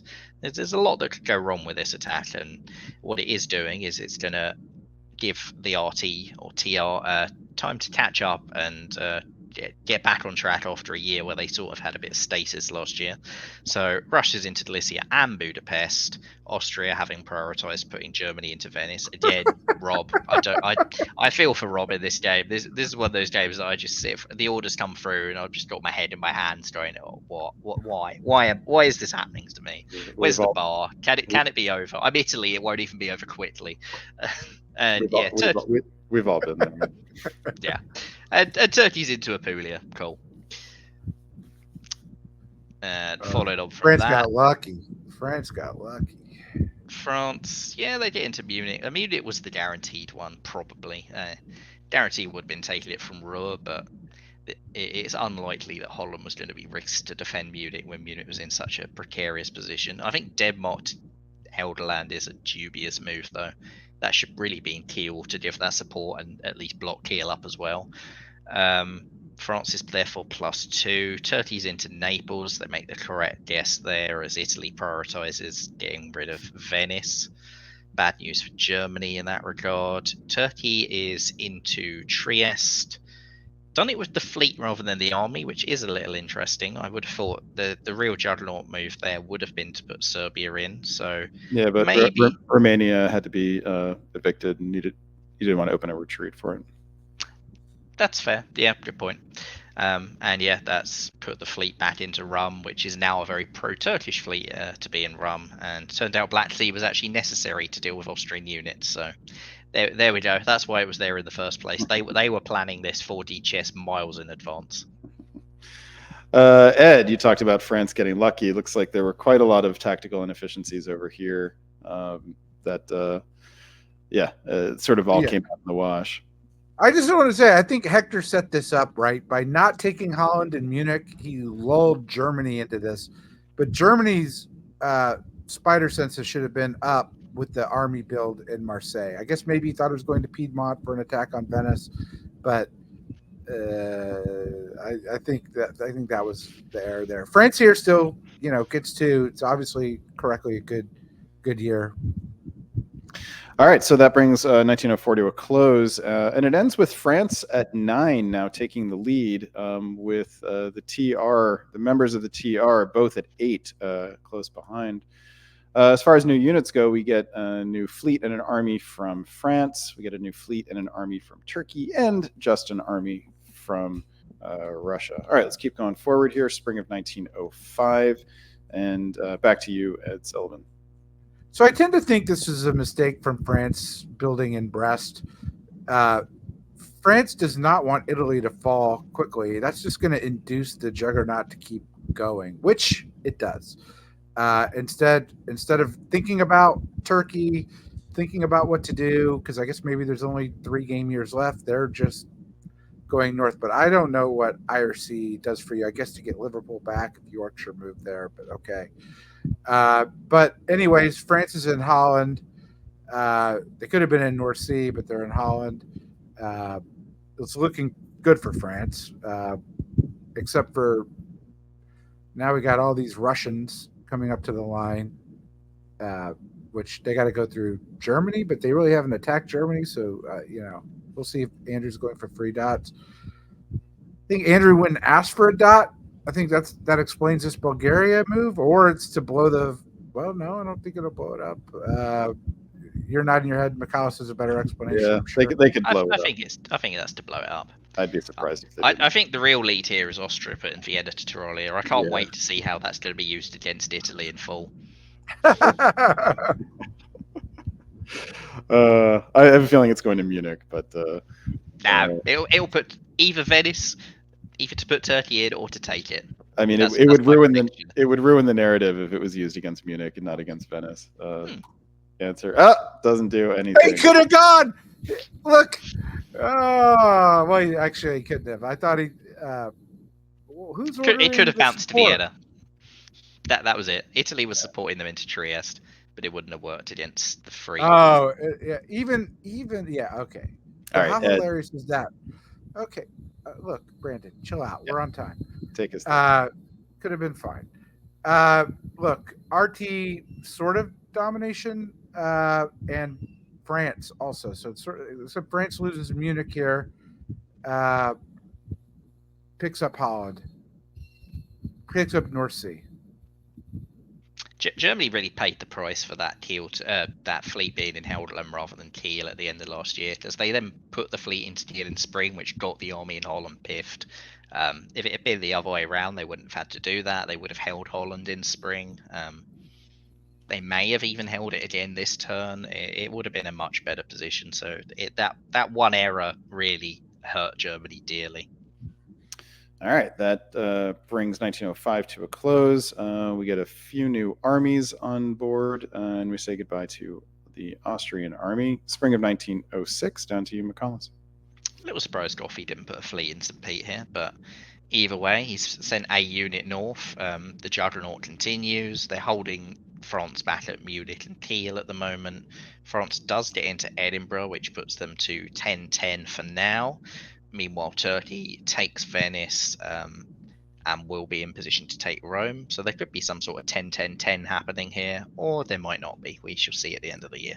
I mean, it's worth saying that Turkey has quite a stab opportunity if they want it, right? They could make a run for Vienna, Budapest, Romania here and take a stab at the board top.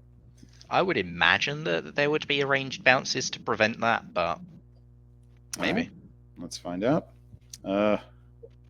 Perhaps this is arranged. Budapest. Maybe not, though. I mean, you'd think going to black wouldn't be very welcome. It looks to me like there was an arranged bounce in Romania that Turkey then decided to go around instead of doing it. I think that's why they've gone to Black Sea whilst taking Budapest. Yeah, pretty good news for Turkey. I don't see how they're going to really be punished in the final year of this game, with Italy essentially out of it. I guess Italy could keep Apulia and mildly annoy Turkey, but other than that, this looks like whether or not Turkey can make it, and what France will do as well, because they're making their own play for the top still. Yeah, and the question here is also whether Russia might throw to France. That's always a danger here. But the net result of this year is that Turkey has gone +3, has 3 home centers open for the build, jumped into the lead at 11. Russia has dropped to 9 in third place, and France is at 10. Ed, who's your favorite going into the final year here? I think Andrew's going to help Hector. I don't think he even has to throw. I mean, he could Norway and Sweden, but he can put Hector into all those German dots if he wants to just have France grow here. But obviously, you would just say, well, it depends on Andrew is the question. And I don't know which way Andrew will go. I say Andrew will help France somehow. All right. Let's say we got 3 armies, which makes sense. Obviously, they can all be put into play in some way. And we get a fleet in the south from Marseille, which, actually you could have argued that an army Marseille would have been better here. It can go to Piedmont and do something against Venice. But maybe it needs to stop. You need to stop Turkey from getting into Lyon. All right, let's move forward into the final year here. And here is spring of 1907. Back up to you, Mr. Sullivan. Okay, so Russia pulls everything back, but loses Romania. It's going to have problems with Sevastopol, if I'm looking at that correctly, at the end of 07. Turkey did bounce France in Lyon, and now is guaranteed. Well, it's guaranteed Tunis, so Turkey's going to go way up. France here gets Munich. Andrew's still helping Germany, supporting Kiel, not punishing Turkey by helping France. I think it's that whether he would want to punish Germany for it, given that they've had a game-long relationship. I know that Berlin is there, but it was by agreement and after France stabbed. So maybe he just doesn't want to stab Germany to try and punish Turkey. There's a bit of a 50-50. Turkey's got around like Bud, Rum, Sev area. Yeah. But Turkey is going at least +1 with Tunis in the pocket. And +2 actually, because one of Rum or Sev will go. It's not guaranteed they get both. So France has to take 2 more dots this turn to tie the top. It's technically doable with Kiel and Denmark, but it seems unlikely.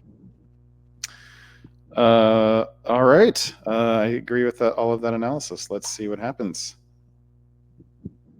Ed, talk us through it. Andrew takes Denmark. It looks like France does take Kiel. Mm. Turkey But takes loses Tunis. Munich. Yeah, that's not good. And Turkey got Romania and Sev. So by the power of math, Turkey wins. I don't understand why Burnley's going to Belgium there. There was no risk to it. It should be defending Munich for sure. Oh yeah, absolutely. It wouldn't have mattered. That's just one dot, but It still matters to score because how close you are does give you bonus points. So. yeah, just you're right. I just meant mattering for the win. Okay, but this was a fascinating game. Probably one of the more interesting finishes we've had today. The net result is that Marcus gets a big board top, 13 centers. I think pretty sure that's the biggest one we've had so far today. It's 2 centers over the second place person, 11. And that's good for a score of 25. So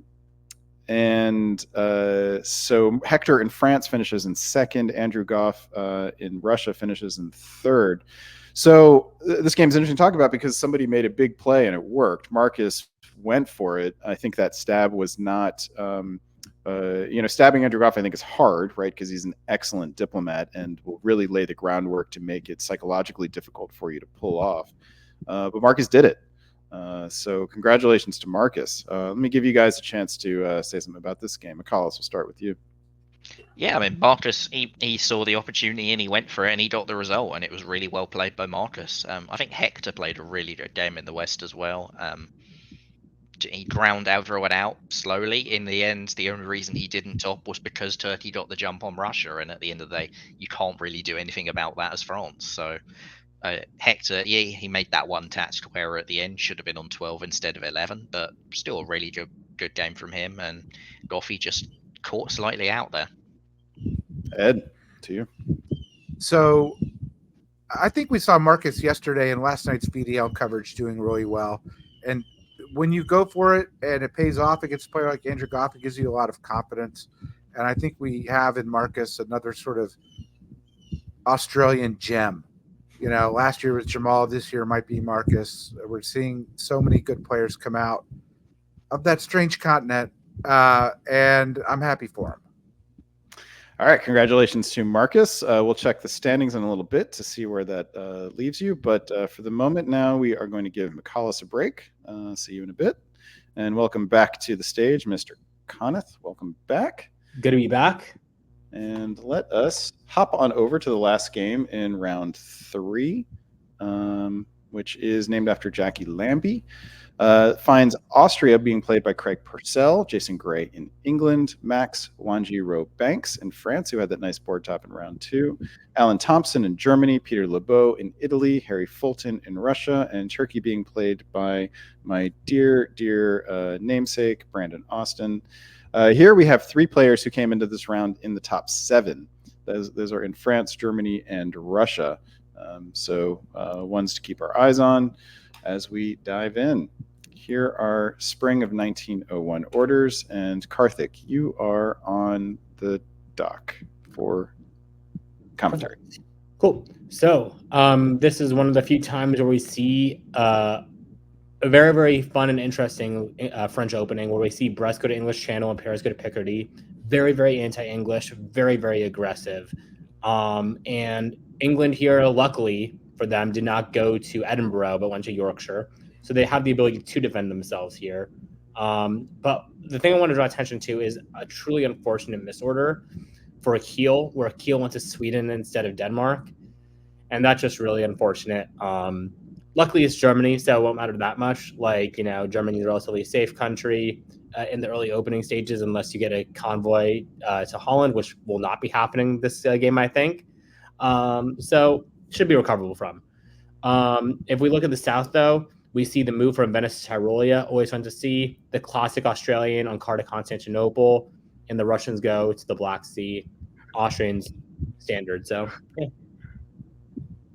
Yeah, I feel it was in 11 games that we've watched now. I think Ank has gone to Black Sea once. It's pretty remarkable. I believe so, yes. Or All twice. Right. Twice, yeah. Twice. Fall of 1901. So instead of the convoy to Wales or London that you may think might happen, Picardy simply goes to Belgium, which I think is actually kind of clever. It wastes the English momentum, doesn't require any guesses, and allows France to sort of move into position next turn how they see fit. Gets them the 2 builds, makes it clear that Germany is anti-English, and in the south, Russia is supporting Ukraine and Romania, which they get no problem. Austria takes Greece, no problem. Italy takes Tunis, no problem. So we see like a relatively standard openings in the south and the expected 1901 position. Ed, anything 1901 stand out to you? I think Germany made the wrong choice here. You got to get your builds. We're just going to go to Holland. Agreed. Let England and France worry about what they need to do. And it's also a little difficult. You're really relying on England munificence here and not bouncing you out of Denmark or Holland or anything like that, and then sort of repaying it by putting France. But like France doesn't need your help. They're France in the channel. Yeah, France had 2 on there. All right, winter 1901. We've got a fleet in Brest and an army in Picardy. Got fleet from England in London. Germany takes that 1 build and puts down another army, which, potentially anti-French. So a little bit of back and forth psychologically here from Alan Thompson. Russia commits to the south with 2 army builds. We have a fleet in Trieste. It took me a little while to get there, but that is the headliner from winter of 1901. Let's move forward and see what that portends. Ed Sullivan, talk to us about Fleet Trieste and what it means. It didn't mean much. I went to Albania here, I guess, to protect Greece. Seems like nothing really happened in the east, as best I can tell from those arrows. Meanwhile, Germany does get into Holland. That's the good news. Doesn't get into North Sea. So we have a GF here. And, normally when you're in this situation as Russia, you kind of help the weaker of England or Germany.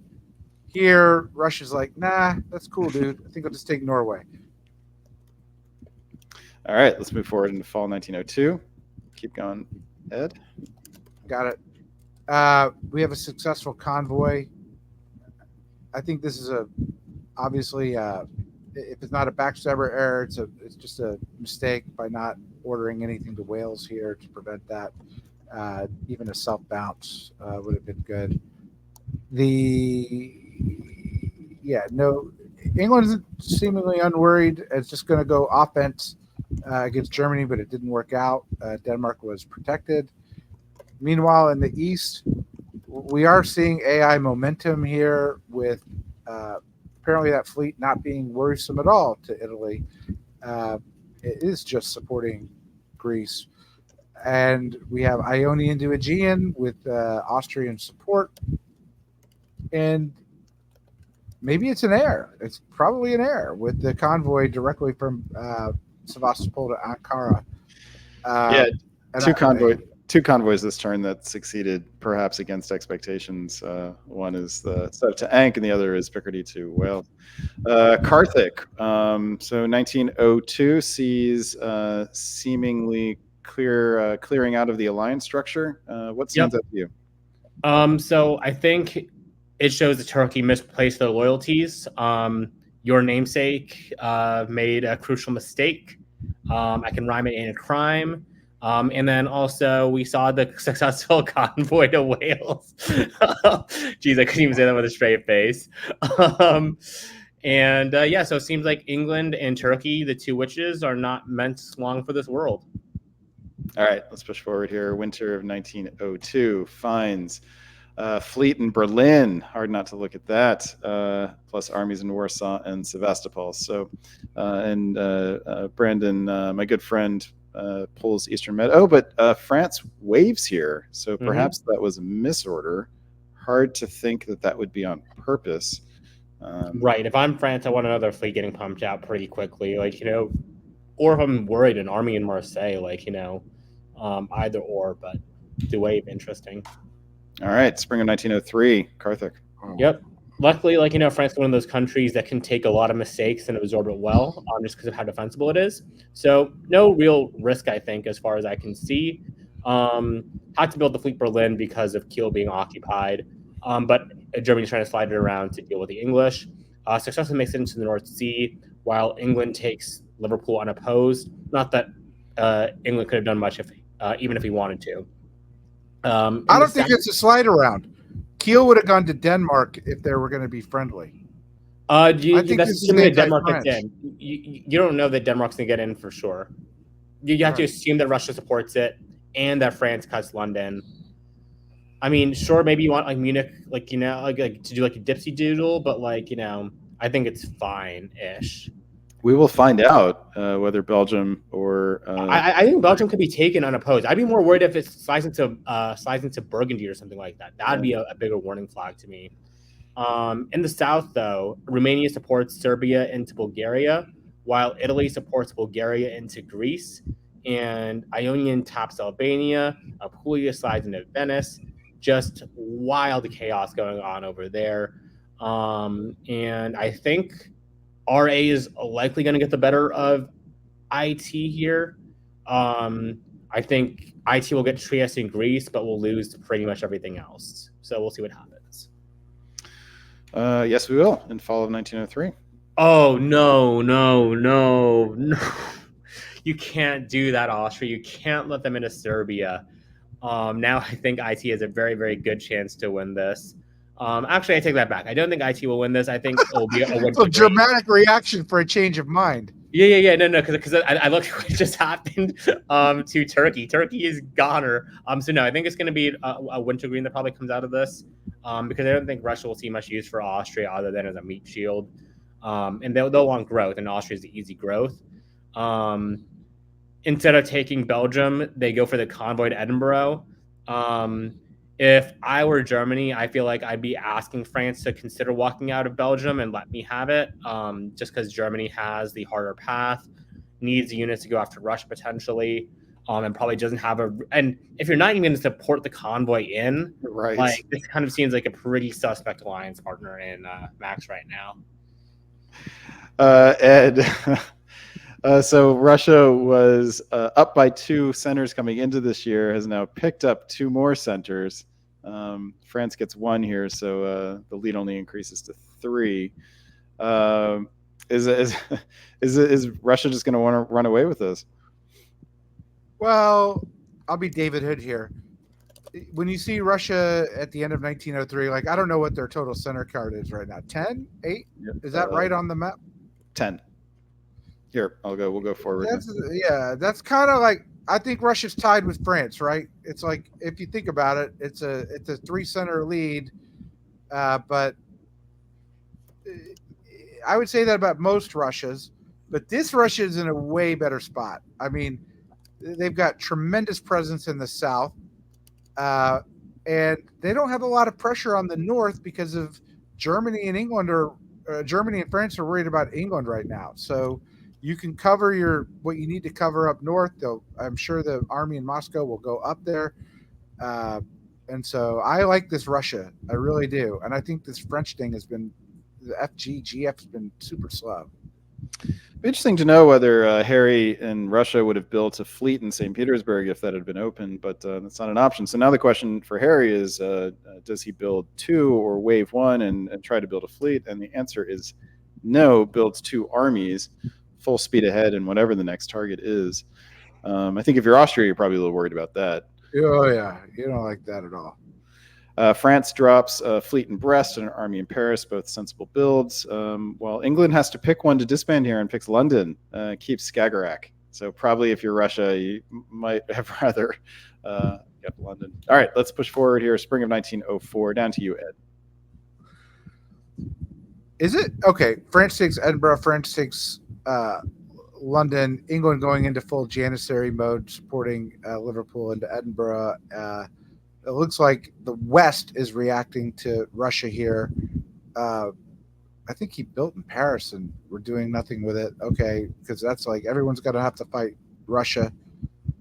Meanwhile, very strangely, in my opinion, Austria is not worried and shouldn't be worried because all those armies are going to the middle of the board. They're not going to the Balkans. I'm a little surprised Moscow doesn't go to St. Pete. St. Pete doesn't go to Finland. I mean, because ultimately that north is not holdable, and losing Sweden is just the first taking that. I think all of this bodes really well for France. Like if everyone's fighting Russia and you're France, that's like cool. Yeah, canny move here by France to give a dot to Germany. Let's see how it pans out. Back to you. Okay, so Roger that. York is in Norway. I love this sort of international convoy through Germany with French support. Meanwhile, France just hanging back. Otherwise, Russia getting sort of set up on the line. Russia be worried about that convoy, for Berlin next year. Let's see. And meanwhile, yeah, I think Italy's on board with this anti-Russia thing too, which is why France can't really move towards Italy, can't really move towards anywhere else. So Italy's trying to pin the fleet down, and we'll get Austrian support there, presumably in 1905. Yeah, Karthik, and really interesting year here. Everything sort of turned around. Russia, maybe fell into the David Hood trap here of just getting too big and scaring the board. And the position actually did turn out to be more tenuous than. Right. I mean, the Russian position is always more tenuous than you think it is, right? Like a Russian on 10 is honestly not that scary. And I think people do tend to overreact to it. I think a France on 7 or 8 is probably more scary than a Russia on 10. And I think a lot of people are going to realize the error of their ways when they watch this France top the board. Because look at the French position now.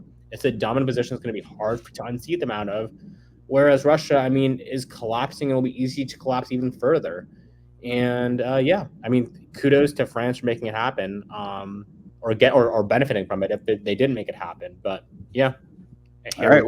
Well, now we get a real test of diplomatic skill between France and Russia. Can Russia turn this around? And can France continue to drive it? Can somebody else, say Austria or even Germany, find a way to become part of the leadership conversation?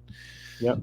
As far as the builds go, we get another fleet from France in Brest. We get another army from Germany and another army from Austria. Russia has to pull 2 and picks Army Finland and Army Ukraine. Oh, interesting. Not Army Ankara. That might have been a more natural pull here. Interesting. All right. If I were Russia, I would have tried to pull Prussia or Silesia and try to make good with Germany, and then try to convince them to go after France. So I don't see much of a path forward for Russia beyond that. And I think if you can't make yourself useful, then you will see what ends up happening here, which is that just get full steam attack from Germany and Austria, while Italy, is going to be there, allowed to exist to defend against France. But Romania will fall. If I had to guess in short order, Constantinople will fall. If not this year, next year, Warsaw, Moscow, Seb will fall. I would not be surprised if by the end of 1907 that Russia could be fully eliminated outside of maybe Ankara. Be a dramatic fall here. So Austria has made the big move here and has fully turned and gotten Italy to help. Russia has abandoned the tactical position that they had and has allowed both England and Germany to be right on their borders. And just as you suggested, Karthik, more things have fallen. Tell us about it. Yeah. So as I was saying, that Warsaw was basically in deep trouble. Ukraine is now going to be taken, which means that Sevastopol, Moscow, and St. Petersburg will all fall in 1906, so long as the will to continue the attack is there. Same time, Smyrna fell, which means that Constantinople will fall next year, which means we're really looking at Ankara being the only place to hold out, and just praying that they never get another army in Smyrna or coming over the top into Armenia. All right, let's Ed, I want to hear about Mid-Atlantic to English Channel. Does that portend a move by France onto Germany, in your opinion? Well, that one move, but look at Burgundy, look at Tyrolia. Yep. This was a feint down to Italy. And I think this is super smart by France, by the way, because, well, in one sense it's smart. In the other sense, Germany's going up one, which, even with one, there's not going to be that much Germany can do here in this situation. So, I think France is going to get this momentum. He had to pick, and the easier dots are German ones. Yeah, this might have been a case where stabbing somebody, even though they're getting a build, actually isn't a bad idea. This might be one of the few cases. Certainly, I mean, North Sea is his, Belgium is his, and then maybe Holland and Denmark. Germany's units, all the rest of them are to the east.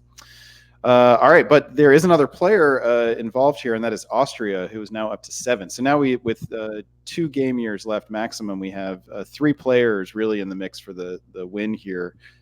Max in France, and Alan in Germany, and Craig in Austria, although perhaps Alan's and Germany's chances are not so great, given that France is on top of him. All right, spring of 1906, we have Ed taking us through it. Tell us about it. France is in Belgium. It looks like, and this is really a diplomatic win of the highest order for France, that Germany vacates the North Sea. France doesn't even replace it.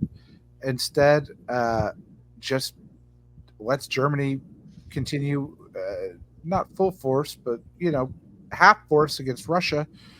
And those dots are going to be French whenever France wants. So that's pretty cool. We got England getting into St. Petersburg with no place to build. That's awesome. So it's sort of a Western triple here with Italy on board. I don't know why they're continuing the game if this is the reason.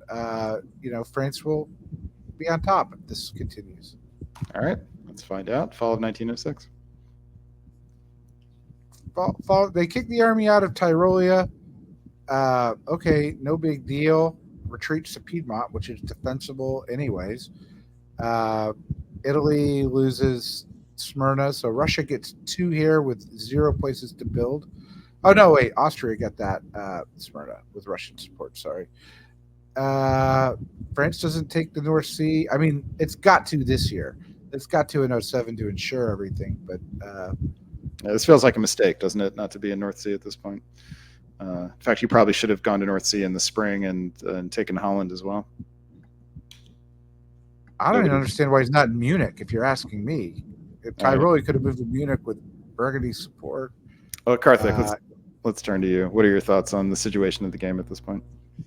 I think the people are recognizing to some degree the threat that France poses and starting to do what needs to be done. I think it's enough to keep them in check. I don't know if anyone but Austria can come out on top. Maybe the Italians with some. I don't even think the Italians have enough time. But yeah, I think it's decent play. I think taking Tyrolia was right. Yeah. Austria stabbing Italy there was interesting. Yeah. I think it had to be done. I think it gives them a fighting chance at the board top. All right. Well, the game state at this point, going into the final year, if it is played out, we have France at 9, Austria at 8. So Austria could catch numerically. The question is whether the diplomatic and tactical situation will allow. Right. Let's push forward and see. Spring of 1907. Back to you, Karthik. What do you see? So I thought with the pull of the Eastern Mediterranean, there's a chance the diplomatic situation would be there for him to come out on top, but I don't think it is there anymore. With the taking of Greece, I don't see where Austria grows now. Clearly, I was considering maybe Russia would consider loaning a center, or not loaning as much as giving, in exchange for helping keep his homeland safe. But that doesn't seem like a deal that's particularly interesting to Harry right now. At the same time, with this vacating of Greece going to Serbia, after Serbia goes to Romania, there isn't really a center that's available for them. Like, if they attack Warsaw, just beleaguer garrison, I guess they could support themselves into Sevastopol. Great, but that's up 1 after losing Greece, and you have no way to take back Greece. So think Yeah, it's- feels like France has this in the bag with Yep. Holland. All right, so the question is, do they take Holland, increase their center count? Answer is no. Mhm. And doesn't look like anyone else pulls any miracles out of the hat. So Mhm. this game will end as such. France on top with 9. Russia and Austria tied for second at 7. Ed, does this feel like the right result to you?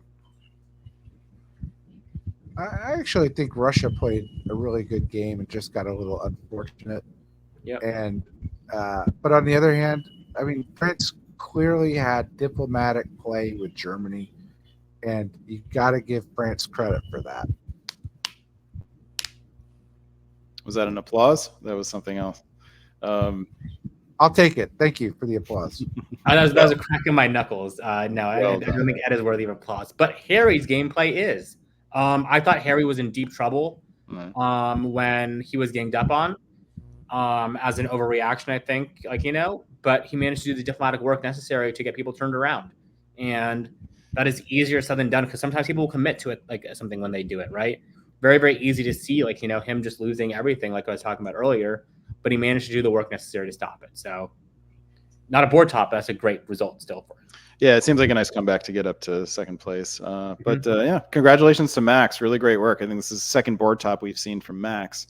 Well done. And so he's got to be in contention for the top. In fact, why don't we, at this point, have a look at the standings? And I'm going to bring McCallus back on screen while I get this set up. All right, here we go. Here are the standings after 3 rounds of play. Andrew Goff has 4 scores because he played 4 boards, and it is the top 3 no matter what round they were played in, but only the top 3 scores count. So of his 4 boards, only 3 of them count. So in first place, now remember this is pre-handicap, so the players have not learned what the handicaps are, and neither have we. So we will, in fact, not learn them until the end, and we'll really only get to see the final standings at that point. But as far as the unhandicapped standings go, Shane Armstrong is in first place. Jacob Traeger and Andrew Goff are tightly bunched behind him at 44.5, 44.2 respectively. And Max Wanji Banks with 2 board tops close behind as well. Marcus Sloan sort of in the mix. And after that, we get a little bit of separation down to Harry Fulton, Joshua Crowther, Nancy Jin, Alan Thompson, and Robert Hillier. So we've got probably 5 players who I think have a clear shot to win here, and the rest need a good score and the others ahead of them to mess up. Any thoughts, you guys, going into the final round?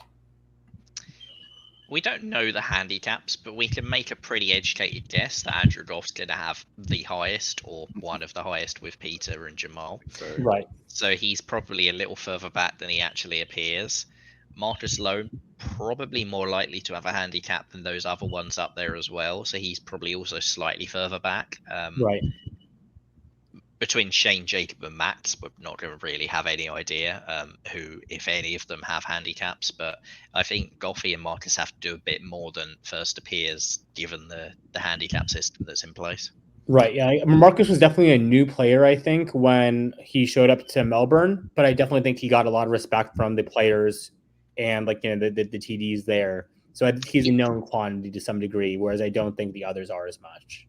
Marcus has played a little bit of virtual as well and done pretty well at that. I think he played VDC, got some decent scores, might have played some VDL.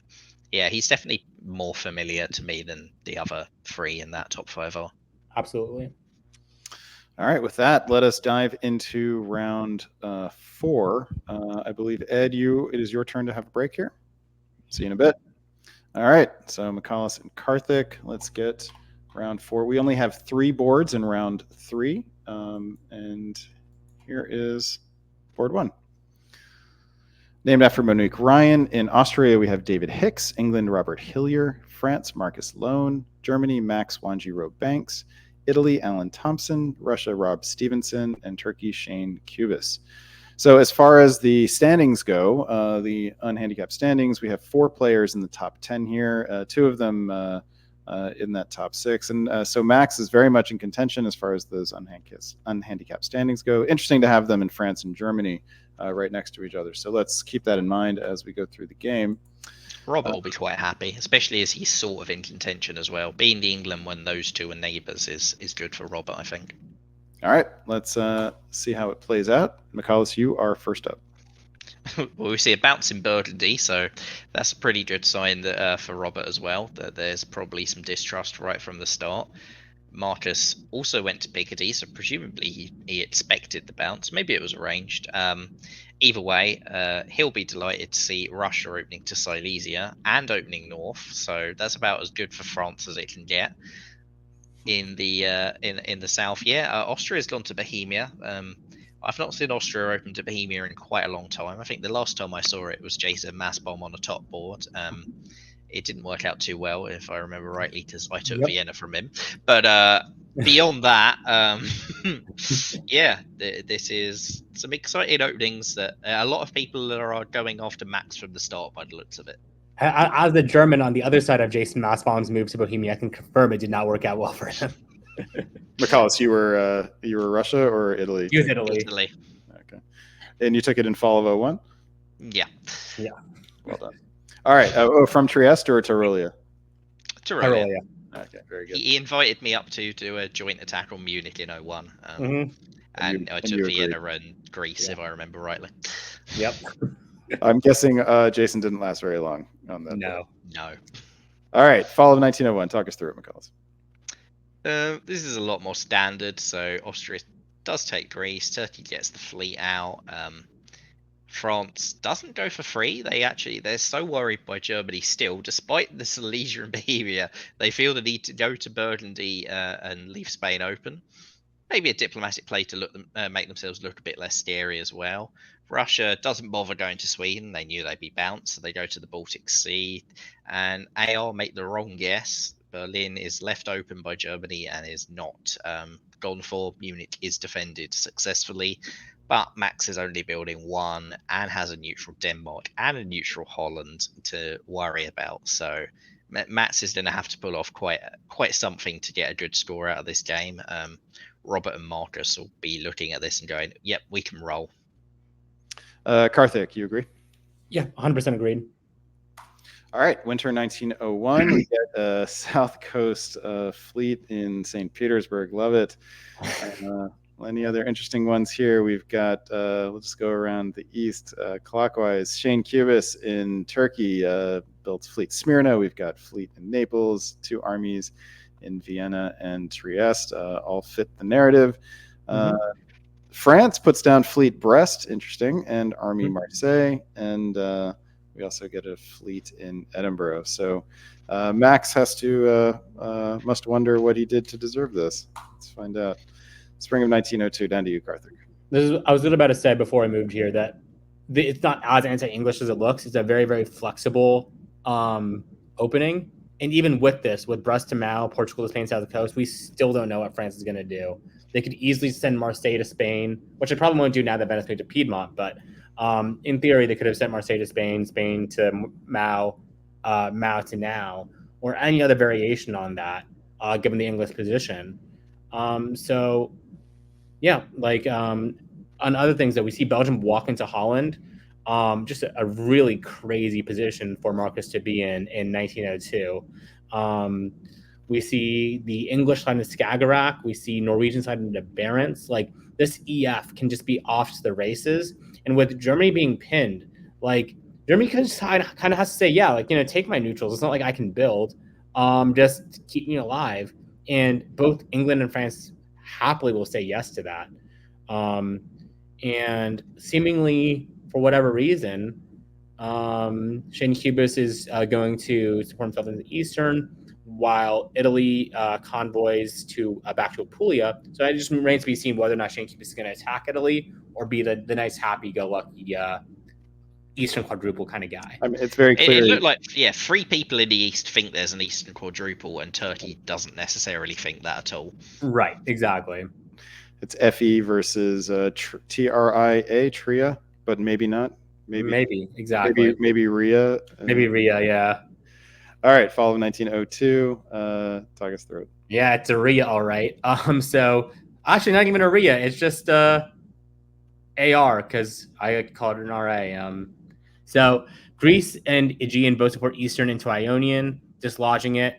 And it's not one of those nice little, like, oh, we're going to get cute with the forced retreat thing. It's clearly an attack. But for whatever reason, Vienna in Serbia just hold, did no follow-up. They try to support Silesia into Munich, but simply lack the units necessary to make anything happen there. Like, even if Baltic top Berlin still wouldn't go. But looking at the tactics of everything that went down here, St. Petersburg, unfortunately, despite being a cool build, accomplishes kind of nothing. And for all the early tempo advantages that the Eastern Quadruple in theory had, it's already melted down, even if Turkey didn't stab. And with the stab, even worse. The interesting thing is France walking out of Holland. I'm not entirely sure I understand that. Maybe diplomatic. scare England, but yeah. England was getting Denmark and St. Petersburg. Right. St. Petersburg wasn't guaranteed. I suppose it was in case Finland defended St. Petersburg, but yeah, that's an unusual one to walk out of Holland willingly there. Right. I would have rather just taken it and waived the build or whatever. Right. Not worried about the positioning to cover Munich. Why? How much do you really care if if Russia briefly takes Munich? Yeah, or Austria. All right, the net result here is a fleet and an army from Robert Hillier, very FE friendly. Fleet from Marcus in France and Brest, which can kind of go either way, but good argument that was the only place he had open to build. All right, 1903. Back to you, McCallus. All right, so EF continue pushing. France is out to mid-Atlantic. Doesn't push Spain forward at all. Maybe not willing to risk Western trying to slip in behind. England gets into Baltic Sea, which is pretty important. Russia feels the need to pull back to defend Moscow because Moscow has been walked into by the English army. The interesting bounce by England in Norway rather than putting themselves up there to retake St. Petersburg behind. That's suboptimal, I'd say. I don't think you really need to still be in Skagerrak there. Turkey, well, they've just walked into Romania. They walked their armies out. They're into Tyrrhenian Sea, so they could be actually trying to do something fun and help Italy, and Italy just didn't trust them, or they could be trying to just go into Rome or Naples and just do whatever and just take everything that's in front of them. Feels like Shane's playing his own game, doesn't it? Fall 1903. Yeah, so he was in Tyrrhenian Sea to help Italy. That was a correct read. He even walked out of Romania, so maybe the Eastern Quadruple is back on. Okay. France does take Holland this time, because why wouldn't you? England convoys up to Norway. Guess that's why they didn't put the fleet there in spring. Sure. Okay, fine. Everything else is pretty standard. Doesn't get St. Petersburg back, but doesn't lose Moscow. Not a whole lot here. Well, I guess Holland finally gets taken, but beyond that, Carthage, not a whole lot here in terms of possible shifting alliances. Do you see anything possibly happening on the horizon? Things seem pretty locked up right now. I think things will hold for a little bit. I think someone has to break in the east because of how strong the French position is. So if I had to guess, I think maybe Austria stabs like in a year or two when they see some futility, or Turkey drops down for Romania and Serbia, and then cleans up later. Yeah, and I guess this is a case where if you're Marcus Lone and you're trying to think about winning this tournament, you don't really know what you need to win. Right. How does that start influencing behavior? McCallus wondered at the beginning of the broadcast if that would prompt someone like him to go for an even bigger score. Yeah, I think he needs to. I think he needs to go for broke. I think he needs a big score, because I think he will have a sizable handicap relative to both what he expects and most people in the game. I think obviously Goffey, Jamal, Peter will have a notably larger handicap, but I think he'll be right behind a lot of them. I think his other issue is that all of this stasis, there is one person improving position, and that's England. Nobody else has really improved position, but England is getting in a position where Sweden and St. Petersburg are both going to be pretty easily there's yes, Moscow is sort of hanging in the breeze a bit, but if you can diplomatically pull something off with Turkey, all of a sudden that's not at all at risk. Yep. And Robert is still in contention to win. He's a bit further back. I think he was on 37 points, so he needs a huge score. But the dots are all there for him to get that huge score. All right, let's keep going here and see what happens. Karthik, you're up. Yep. So going back to the point of like, hanging in the wind, there's that one issue that I was talking like that we were getting at is that there are open holes for it to retreat to, right? Like Moscow can go to Sevastopol and sure it can get dislodged from there as well. But will it? Who knows? Because with the unit being back in St. Petersburg, it's much, much harder for all these types of moves to be made. And then in the middle of the board, though, we see absolute stasis. With there's trying to make moves into Munich, not going to happen. Burgundy's going there to back it up. And then in the southwest, we see movement around the seas. We see Spain getting into Western, but also that's not something that's going to materially change sort of the dynamics that we're seeing, in the battle. It's going to lock up right there, and everything's going to be frozen, except, as McCullough said, the English position, which only improves. I mean, Turkey's position also was improved. Oh yeah. No, I'm saying in the Wow. West. That is. Okay. Didn't expect that. Yeah. That's England taking that draw shocks me. Turkey taking that draw, all right. If they never intended to stab, I guess you can make an argument for it. France absolutely bites the hand off at anyone who offers them this draw, but England taking this draw when they had an outside chance at winning the tournament is very, very surprising. I wonder, I know what you're saying about Marcus, that this may be the best he could have gotten here, but I don't know. This seems like there are lots of paths to getting a bigger score here. So I wonder if he may have settled too easily. Are there more real good paths to him getting more than this? Oh yeah, He sure. can get more centres, but won't he lose the top in the process to England? Oh no, the English centers are the ones that he would have to take in order to get the big score. But England's already building this year, most likely, because if they get kicked out of 7, France moves against them, just rebuild it in Liverpool. I feel like unless he moved in this spring, before this turn, may have been the time to do it. But even then, I don't know. There's possibilities. In any case, those are academic because this game ends in the fall of 1904. It's interesting that that is allowed. I don't think that's. I know at Weaselmoot we don't allow them to end before 1905. Mm-hmm. That puts. Let's have a check of the standings, though. As far as where that leaves things after. So that does put Marcus Loan into first place. He's the clubhouse leader temporarily, pending the results of the other games and the reveal of the handicap. All right. Well, congratulations to Marcus Loan for another board top. Marcus has had some really impressive play in this tournament. Definitely feels like one to watch for future Australian or otherwise tournaments. Let's welcome Ed back to the stage. Ed, welcome back, sir. And Karthik, I believe you get the break here now. All right, we'll see you in a bit. How many more we got to go? I'm kind of done with this. We have 2 more games. Oh my God. Let's go, Australia. Too many games. You can do it, man. You can do it. All right, so here is our second to last game. Bob Catter is the nom de plume, and Austria is played by Zoe Cameron. England played by Shane Armstrong. France, Lena Hu. Germany, Brandon Austin. Italy, Craig Purcell. Russia, Hector Sukavong. Turkey, Matthew Oliver. All right, let's dive right in. Good news for Shane again. He's got no rivals in tournament contention on his board. And he is playing in England. All right, Ed, first year to you. Tell us what stands out. I don't think I've seen a French army in Burgundy in 14 games. So we have a French army in Burgundy. That stands out to me. Munich didn't move. That stands out to me. Old school Turkish opening. Nothing else is piquing my interest. All right. Fall of 1901. Man, the meta is France gets 3 builds. Yeah. That's the meta. Western trip. Anyways, France gets 3. Yorkshire convoy to Norway.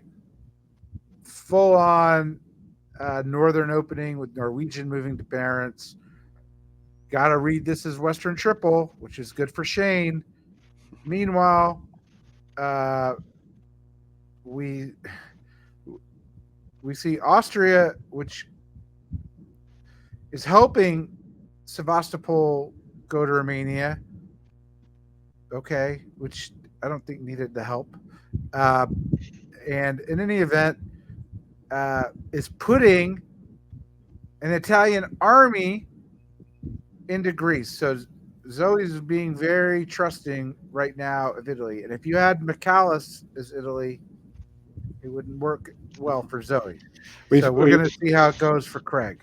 Yeah, we've seen this a bunch of times now in these games. Italy getting an army into Greece in fall of 1901. So it's part of it's in the meta down there. I need to move to Australia, clearly. Yeah, you would do well for a short period of time, and then they would catch on to you. Winter 1901 sees two armies from Germany. Eye is drawn right to that. Elsewhere, we've got two fleets and an army from France, fleets from Italy and Turkey, one army from Austria in Trieste, interestingly enough, and an army from England in Edinburgh. So lots of possibilities for how this game could go. Spring of 1902, McAuliffe, down to you. So these are very Western Tripoli builds. We saw Western Tripoli fall in 01, and we saw Austria doing that, helping Russia and Italy. I wonder if this was a reaction and that they all diplomatically realized a Western Triple was going to happen, and so they've got, right, well, we need to kill Turkey ASAP, and that's the priority for us in the east. If so, it looks like that's what they're doing. Italy gets into Bulgaria. Greece is backfilled by the Austrians. Meanwhile, AIR push towards the line. Germany sort of does Western Tripoli moves. Munich again, because apparently that unit doesn't exist, so we don't need to write any orders for it at any point. We'll just pretend it's not there. Doesn't support them into Silesia. Meanwhile, France also sort of hedges their bets. They don't send all the fleets straight into the Med. They're in mid-Atlantic. They could easily jump up against England here. So this is a Western Triple that I'm a little worried about if I'm Shane right now.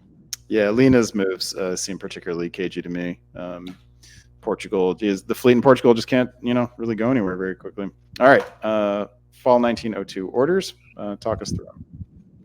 Equally, the fleet in Portugal can't move north very quickly, which is the one saving grace. But France does drop into the Med, and Germany does make all of the Western Tripoli moves this time.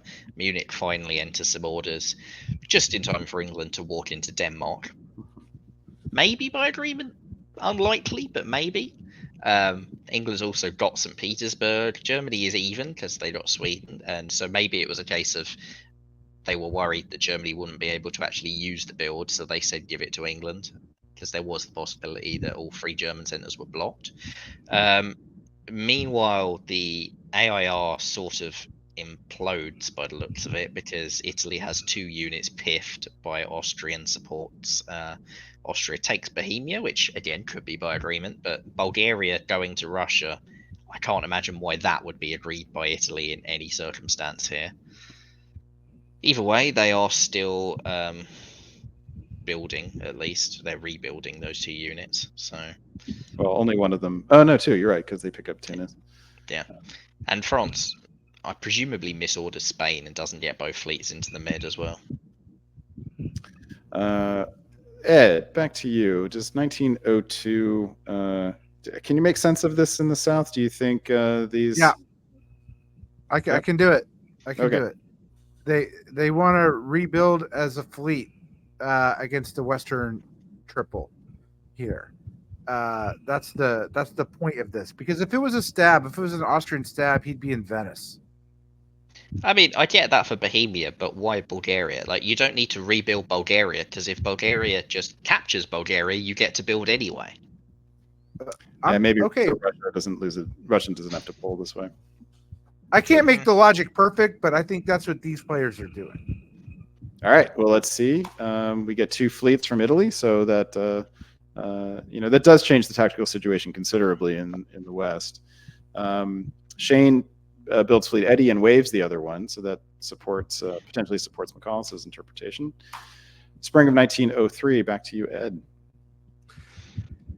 Okay, so Italy sort of playing defense in the Tyrrhenian, and they're setting up to take Aegean in the fall. Meanwhile, I think this Serbia Romania thing is just a pass through. It's kind of an inefficient pass through, I guess. But that's sort of what's happening there. These French moves are very bizarre for like a million reasons, but then Portugal to Mid Atlantic, and I guess the argument is, well, it couldn't go to Spain because Spain wasn't moving. But look, Italy just built 2 fleets. So if I'm England, if I'm Shane, I'm like, what the hell, man?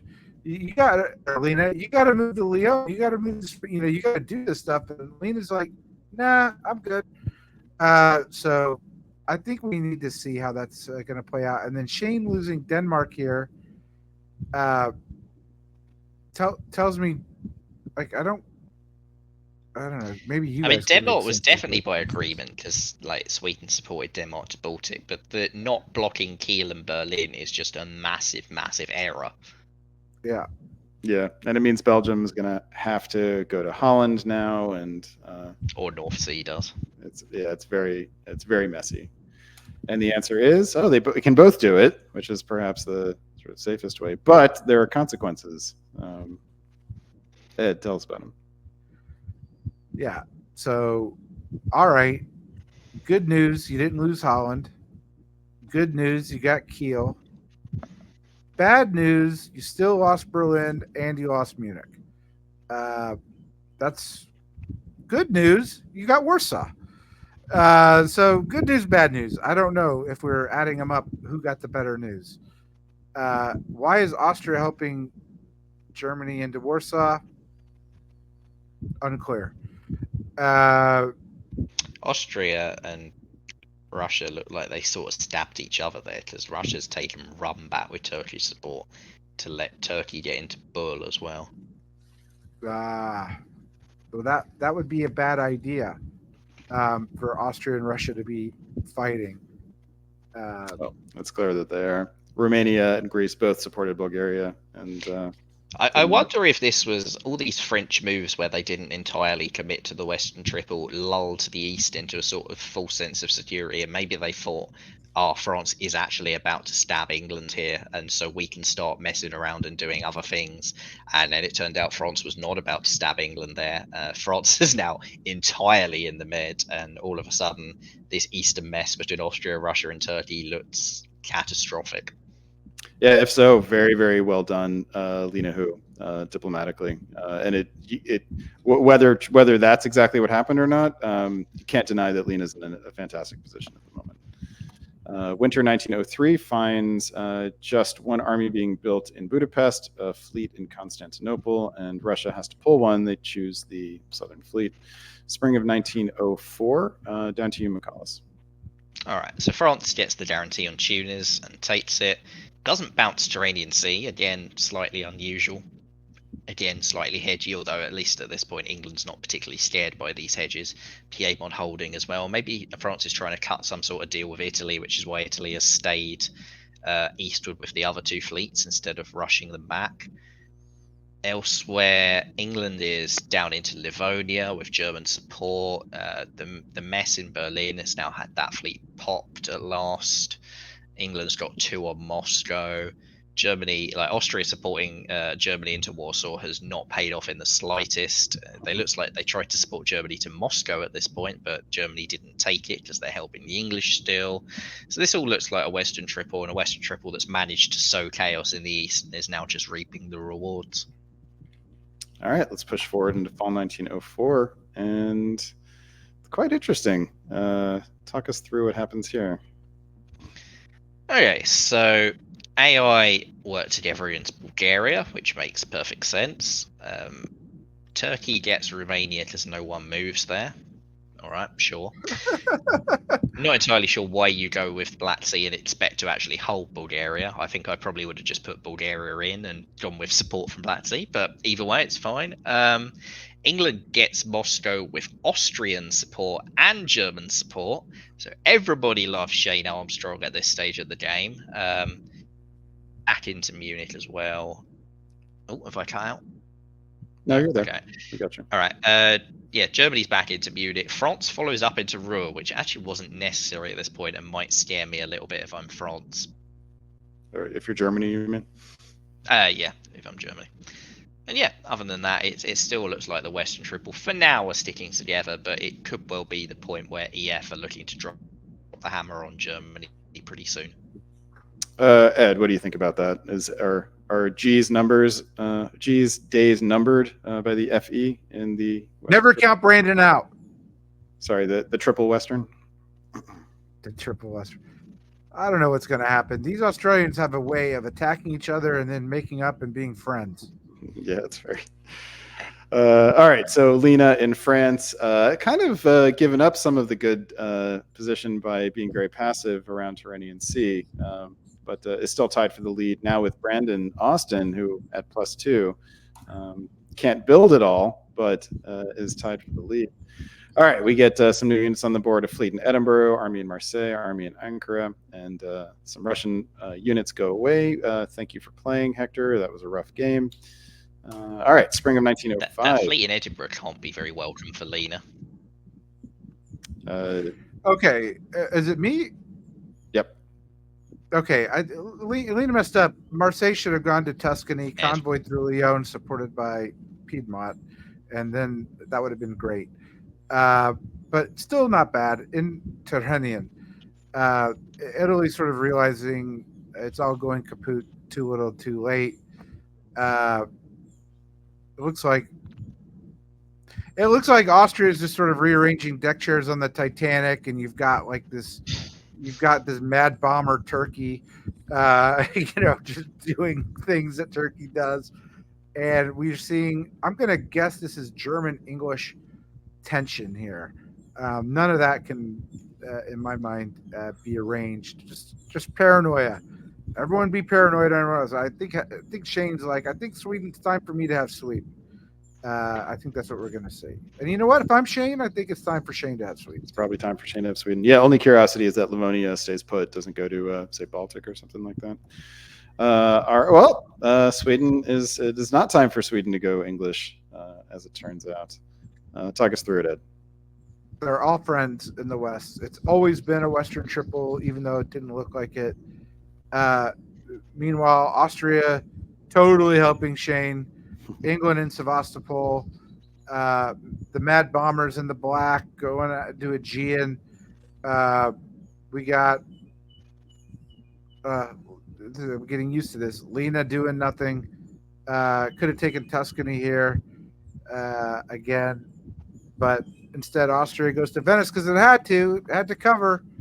And so definitely Zoe picks something up and picks up Romania. So Zoe's making the Eastern run here. This is a move, but gives up Sevastopol willingly, which creates a four-way tie at 7. McCallus, what is going on here? I mean, this could all be arranged for a draw. It would be quite funny. I also think if I'm Turkey, I might veto this draw. Just go for it.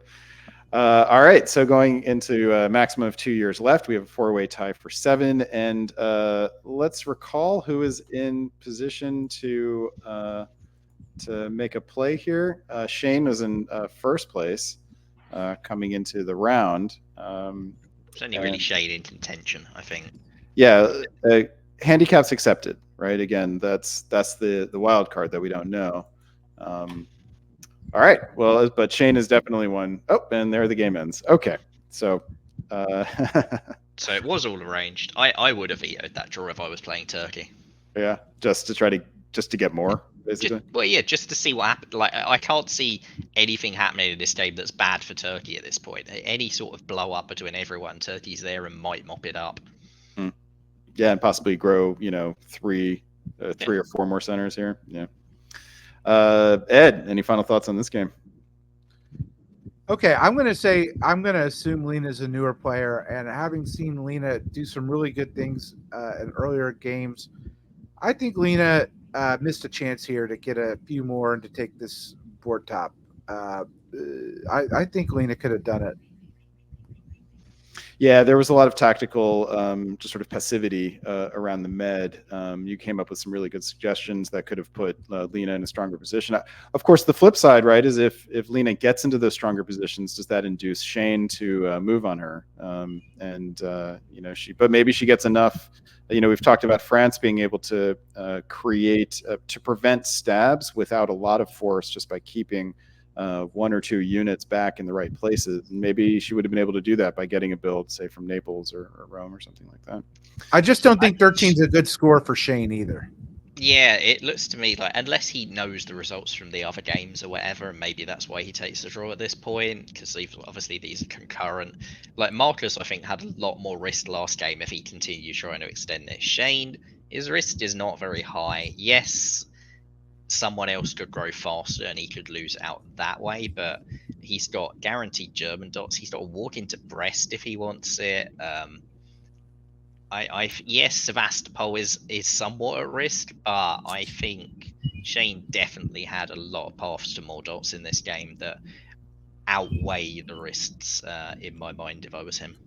All right. Well, here are the standings as of the games that we have seen. So this game drew after 5 years. The previous game drew after 4 years. So Shane and Marcus would have seen, would have known the results. I'm sorry. So Shane would have known the results of Marcus's game. Would have known that he was behind by half a point, or maybe not. Maybe he isn't doing the calculations, but that is in any case.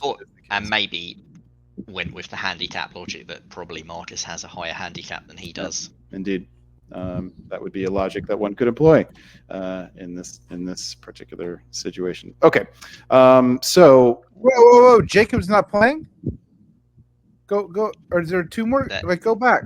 No, this is the last game. So let's see. That also changes the calculations for people if they know Jacob can't improve their score. Yeah, looks like Jacob didn't play in round 3. So all eyes on Andrew Goff. Let's bring Karthik onto the stage here. Why don't we all stay on tap here? It was McCullis. It was your turn to take a break, right? Mm-hmm. All right. So McCullis, why don't do you want to take a break and we'll just bring you back toward the end for the reveal? I don't mind. I think we can sit here with the three of us if you want. Well, Okay. Let's just do it. Why don't you leave, Brandon? Right. Let's go. Why didn't you guys keep going? I don't get it. We should be celebrating. We're about to get started. All right. Board 3, named after Zoe Daniel, finds Andrew Goff in Austria, Peter McNamara in England. This is a fun final board. Jason Gray in France, Harry Fulton in Germany, Joshua Crowther in Italy, Stuart Barton in Russia, and Isaac Silbert in Turkey. So coming into this round, Harry Fulton was in 3rd place, Andrew Goff in 5th, obviously, although as we've pointed out, Andrew probably knows he has a bigger handicap coming, so maybe placed a little further than back. And, that goes for Peter as well, who, probably needs a solo or something, thinks he needs a solo or something coming into this to win the tournament. Just want to ask, if Isaac is actually from Perth and this is his first game, he's travelled a hell of a long way, because Perth is the complete opposite side of the continent, basically. To play for one game, that's quite impressive stamina to do that. Is that like 30 minutes? No, that's like the difference between San Francisco and New York. Oh, please. All right, let's move forward into this game. Karthik, you are up on 1901. Tell us what you see. Sure. So we once again do see Paris to Burgundy thing. We have seen, I think, 2 other times this tournament, or 3 other times maybe. I think 2, but more rare than you expect. What we do not normally see though is the Marseille to Piedmont, Venice to Piedmont bounce.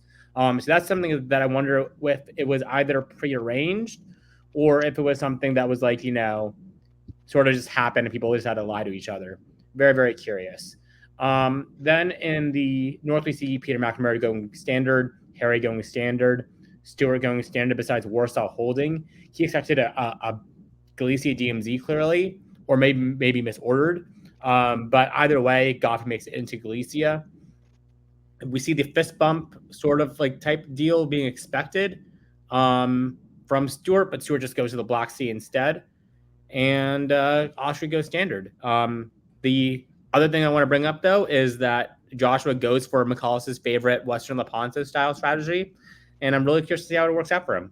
Yeah, McCallus, you get to at least be on camera so that we can all witness your reactions to it. Right, exactly. I mean, it tends to work better if you actually get into PA-Mon, I'm not going to lie. Yeah. This time he has to support himself in and doesn't take the convoy. So very, very different strategy than you normally use, but can still work out, I suppose.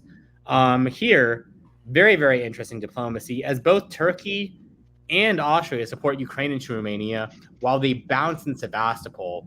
God only knows what's going on there, but Denmark decides to bounce Russia out of Sweden, which is a nasty hit to suffer. England takes Norway with the fleet, which at least makes it a little bit less brutal to take.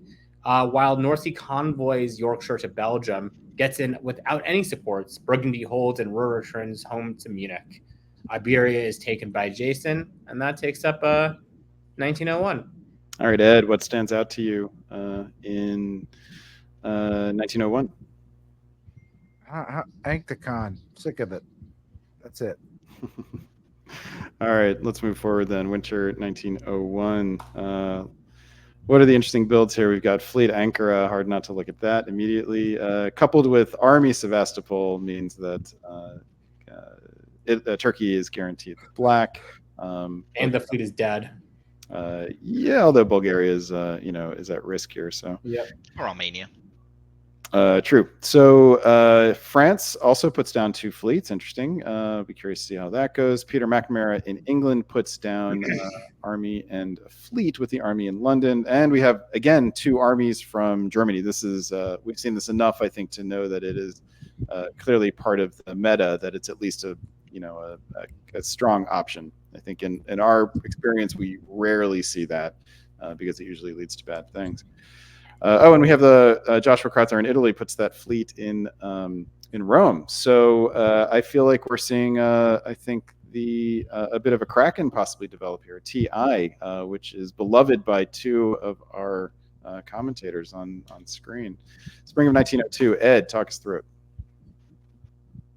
it. Just defer to McCallus. I'm just looking here. He does better job than I do. McCallus, talk us through 1902. All right, so Italy is continuing the attack on France, which they signalled very clearly by building in Rome rather than Naples, probably more clearly than they needed to. So France moves everything against them. Germany possibly expected an attack on France with those builds, but instead England has gone against Russia, and we're seeing yet another Western triple. It's a Western triple where Russia's also being ganked up on in the east. Turkey gets into Black Sea just by moving there with 1, but Russia's lost Romania, and they've kept the fleet alive in Armenia, which I pointed out as an option, but the problem is that it's not actually a good option. Like, Fleet Armenia is just a really, really bad place for that Russian fleet to be. I'd rather it was piffed than me have the fleet stuck in Armenia there. So even though it looks like, oh yeah, I've got to keep my unit alive, I think this is a sort of learning moment for players that now that they're in there, they go, oh crap, what do I do now? And bar being able to hopefully reverse it into Sevastopol at some point, it's actually just a useless unit stuck there that you'd rather have rebuilt elsewhere. Either way, it looks like 80 in the east. What Goffey does with Ionian Sea will be interesting. Does he go after Italy, or is he actually there to help in this attack on France? Ed, what stands out to you? Oh, I'm sorry. No, we'll wait for another term before we do that. Fall 1902. Talk us through it, McCallus. All right. So again, yeah, that fleet in Armenia, we see exactly why it's not very useful. It doesn't even help defend Sevastopol, as Turkey gets the convoy straight in, and the AT just crush Russia here. Meanwhile, Russia loses Sweden to the Germans and loses St. Petersburg to the English. So about as bad as it could possibly have gone for Stuart there. Woo, we're in Galicia. That's the only takeaway. Elsewhere, and they don't, because Ukraine is double retreated to, there's a delightful piff that is much better for Austria than Russia, because Russia can't actually rebuild that, because they've now got to keep that fleet in Armenia. Oh no, they do. They can still disband it and keep Boftia, but either way, they're having to keep a useless fleet instead of a very useful army. So not great for Russia there. Meanwhile, France takes Western Med. Western Triple moves continue, and Goffey is there to help rather than hinder Italy for now. All right. And okay, so Ed, what stands out to you about 1902? Peter McNamara is going to win. He's not part of this Western Triple thing. I mean, he's doing all these moves because he's Australian, and I guess it's part of what you have to do in Australia for a year or so. But he knows he needs to solo. It's going to be really hard with Andrew Goff, but this is all perfect for him. All right, let's move into winter 1902. And what we have here are new armies on the board. Everyone's building armies. Constantinople, Trieste, Kiel, and Edinburgh, while Bothnia comes off the board. So Armenia was willingly chosen. Woohoo! Oh, that's really funny. It's just like, I mean, it's just an FU, right? It's like a clear FU. It's not a very good one, but yeah, it's a completely ineffective one. It is nothing but FU. All right, so spring of 1903. Karthik, back to you. Yep. So as you can see, this FU basically does very little other than stall out Ankara. But I guess that's something. In the meantime, though, the Germans managed to convoy into Livonia. They bounce in Moscow with England and Turkey. Russia goes to Ukraine. The convoy to Romania succeeds. So Turkey's getting quite a good deal here, all things considered. The English are moving into strong position in the north. The French are moving into strong position in the south. Western Triple is simply rolling for now. Goff is doing what he can and what needs to be done. But if I had to guess, it's going to be too little to stop what will be like a massive Peter McNamara score when he stabs Germany invariably at the end. So it's 100% clear that that's going to happen? Yeah. I don't think it's 100% clear that Turkey won't stab Goffy first. Could be. All right. Then Peter will solo. Follow Karthik, talk us through it. Oh, wow. So I thought Germany was going to be the one to get at Moscow. Turns out Peter can just ask for it and get given it. And Germany gets Warsaw instead. Russia is now eliminated. Turkey supports themselves into Ukraine. The support is cut, but it doesn't matter. They walk out anyways, which is great for Goffy. The position we see in the middle of the board is improving for Goffy. He blows up the German army in Bohemia, supporting Galicia in with ease. The southwest is frozen completely for now. That could change if a couple more fleets are dropped, but I don't see that changing too much before 1905-ish. It's not frozen though, because that's a 50-50 every turn for AI. They can only defend one of Tunis or Tyrrhenian Sea because that's right. an army, not a fleet. But Jason doesn't seem to be trying to make that guess too hard right now, right? He tried for Tunis there, so. But it's not even really a guess, to be honest. The odds of Joshua moving Tunis here feel really low. Right, but wouldn't you? Yeah, never mind. I could have defended Tyrrhenian Sea. Yeah, it just feels like a low. But in any case, it does build though, because they've actually got Belgium, presumably by agreement. Right. Yeah, so that's the question that I want to raise for Ed here. Is now our designated color commentator. Does Burgundy to Belgium look like agreed to you, or an uncomfortable moment for the Western Triple? I think it was agreed, but I'm pretty sure Peter didn't offer it. I feel like he couldn't say. Feel like he couldn't say no in this situation, and because it would have given away the game. But I mean, just look at these German units. Like, I don't think Peter would be that upset because this gives EF a really good stab on Germany. And I think Peter would rather stab one with the alliance of the other and then maybe stab the other one later. So the other question I have for you guys is: should Romania have stayed? Is there a good argument for Isaac just to start taking dots off of Goff at this point? I think he needs. I wouldn't have done it. Yeah, not yet. I wouldn't have done it. Also, Andrew's really hard to talk to in these situations. Especially if you do, when he starts getting his little hectoring tone on you, you kind of just have to go along with it unless you like conflict. All right. Well, let's see how long Isaac can hold out. Winter 1903 finds another fleet in Brest, which perhaps will give Jason the courage to do what needs to be done. Harry Fulton rebuilds here. I guess one was a build, one was a rebuild as armies, Kiel and Berlin, which should make Peter McNamara happy. And we cannot move forward. The game ends. Wow. Even earlier end here. Why? So, who was in contention in this? It was Goffey. Goff. And Goffey wasn't really getting a good score out of this game. Maybe they just went, well, yeah, like Goffey's certainly not topping this board in almost any imaginable circumstance. So if the rest of them went, well, we can't win. Let's go to the bar and have some drinks instead. Yep. Well, Harry Fulton, yeah, I guess he was also not winning. So, yeah. Joshua Crouter, you can make an argument for, but he also not winning. Okay. All right. Well, I mean, for academic purposes, who had the most to gain by keeping this game going? Who do you think, Karthik? I think Peter had the most to gain simply because his position as England, I think, offered him some really advantageous stat positions. It would have taken some time to get to that position, but I think Peter would be able to do it better than Isaac could have, who would have been offered similar position. So yeah, my money would have been Peter continuing and benefiting from it. Yeah. What about Ed and McCallus? Do either one of you want to take a stab at that? I do think Isaac had a really good chance to get something out of this game by stabbing. The problem is you've got to stab Andrew Goff successfully to do it. And right, exactly. That's what I was getting at. If you're not playing for score, like you're not actually in the tournament, how much do you want to take on that challenge and try and push that boulder up the hill that Sisyphus is always trying to get to the top? Just a psychological burden. All right. Yeah.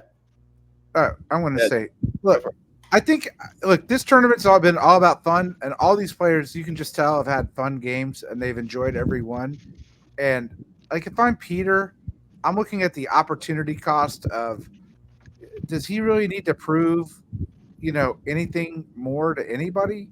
And I don't think the answer is yes to that. So, I think he just was there to have fun. And I like the result. He played. Right. He doesn't. He's playing like an Australian in Australia, and I think it's fine. And with an 07 cut off, I don't think Peter. Yes, he can top, but I don't think he can get such a big score that he suddenly becomes a threat to the actual standings. I don't see a solo on this board by right. No. I didn't remember what his place was. I could see him getting to 11 maybe or something like that, or 12, lone top. Yeah. That's nothing more than that by a lot. All right. Well, I have some information that I can start sharing with us. Do we get the handicaps now? I do, in fact, have all the information. But before we do, here are the pre-handicapped standings. Marcus Sloan is in first by half a point over Shane Armstrong, Jacob Traeger, Andrew Goff. Remember, only 3 of his 5 scores count here. Gets him up to 44.2. And Harry Fulton, Max Wanjiro Banks. I'm going to make a wild prediction that Shane is the one who's won the tournament. I think so too. Handicap works in his favor. All right, just to round out the top 10, Joshua Crouter, Lena, who tied for 7.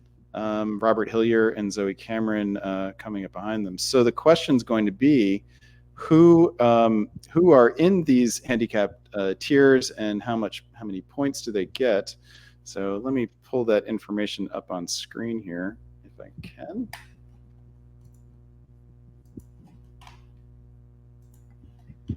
So, all right, I'll let you guys speculate while I'm doing this. McCallus has speculated that Shane has won. Karthik, who agreed? I guess. Yeah, I think probably if I had to guess, maybe a bucket of 3, a bucket of 2, a bucket of 1, and a bucket of 0 for the handicaps. Okay. And Ed, who do you think is going to take this? It's hard to argue against Shane, but let's go for Harry. All right. Let's see. All right. This is going to be lo-fi. Here we go. Okay. So here are the categories. We lost. Who did we just lose? We lost Karthik. No, nobody. We didn't lose anybody.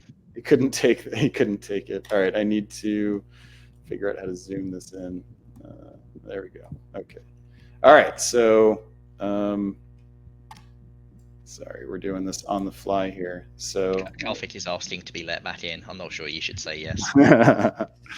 all right, so here are the handicap details, and let's see, Peter McNamara, Shane Cubis, Rob Stevenson, Andrew Goff were all in top tier. Then we had Jacob Traeger, Marcus Loan, Alan Thompson, Shane Armstrong in the second tier. Oh, all in the same tier. Interesting. So we were wrong. Marcus must have won. No, not necessarily. Someone below, depending on how punishing it is, yeah. Gus Cowan, Jason Gray, Craig Purcell, Stuart Barton, Harry McGarrigle-Paulin, who did not play, I would have remembered that name. Darcy Morris also didn't play. Joshua Crowther, Zoe Cameron, Peter Legg, Max Wanji Banks, Robert Hillier, Jason Gray. Okay, so this actually tells us a bit about, so we now know that these people have actually played before, right? And Jamal has some knowledge of them. And then in the last category, Alex Batten, Chris Lindell, Isaac Silbert, Brandon Austin, David Hicks, Matthew Kehoe, Nancy Jin, Matthew Oliver, Svetlana Ross, Kieran Gill, Hector Sukavang, and Lena Hu. Okay, so you guys don't know how many points all of these are worth. But it's got to be the same Harry. There's only one Harry. What is that? Where are you going with that? You go to 5th place on our game thing, you're like, oh, this Harry must not have played. I didn't recognize his name. There's a Harry who's 5th on the leaderboard. Oh, McGarrigle-Paulin. Yeah. Okay. So maybe for some reason, maybe it was Fulton. Harry Fulton was the name in there.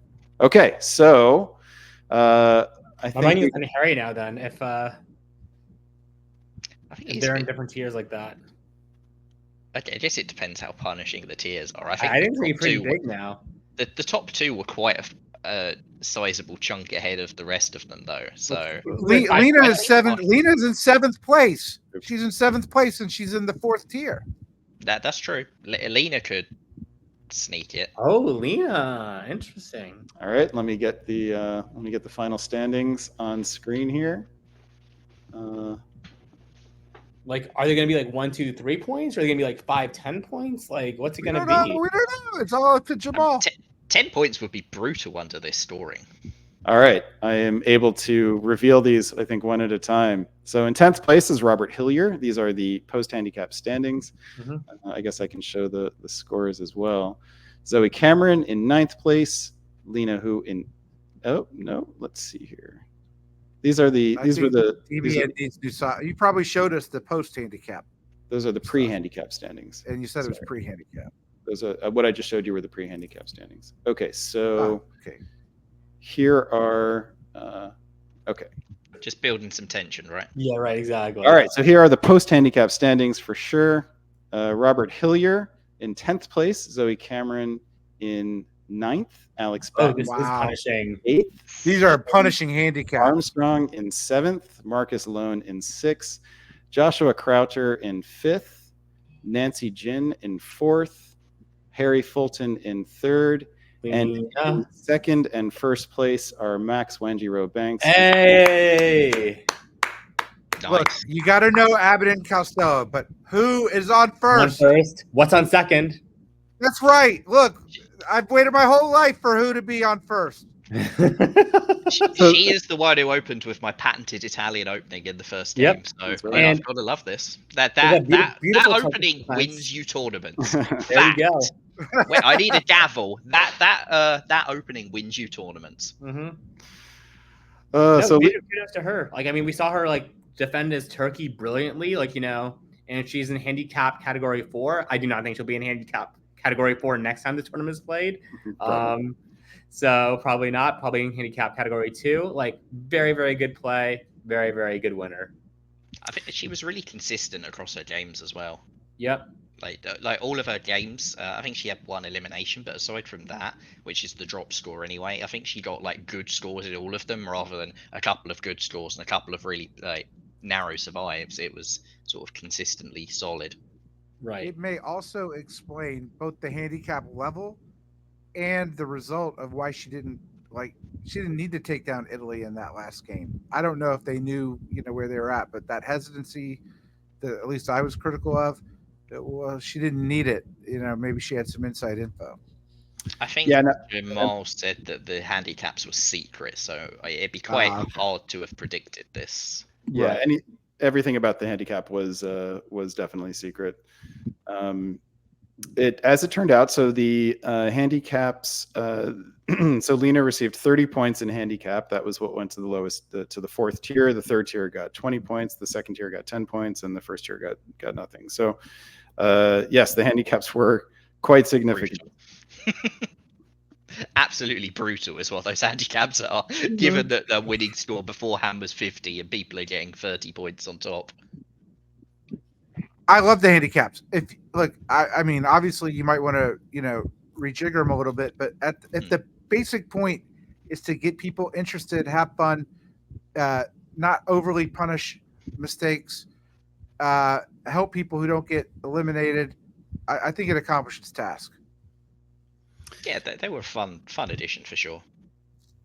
Congratulations to Lena who has won the Hung Parliament Handicap, the first tournament of its series and of its kind, as far as we know. Handicapping is new to us in the DBN world, and I have a feeling it won't be the last time we see it. All right, I'm going to give you guys a chance here to give your final thoughts on the whole tournament. Ed, we'll start with you. What are your final thoughts on Hung Parliament Handicap 2024? Love the handicaps. Love all the new players. I hope they stay around. I'm really impressed. Look, I give Jamal a lot of shit, and he actually deserves a lot of shit because he's winning a lot, and he's a little hokey, but like he's really trying to grow the hobby, and it's admirable. Okay, and doing something like this is a net benefit for everybody, especially us as DBN commentators. Also, that Karthik is not self-aware of how he pronounces Tyrrhenian made my entire afternoon. So thank you to Jamal for having this so we could expose Karthik for the fraud that he is. Yeah, wait, fraud. Kartik, your chance to respond. Yes, I will take my chance to respond, Brenton. Where was I going with this? No, so I think it was a really, really well-run tournament from what I could see. A lot of good boards. The number of boards was honestly astonishing. Like, I can't think of the last time we had to go like 15 or 16 deep in a single run. And for it to be done in Australia, which I think is normally, one of the smaller hobbies compared to like, the American or the French, like, or so on and so forth. Like, very, very impressive work that Jamal is doing to help build up the hobby over there. So major kudos to him. I thought handicapping was really cool. I think it's a great way to make newbie-friendly events. Like I said at the beginning of the show, I think there's a really, really good reason to have like a few handicap events, a ton of open events, so on and so forth. And I think all these events will slot into their place really well. And the more that we can have, the merrier. Thank you, Kartik. Over to you, McCallus. I have to say it. Nobody's deliberately mispronouncing my name because Ed just does it by accident every single podcast anyway. It's true. I don't know how to. Yeah. But yeah, no, it was a really fun tournament. We saw a lot of different styles of play, a lot of Western triples, probably too many Western triples, sort that out Australia. But aside from that, it was really nice seeing some creative strategies. Particularly, we saw a lot of Italy's and Russia's doing things you don't normally see. There was a very fun ER that I remember that I hadn't seen some dot changing between them like that in a long time. I think Russia ending up in like Holland and Kiel and stuff all by agreement. Yeah, a lot of really fun play, a lot of new faces, and that's always good to see as well. Like, this isn't just the same bunch of people playing a lot of games. This was a lot of different people playing games, which is it's good to see. It's not just like 10 people and they've managed to drag a 4-round tournament out of it. This was a really high attendance, so well done again to Jamal, and yeah, great tournament, and congrats to Lena. Well, I want to thank all three of you for joining me on this broadcast. We have coming up, we have DixieCon, which will take place at the end, I believe, Memorial Day weekend. So 2 weeks from this weekend, and we will have coverage of it coming to you here on DBN. Ed, Karthik, and McCallus, you guys have a great night. And who wants to do the sign off? Because it's an Australian. Stab well, stay safe.